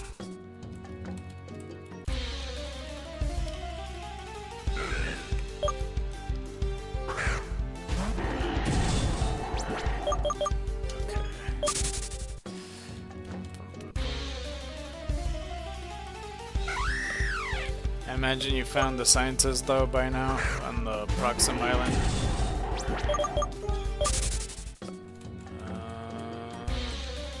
2010s train.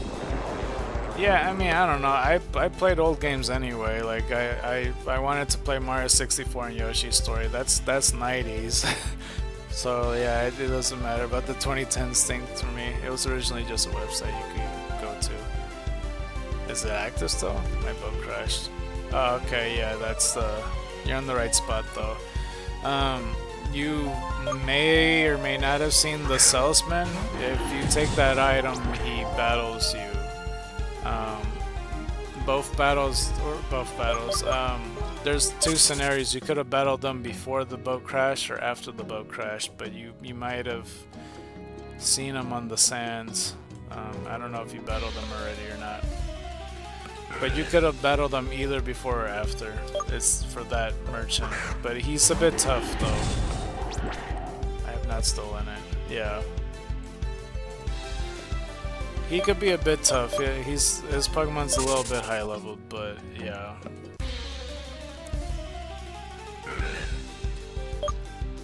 He's like 2 or 3 levels over the gym leader's Pokemon Ace, but even still, after you beat him, he gives you an item.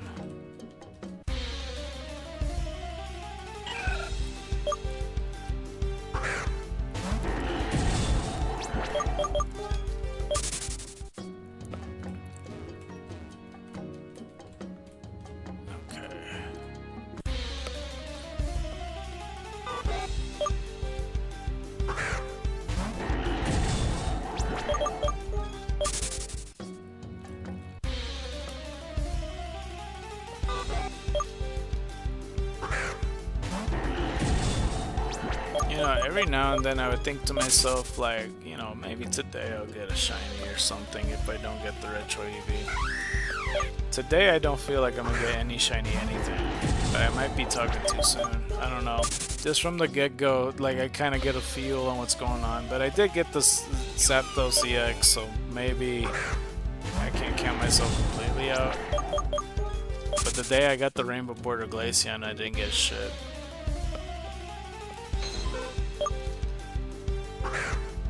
I mean, especially yesterday, that's when I got the golden Mewtwo, for what it's worth. Because like, apparently, like, when I looked at the stats for like the rates of what it is, it's like 0.05%. So, you know, that's not bad. I think 1 out of 500 is like 0.005 or 6, I don't remember, or 2 or some shit like that. So yeah, I don't know.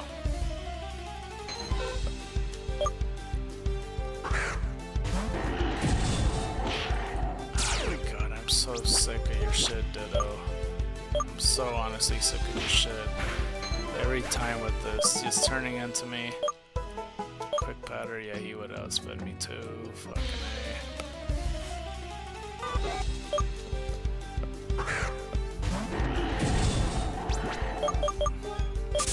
I forgot the math, but I tried to divide it. It said something about 0.002. Yeah, 0.2% would be 1 out of 500. Wait, really? I thought it was 0.02. 0.2%. I mean, either way, that's, you know. It's below 1%, but at least it's not completely out of the realm of possibility.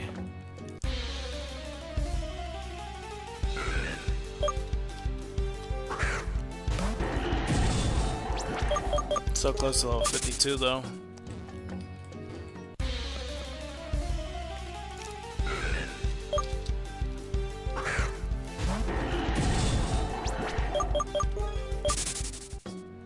Yeah, because if today was the day that I got confirmation and I could not get Retro Eevee, then I probably would have tried to focus my attention on trying to get the Shadow update for Shiny Haunter. I was also considering maybe going to the mansion, because there's like not only the X Pokemon there, but maybe there's a better chance to see Haunters to kill to get them. And then like if it takes too long, I'll just like, you know, hatch the eggs at the same time. I'm not sure.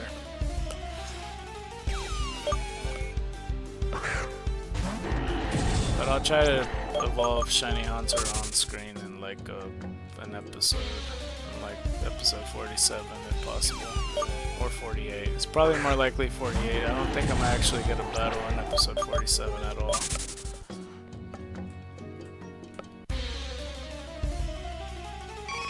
Okay, Eevee.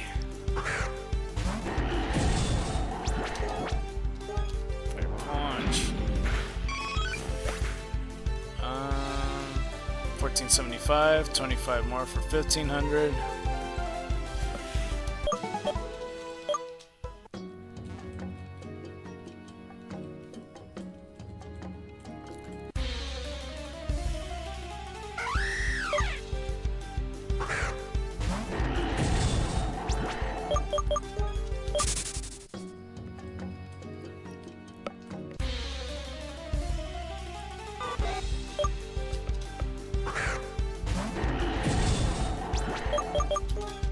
I feel like there's some bug Pokemon that needs evolutions, like Ladian, because I don't think Ladian's strong enough. Like I don't think people see Ladian as a threat ever, unless it's like a Driano hack or some shit.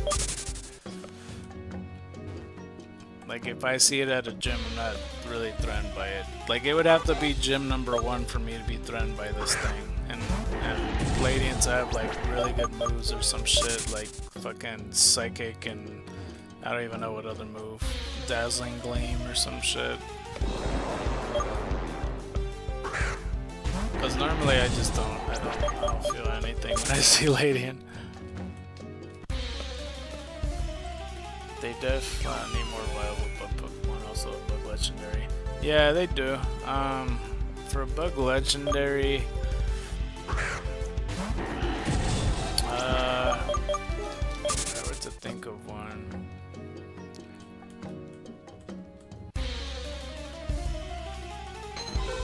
I mean, I just keep thinking of like maybe they make a Butterfly legendary. Because I know there's Butterfree and there's Beautifly and there's Vivillon or whatever. But like, if they make like a true Monarch one that has like blue shiny wings or something and meant to look glowy, or maybe like a different, more stylized one that they could pull off as a legendary Pokemon, I feel. Make it like a Bug Fairy type legendary.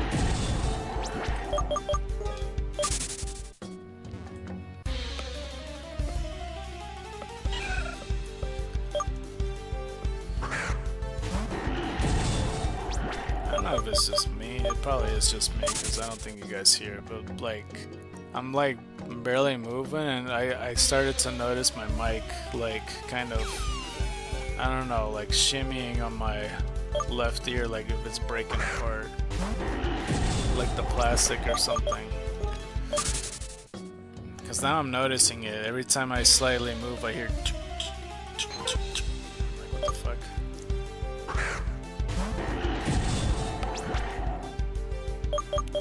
I don't know if it's just because my jaw is just moving, so it's like kind of moving with it. But it's very noticeable now and I don't like it. Okay, let's see here.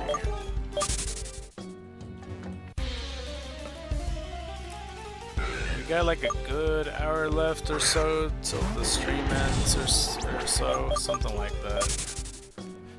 Because I gotta pick up a family member.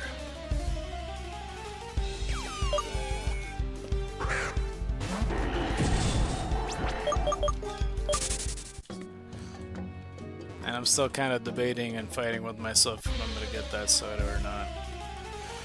I don't know.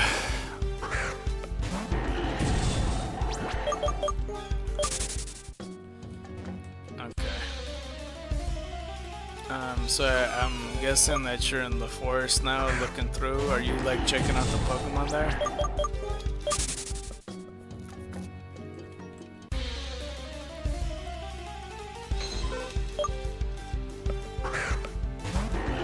There's, I think,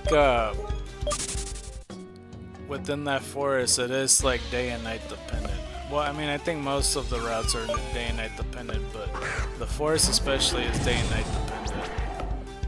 I found Lapras just walking around right now. Yeah. Okay, then you're in the right spot. That's the place if you want progression. But if you don't want progression because you won't be able to return back to the island anytime soon, if you want to run into some Pokemon.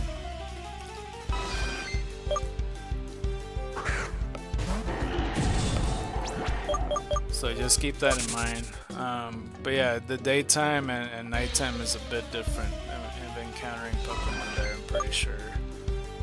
Because like the route, like there's some Fakemon like Puplion and Nunville, and I think Ghastly, Zubat, and that's as far as I remember. And there's other zones too, but there's some that's inaccessible in the game. So yeah, for me it's night. Oh, okay, then yeah, you'll probably see Nunville and Ghastlies or some shit. I'm pretty sure Zubat show up anyway. Cause like if it's, I guess it is, yeah, cause it's gonna be through your PC timer.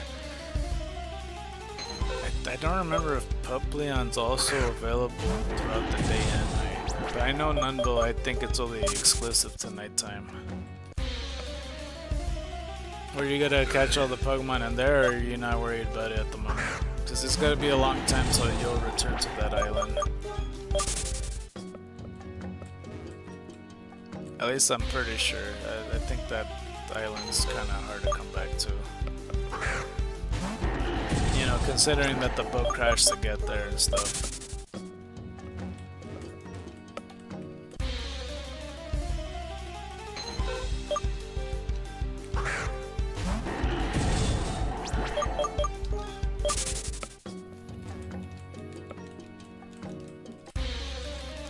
No, just Ghastly, I think, maybe Zubat. Yeah, there's like 2 more Fakemon in there in the grass. Hold on, let me check the encounters for it. What was the island called again? Or is that called Proxim Island? I don't recall. I also picked up Nunville. Oh yeah, I like little Nunville. I named her Teresa. She's not that strong though as a Nunville, from what I gathered. It's like a ghost fairy type or something.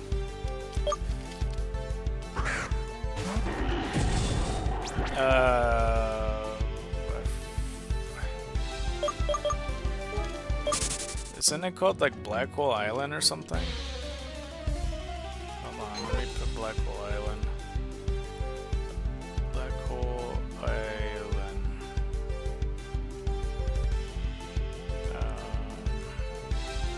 Xenoverse. Oh, Dark Hole Island, that's what it's called. Dark Hole Island, the Pokemon there. If this advertisement were to go down. There's so many zones there, what the fuck? Besides the Pokemon in the water, there is... Okay, I'm still looking at the water Pokemon. Puplion, Zubat, Ghastly. I guess there's Phantoms. I didn't know there's Phantoms. Then Oddishes. And there's Morlos. Morlos is a bit of a rare Pokemon in this game. I don't see too many of those. I mean, I know that they're a little bit later into the game, but yeah, it says 20% in the nighttime. Nunville 32% in the nighttime.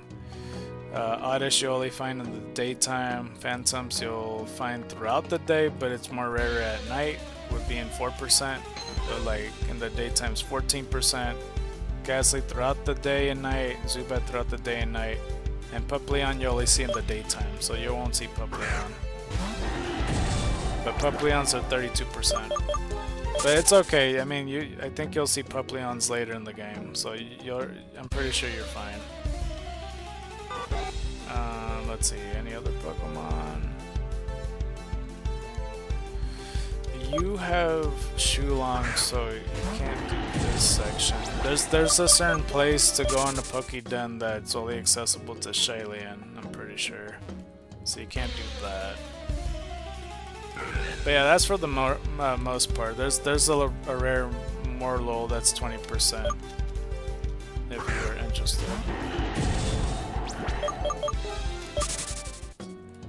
I completely forgot about Marlo. I think, I don't recall if he's available in a different route. I'm pretty sure he is, but like way later in the game. Dang, most encounters are in the day. Yeah.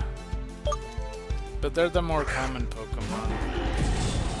There's some in the nighttime that's a lot harder to get, in my opinion at least. That being the Nundle and the Morlo.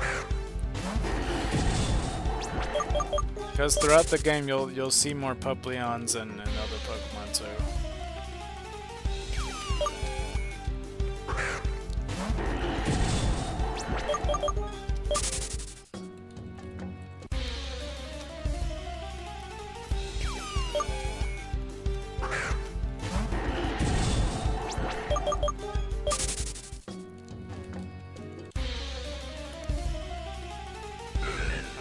Check if this person traded with me or not. Did he do it?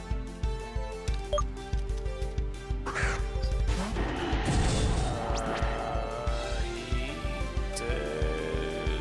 He's not online. Okay, let me just check. When was the last time he played? If I could see it. Oh, the last login's private. Never mind. Well, I was just gonna see if he was trying to see if he last logged in hours ago, so that would give me a clue that he's probably sleeping. Or he's at school, I don't know, either or after school or whatever.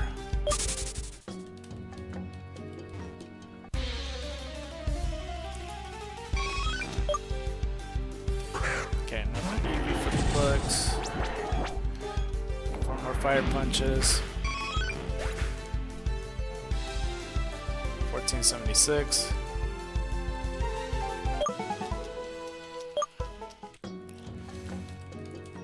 Let me check my Wonder Picks, might as well. This fool got a Raikou EX.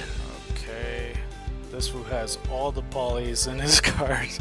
He has Poliwag, Poliwhirl, Poliwhirl. He doesn't have Poliwrath, but that would be funny. And a Politoed to boot. But no, Poliwag, a Poliwhirl, another Poliwhirl, Crag, and a Goal, and a Frillish. I have a Korean friend on my game that I get Korean cards from. I only know it's Korean because, like, when I was looking at the card, I had to switch to Korea to look at it. And it's pretty neat. I like getting cards from them. Let's see.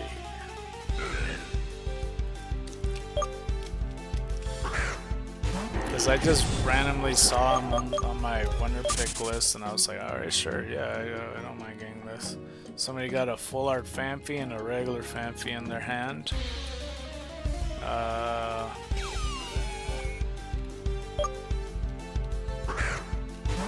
X-Man has a full art Latios. This fool right here got a Jumpluff EX.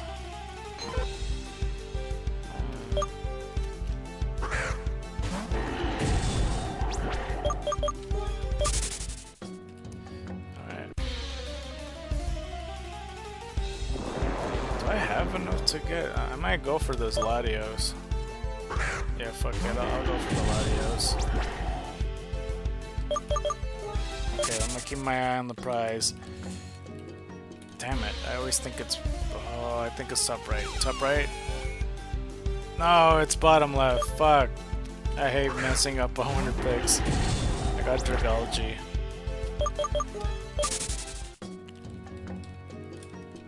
Ah, curse you. Got 7 cards from Secluded Springs, because I have not pulled 1 pack yet. I was like, thanks to X-Man.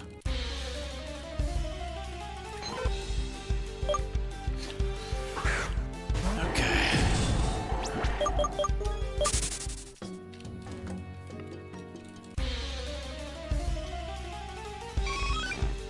Alright, another Eevee.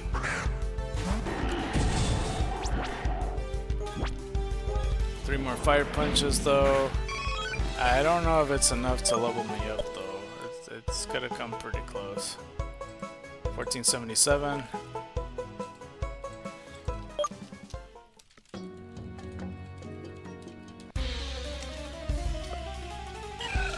Okay, I'm gonna multitask and see if I can message some people back, because there's some people messaging me.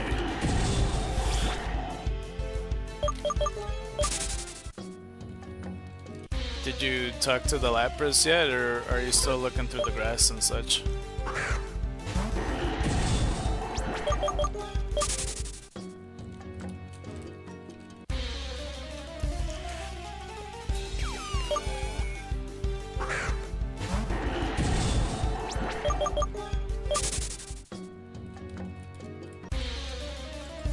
I'm on the old boat. Oh, okay. There's also encounters on there. There's like Grimers and Zubats, for what it's worth. I don't think there's anything else besides those two. I could be wrong though. I caught a Grimer as my first encounter there and I called her Candy.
Zelle as the thumbnail of the video.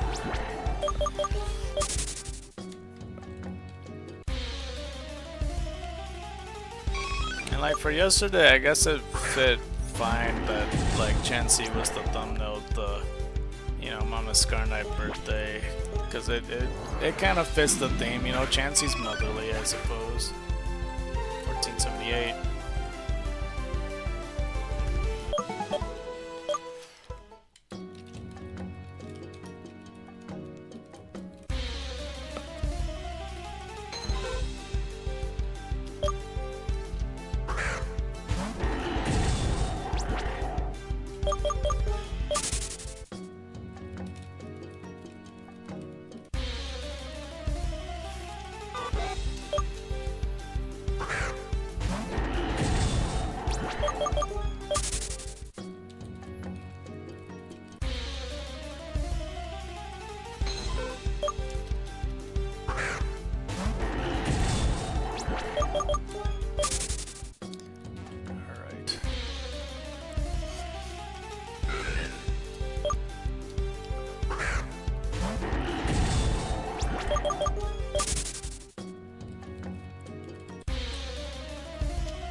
Alright, I figured by now that you're finished at the boat section, yeah?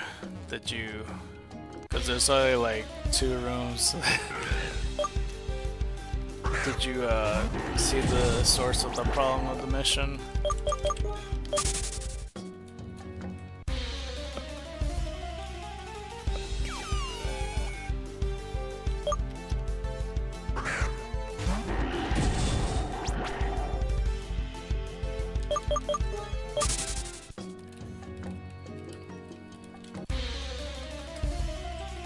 Dealing with the BS Sharpedo. Yeah, the Sharpedo X, Ghost Water type. That one do be hard.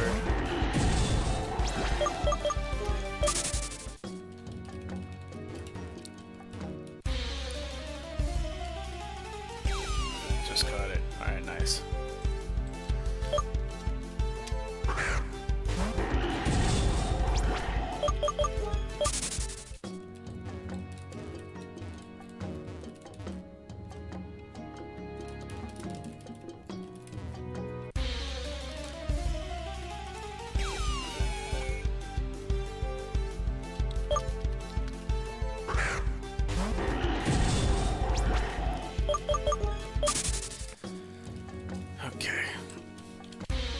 Stand back up. I keep like standing up and sitting down, standing up and sitting down. Because I keep thinking to myself that I'm gonna get too relaxed.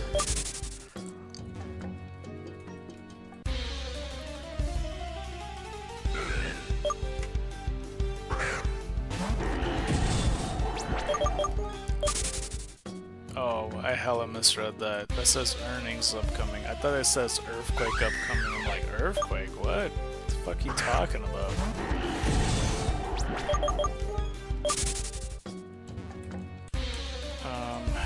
I refuse to believe the speed stat is as high as the one I just caught.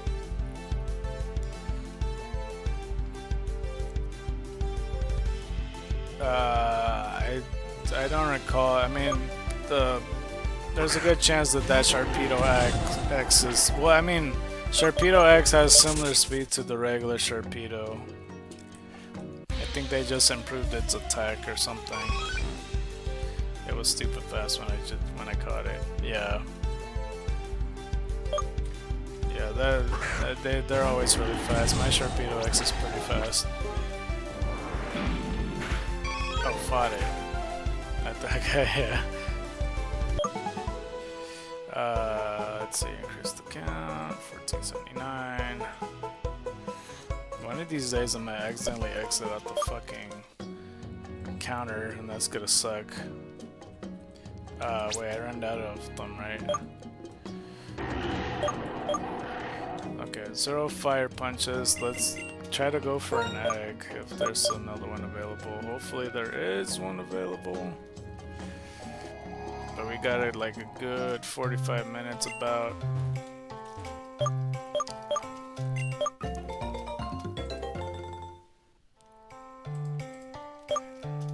Something like that. I'm still trying to figure out for Monday, because I don't know how things are gonna work for that day in particular. Because the family member that I usually pick up,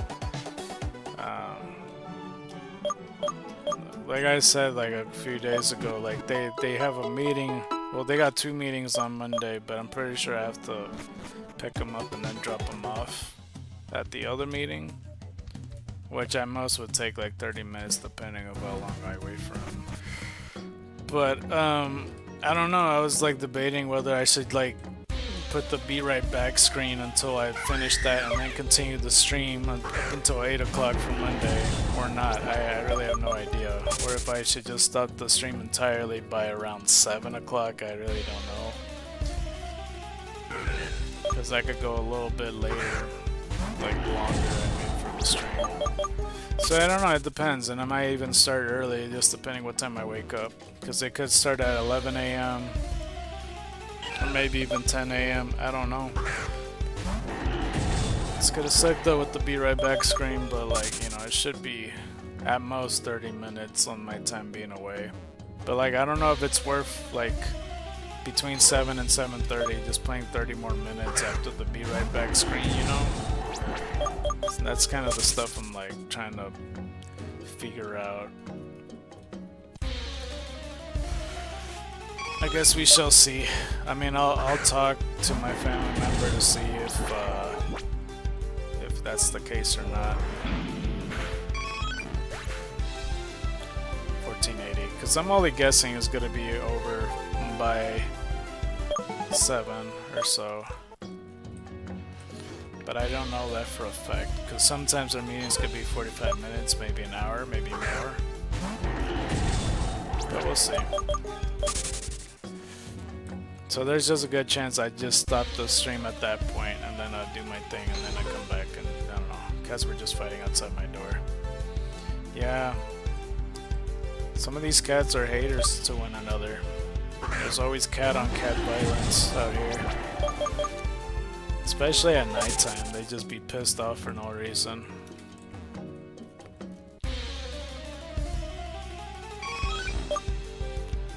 Sometimes whenever you just see a cat in 3 AM or whatever, it's kind of like someone summoning a cracked spring trap on it. And then they go crazy and run around the whole fucking living room and shit like that. 1481. I used to own some cats. I don't have any cats nowadays, but back when I had cats, you know, I mean, they were pretty tamed, I would say. I don't know. I remember when I was a kid, like when I had one of my cats, like, I think you know, hindsight's always 20/20. It's just 5 o'clock and now the background sunset. But yeah, hindsight's 20/20. But like, my cat basically hurt my feelings because like, I think he was just playing around, but I was just sitting down on the floor.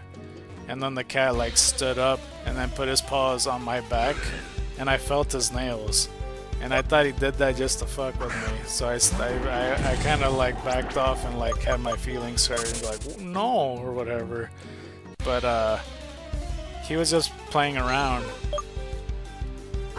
Like I said, hindsight is 20/20, but yeah, that hurt my feelings at the time. I'm like, why would he do that and like hurt me with his nails? But you know, the cats, they just so happen to have nails. 1482. But yeah, it's all good. Level 52, we did the thing. Okay, now we could do one more level, and we might as well give you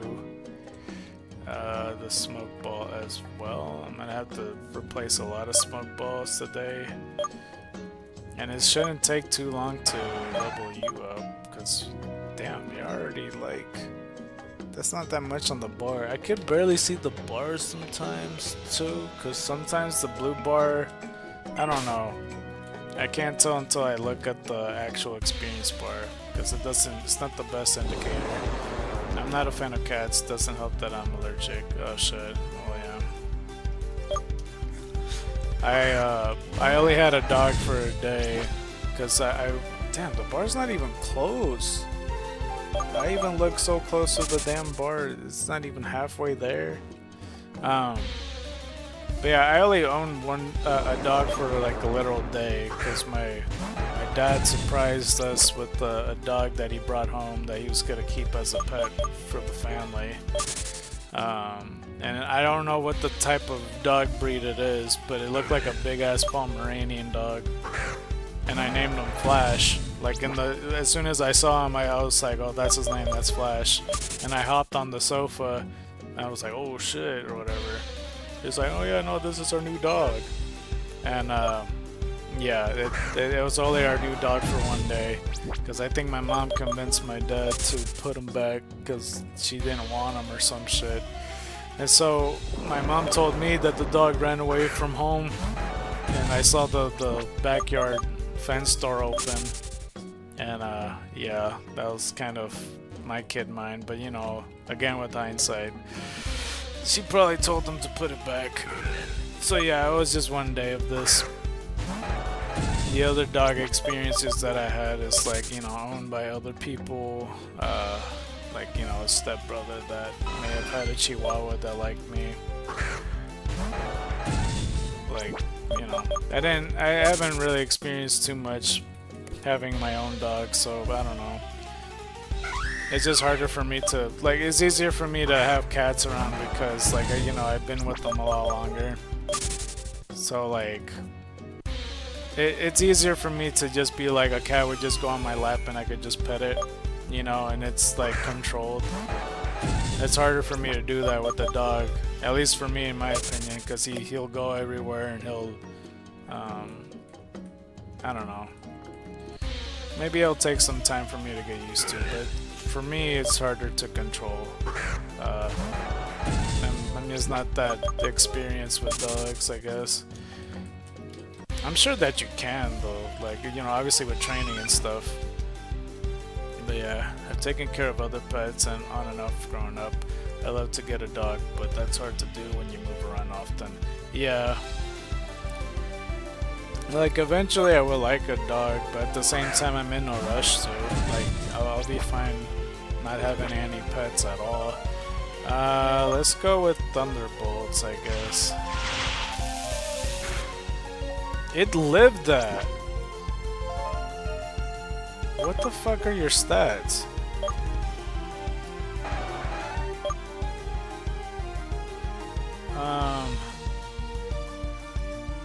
Oh, there's more of a physical attacker.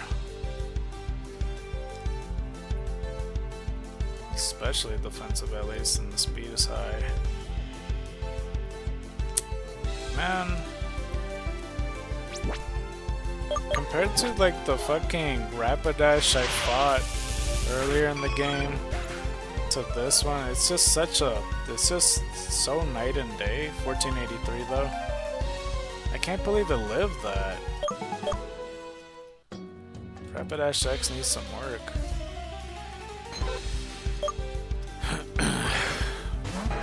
Yeah, but fighting Rapidash X, my god, that's gonna be a hard fight. So once you get to that point, you're in for a treat. So hopefully you'll be prepared enough where you have a Pokemon to answer to that, because that's gonna be fucking difficult. That's gonna be really difficult to deal with. Because he's one of the few Pokemon that he could have swept my team had I not, like, been prepared for it.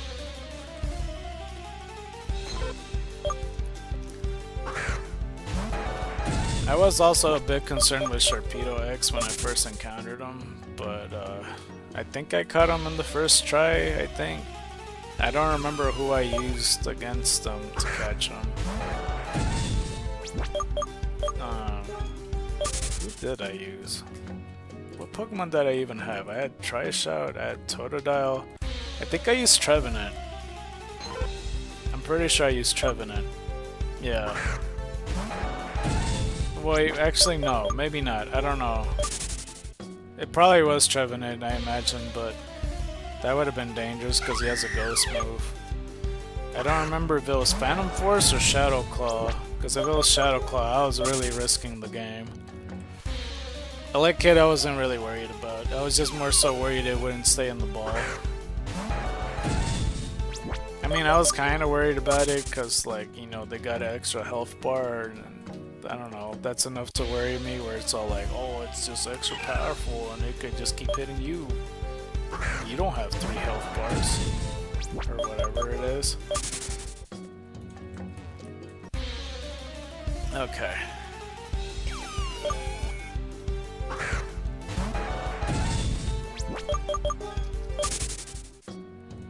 Oh, I forgot to...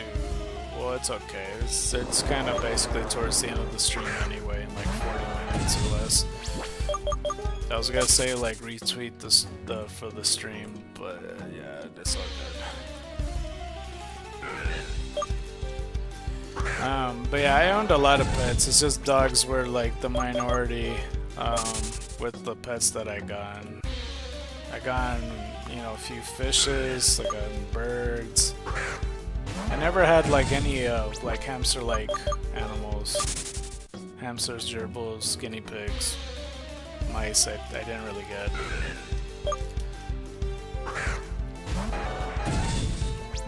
or reptiles for that matter. So yeah, just birds, fishes, and you know, just the more common stuff, I suppose. I had a bunny at one point because my like a younger relative wanted one, so we had a bunny together. That was probably the best pet I had. It felt like it felt like a dog, and it looked like a dog if you squint your eyes hard enough. But yeah. Let's go over here. Rodent pets die in the most dramatic ways. Probably, yeah.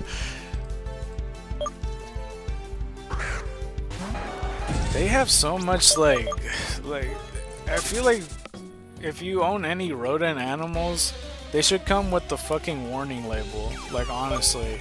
Because they're like, oh, be sure to not have these hamsters hang out with these hamsters because they're very territorial and they'll kill each other if you put them inside. Oh, don't do this because if you feed them this, they're gonna more likely suffer from anxiety and heart attacks.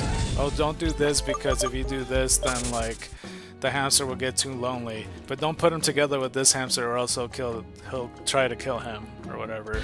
It's like, damn, dude, pick one.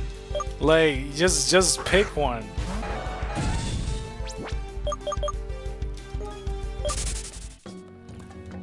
There's like so much. It's like, don't feed it too much cheese because then it'll just keep on shitting everywhere.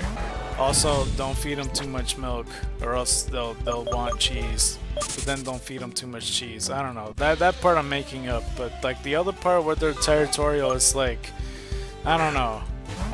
The territorial one is like, man, I don't know if you've seen like the Odd Ones Out, but like him and even Jaden like was telling about like hamster stories and shit like that. You know, that shit pretty much. That gets pretty violent pretty fast.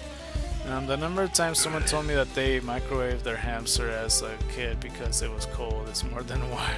I feel like that saves a lot of that says a lot of society.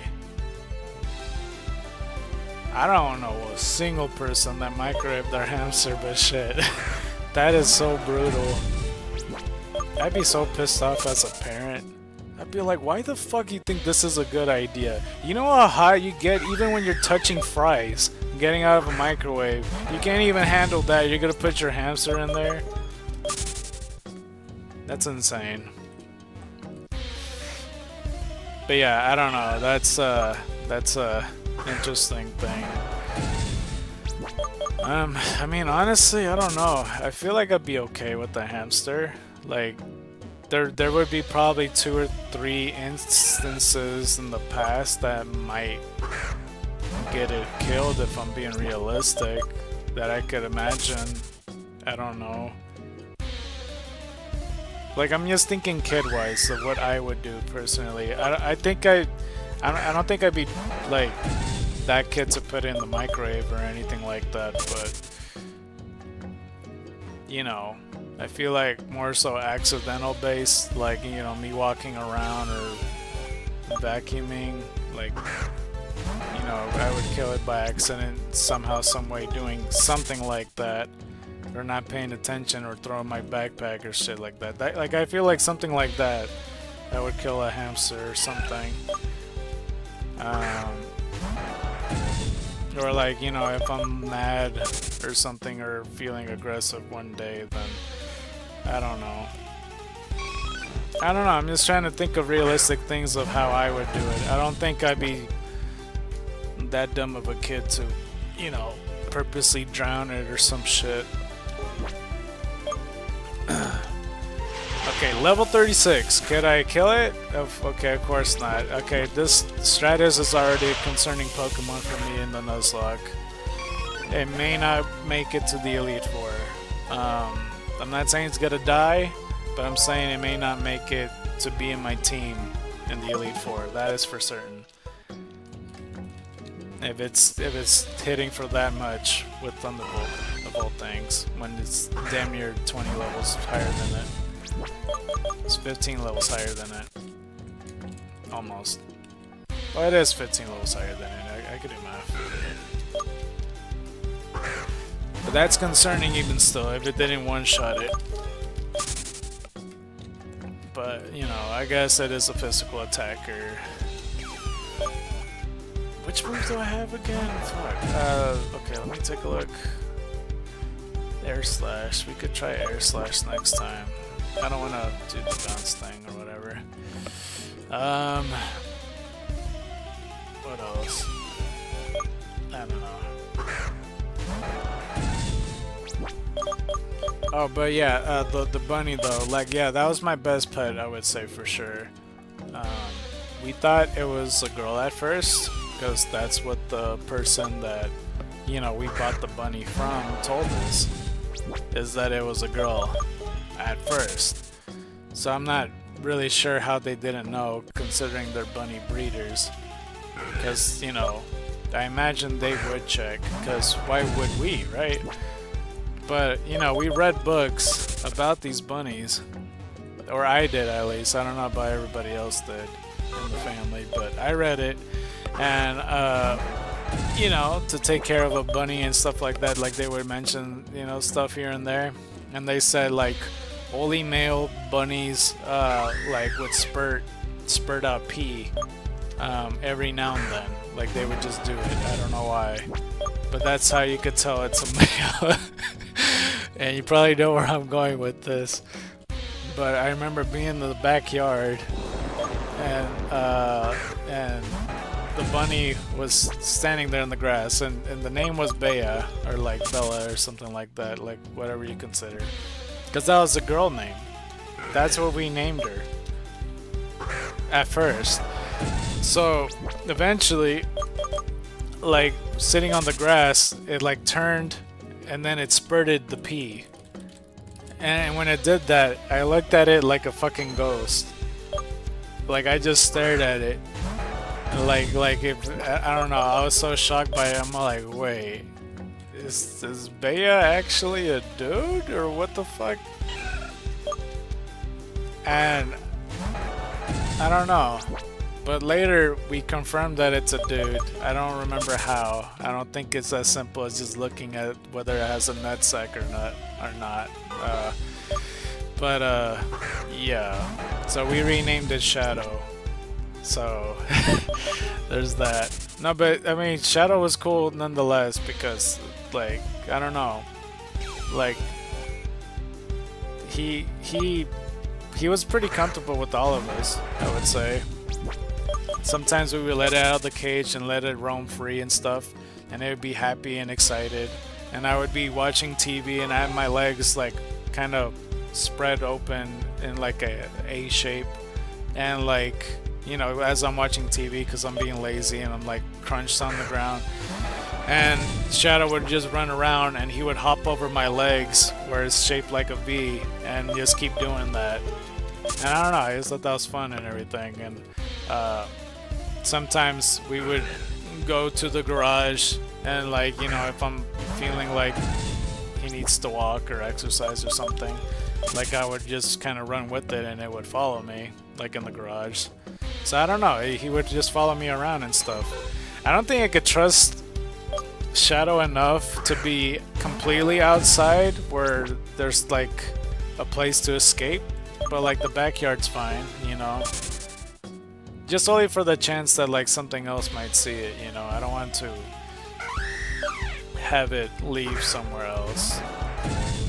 I don't know, that's kind of my logic. It's just like, it's either it run away or something's gotta run after it. So, you know, backyard and in the house, I trust.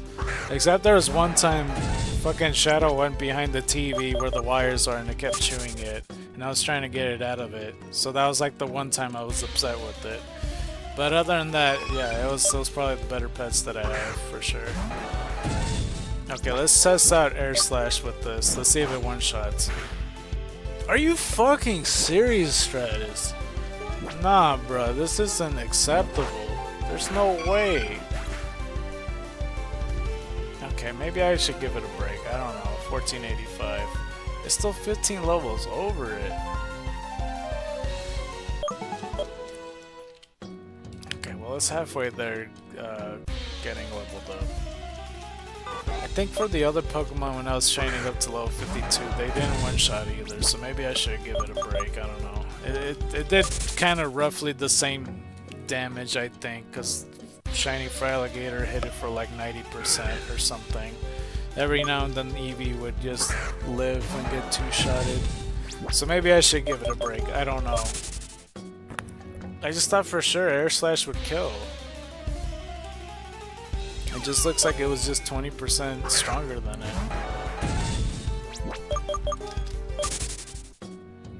But yeah, that's my TED Talk when it comes to Baya/Shadow right there. I mean, I like the cats a lot too, but it felt like my mom mostly took care of it more, so they were probably more attached to them and there or whatever. And you know, if it's as simple as me getting my feelings hurt just because a cat stand on my back or like put his paws on me, then I don't know. Like, I liked them a lot and they were pretty tame and stuff. But yeah. There was one time, and this kind of, I don't know if this would be considered a weird story or not, but our next door neighbor had a kitten. It was like an orange kitten. At some point, like, went by the fence door, the fence wall or whatever, like right next door to us, and like we hear it by the fence wall, and I don't know what compelled my mom to do this, but she digged a hole underneath the fence so like the kitten would go through to go to our place. So there was like about a couple hours worth where we had the kitten and we were spending time with it.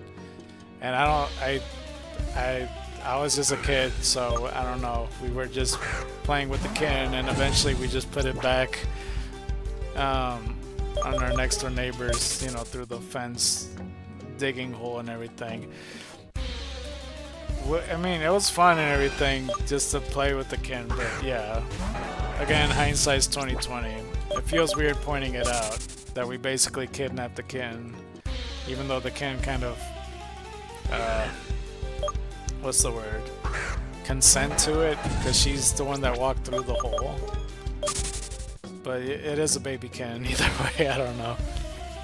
We kept like shaking like a little leak at it or whatever it is.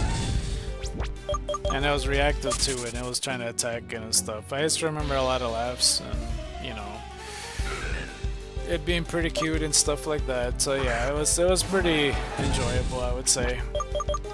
It was like a little orange kitten. The neighbors never had any idea that their kitten was gone to begin with.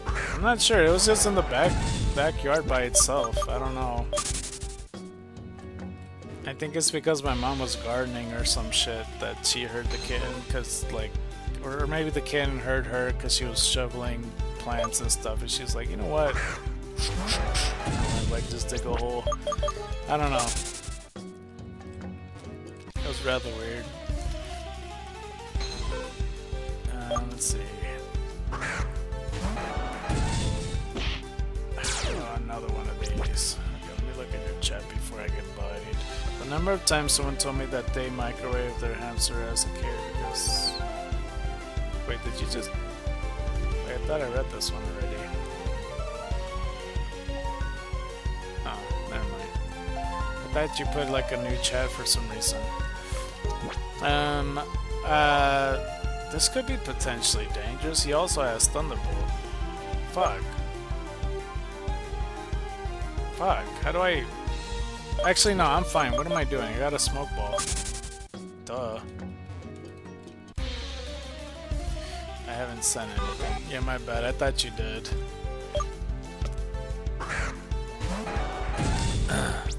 I thought like the chat shifted is why I checked. Oh, another egg. Could this be the shiny?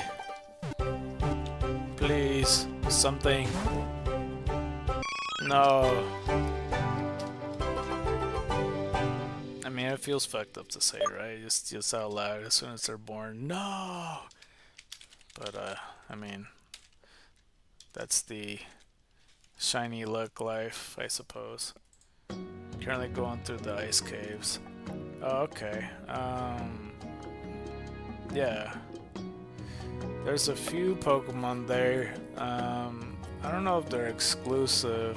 Oh no, yeah, you've seen the ice caves. That's the ice caves I was at when we were testing out the nose pass.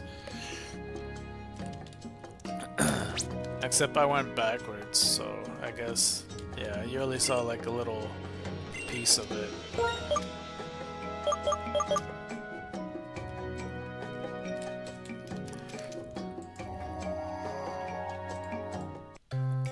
Okay, we do have another egg. That's good. Alright, like a good 20 minutes and then we're finished with the stream. 118, let's go take a look at you.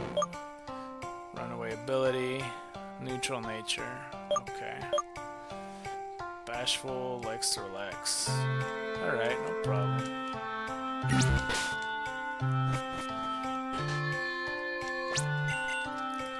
Yeah, because I feel like it'd be a different story with that whole kitten kidnapping story bit, and just, you know, end the story was like, and we'll do it again, or something. Yeah, that'd be kind of weird.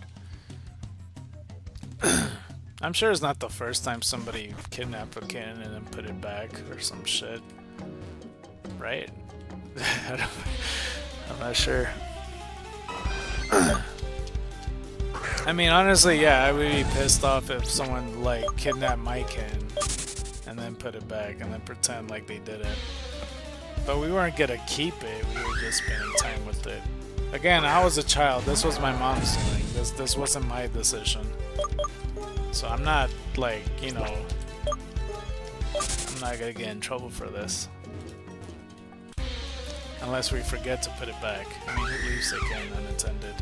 I think they put him in the backyard on purpose, because they just didn't want it inside or something.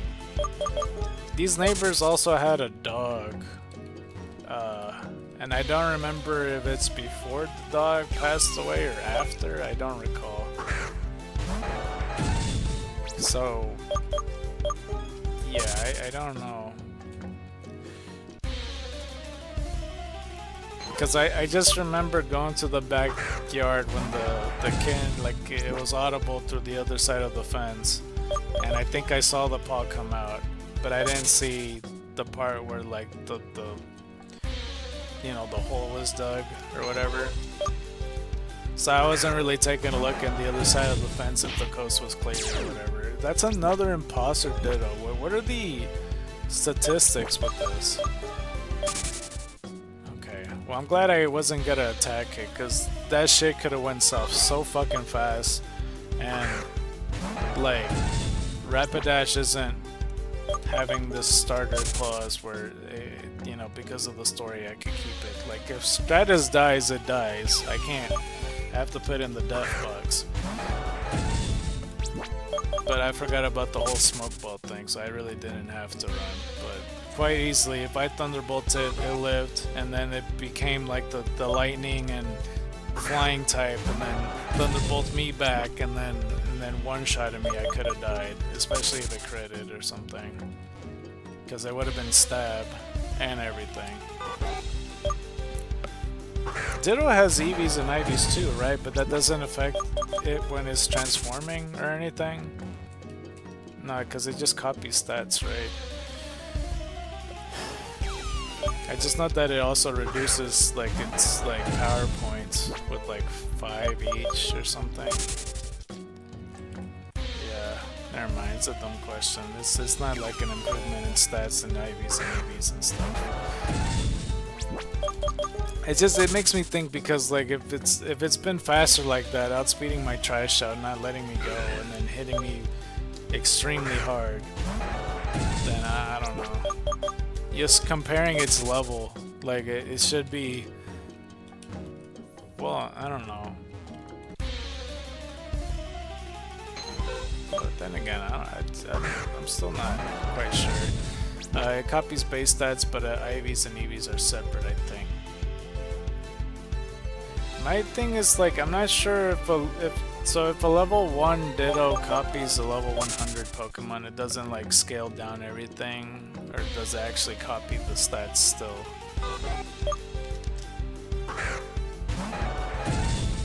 Because that's kind of my train of thought right now, where I haven't considered that. Because that'd be crazy if it does copy from level 1 to 100. That might be why Trishout got O-code by that. I don't know. I just feel like the level thing should be that. I think it's ghosted. Yeah. I thought so too. That was my impression. That's why I was questioning how come I can't kill this level 40 fucking Ditto. So it threw me off or outspeed it or anything.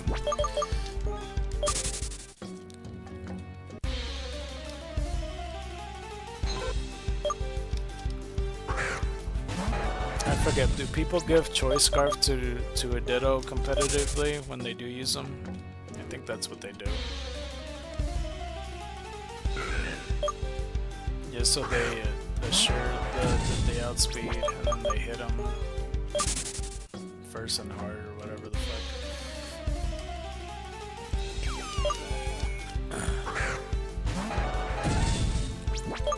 Okay, so switch. Alright, we got about a good 15 minutes left.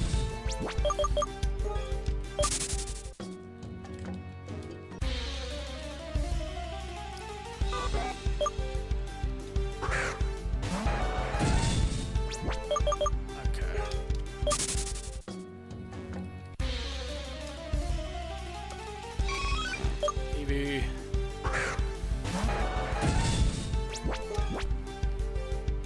I don't know. I'm thinking about it. I just thunderbolt the Eevee. Baton pass. Baton pass it to the retro Eevee, bro. 1486. Honestly, they should have wild Pokemon baton pass. I mean, I think people would. Honestly, they would hate it. I mean, honestly, if you really think about it, if like the Pokemon you're looking for, like if Eevee shows up, or let's put it the other way around. If it's retro Eevee and then he baton passes out, and then he switches to a different Eevee in the wild, I'd be pissed off, or something like that. But imagine in the scenario that they baton pass into a Pokemon that you do want. How hype would you be? Because that's basically the SOS call, it's just, you just switch.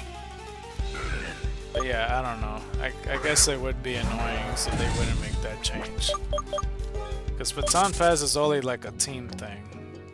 But like, I kind of imagine it like, oh, if it has friends in the forest, why wouldn't he switch it up or something? Different variation of SOS. Yeah, but runaway would be basically be that. Yeah.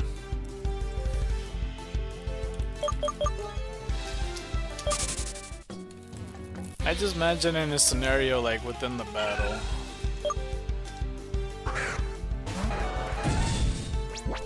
Like if Rosella used baton pass now, I would switch into the Chansey or some shit. Or her other Roselia friends. Are the odds boosted in the SOS, by the way, for Sun and Moon? Didn't I hear that somebody mentioned that the SOS chain is different and improved? There's a lot of weird things with the SOS, because like, there's like fucking lower leveled Salamences or some shit like that. Has a chance of popping up. I forget what it was. It was something crazy. Yeah, I think so. Yeah. I'm not sure how it works, but... Oh my god, dude, how many of these today? Like, how many? There has to be, like, a record. I know that some other day did this too.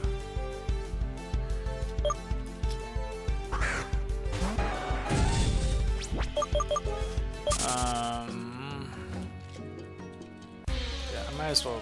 Well, actually, I don't know how to look this up because I don't think the Xeno wiki is gonna tell me what the chances of an imposter Ditto would pop up.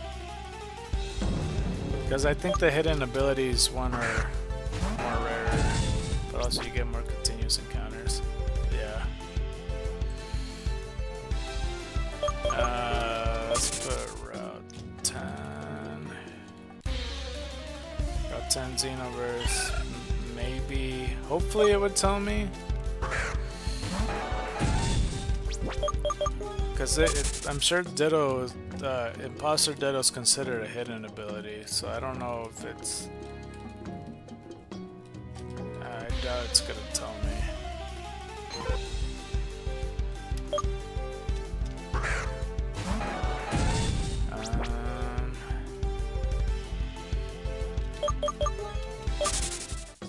I also don't know why Jigglypuff is so small on like its picture compared to all the other Pokemon.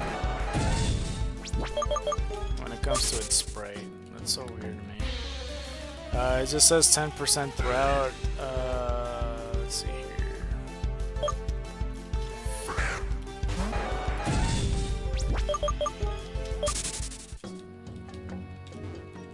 Wait, what? Oh, I read that as Jumpluff. Never mind. I thought that said that was Jigglypuff. Abra has evolved. We are cooking now. Oh, nice. I don't know if it works anyway if we were to trade. I mean, if you want, we could test it out, but I have no idea.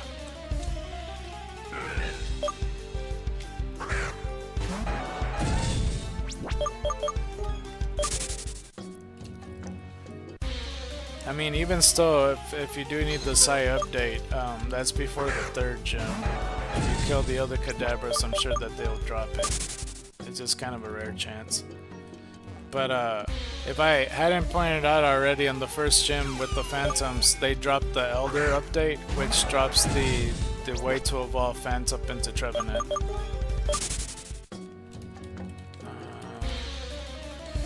I think I need to get to the next town. Oh, okay, yeah. Yeah, because you're heading to the 2nd gym. So after the 2nd gym, there'll be a place where you'll see other Kadabras and such.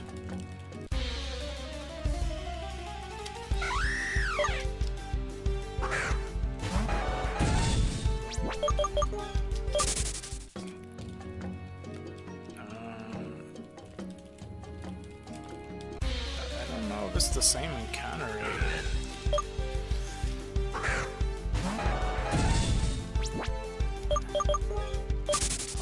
Ask Google. Do Pokemon with hidden abilities have a certain percentage in Pokemon Xenoverse?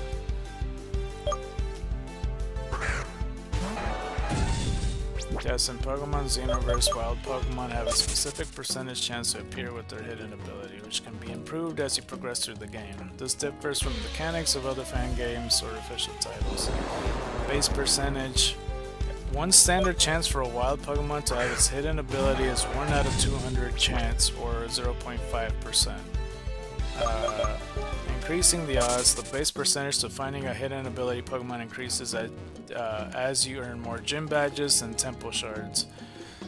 The first badge would be 1 out of 184, 2 badges 1 out of 168, 3 badges 1 out of 152, 4 badges 1 out of 136.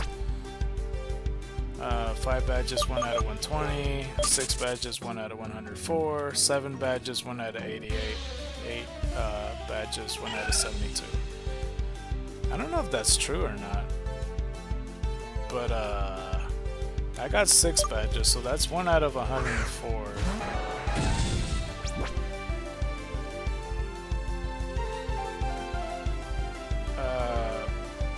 Ego Swabu? What the fuck does that mean? EGHO Swabu?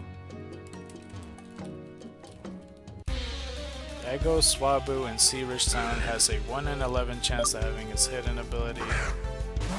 Pokemon from the Echo Rock Town will have a 1 out of 31 chance, except for Weedle and subsequent Meowth. I don't know what the fuck they're talking about. this AI search is funky. I don't know how true this is.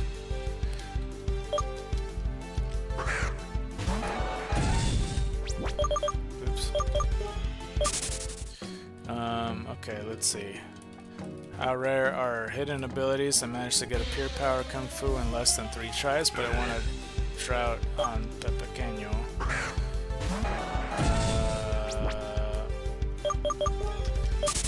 This person says, not sure how rare it is, but I found plenty of Pokemon with hidden abilities. I actually found 2 drop Pepequeños in about 30 minutes. I heard the rate was 1 out of 100, but I've seen way too many for that to be the case.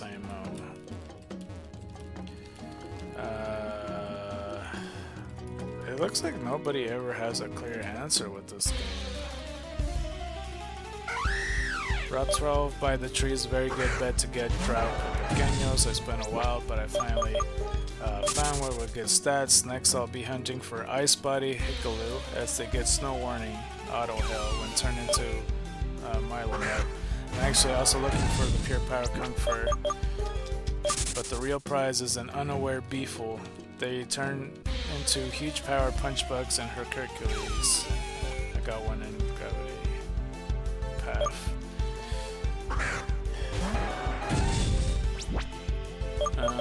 This one says, yo, I'm trying to catch a Dusmy on Route 12, but with one that was good IV since there's no IV training in Xenoverse. On my second catch I got one W, it's my one with the hidden ability, Marvel Skull, which will turn into Multi-Skull when I evolve it to Egorgian. If there was just some way I won't give up given it's only 4% encounter rate. Yeah, that doesn't... none of these answers my question. Fuck. Oh well. Oh man, it's so hard to get an answer in Pokemon Xenoverse sometimes. Beehive Studios doesn't speak the language.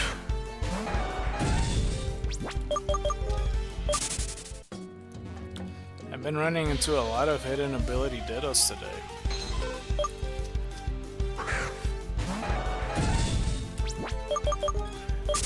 Alright. Well, we got like less than 5 minutes at this point.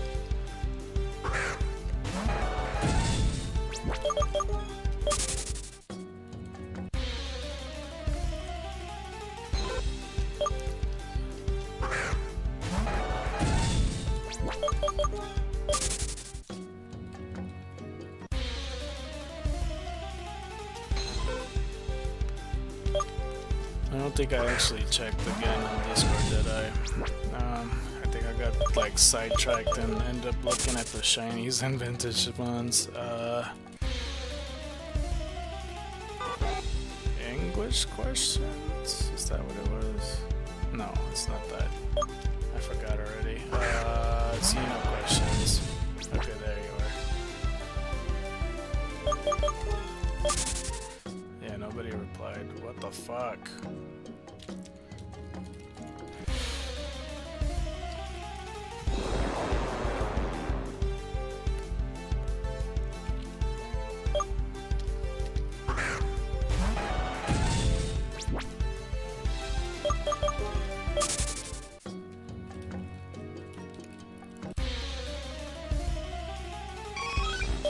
Alright, Eevee. On the ball. I think by Monday we're gonna get to level 52. Because I don't see us raising up half the experience bar in like 2 minutes. 487.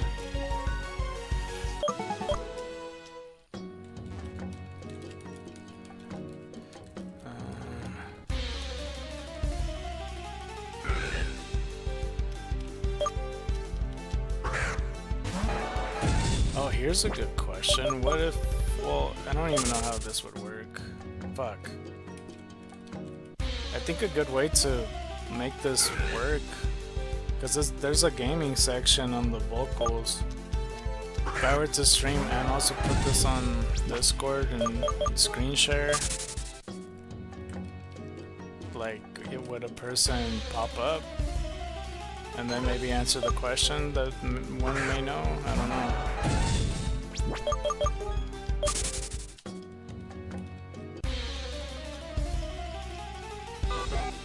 Either that or I don't know. I'm just trying to consider options.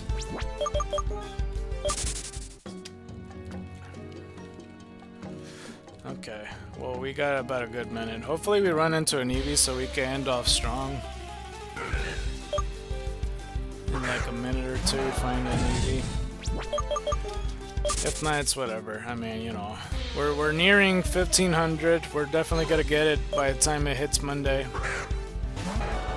But yeah, this is going to be basically towards the end of the stream. If you like this stream, don't forget to press that like button. If you really like this stream, please consider subscribing. If you haven't considered subscribing yet, please watch another one of my videos. I play the video games. Any of you like playing video games, you might like my stuff. And if you're feeling generous, be sure to donate. Only if you're feeling generous, and you know that $1 comes a long way, whether it is, of course, you know, Zelle, PayPal, Venmo, Cash App, Patreon, or GoFundMe. Preferably GoFundMe, because then we could, you know, see the range of the stuff and everything.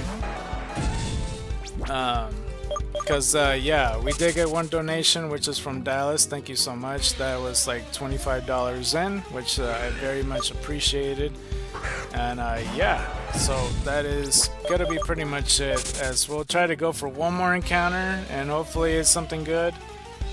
Well, no, but yeah, we'll see you guys next time. And yeah, thank you so much, and I'll see you later around Tufo, okay? And hopefully you're enjoying the game, because, you know, I mean, you're making some pretty good progress, I would say. Oops, I didn't mean to save again. But yeah, I'll see you later on. Alright, White Tigers and Dragons to you, and you've been ScarKnight. I'm out!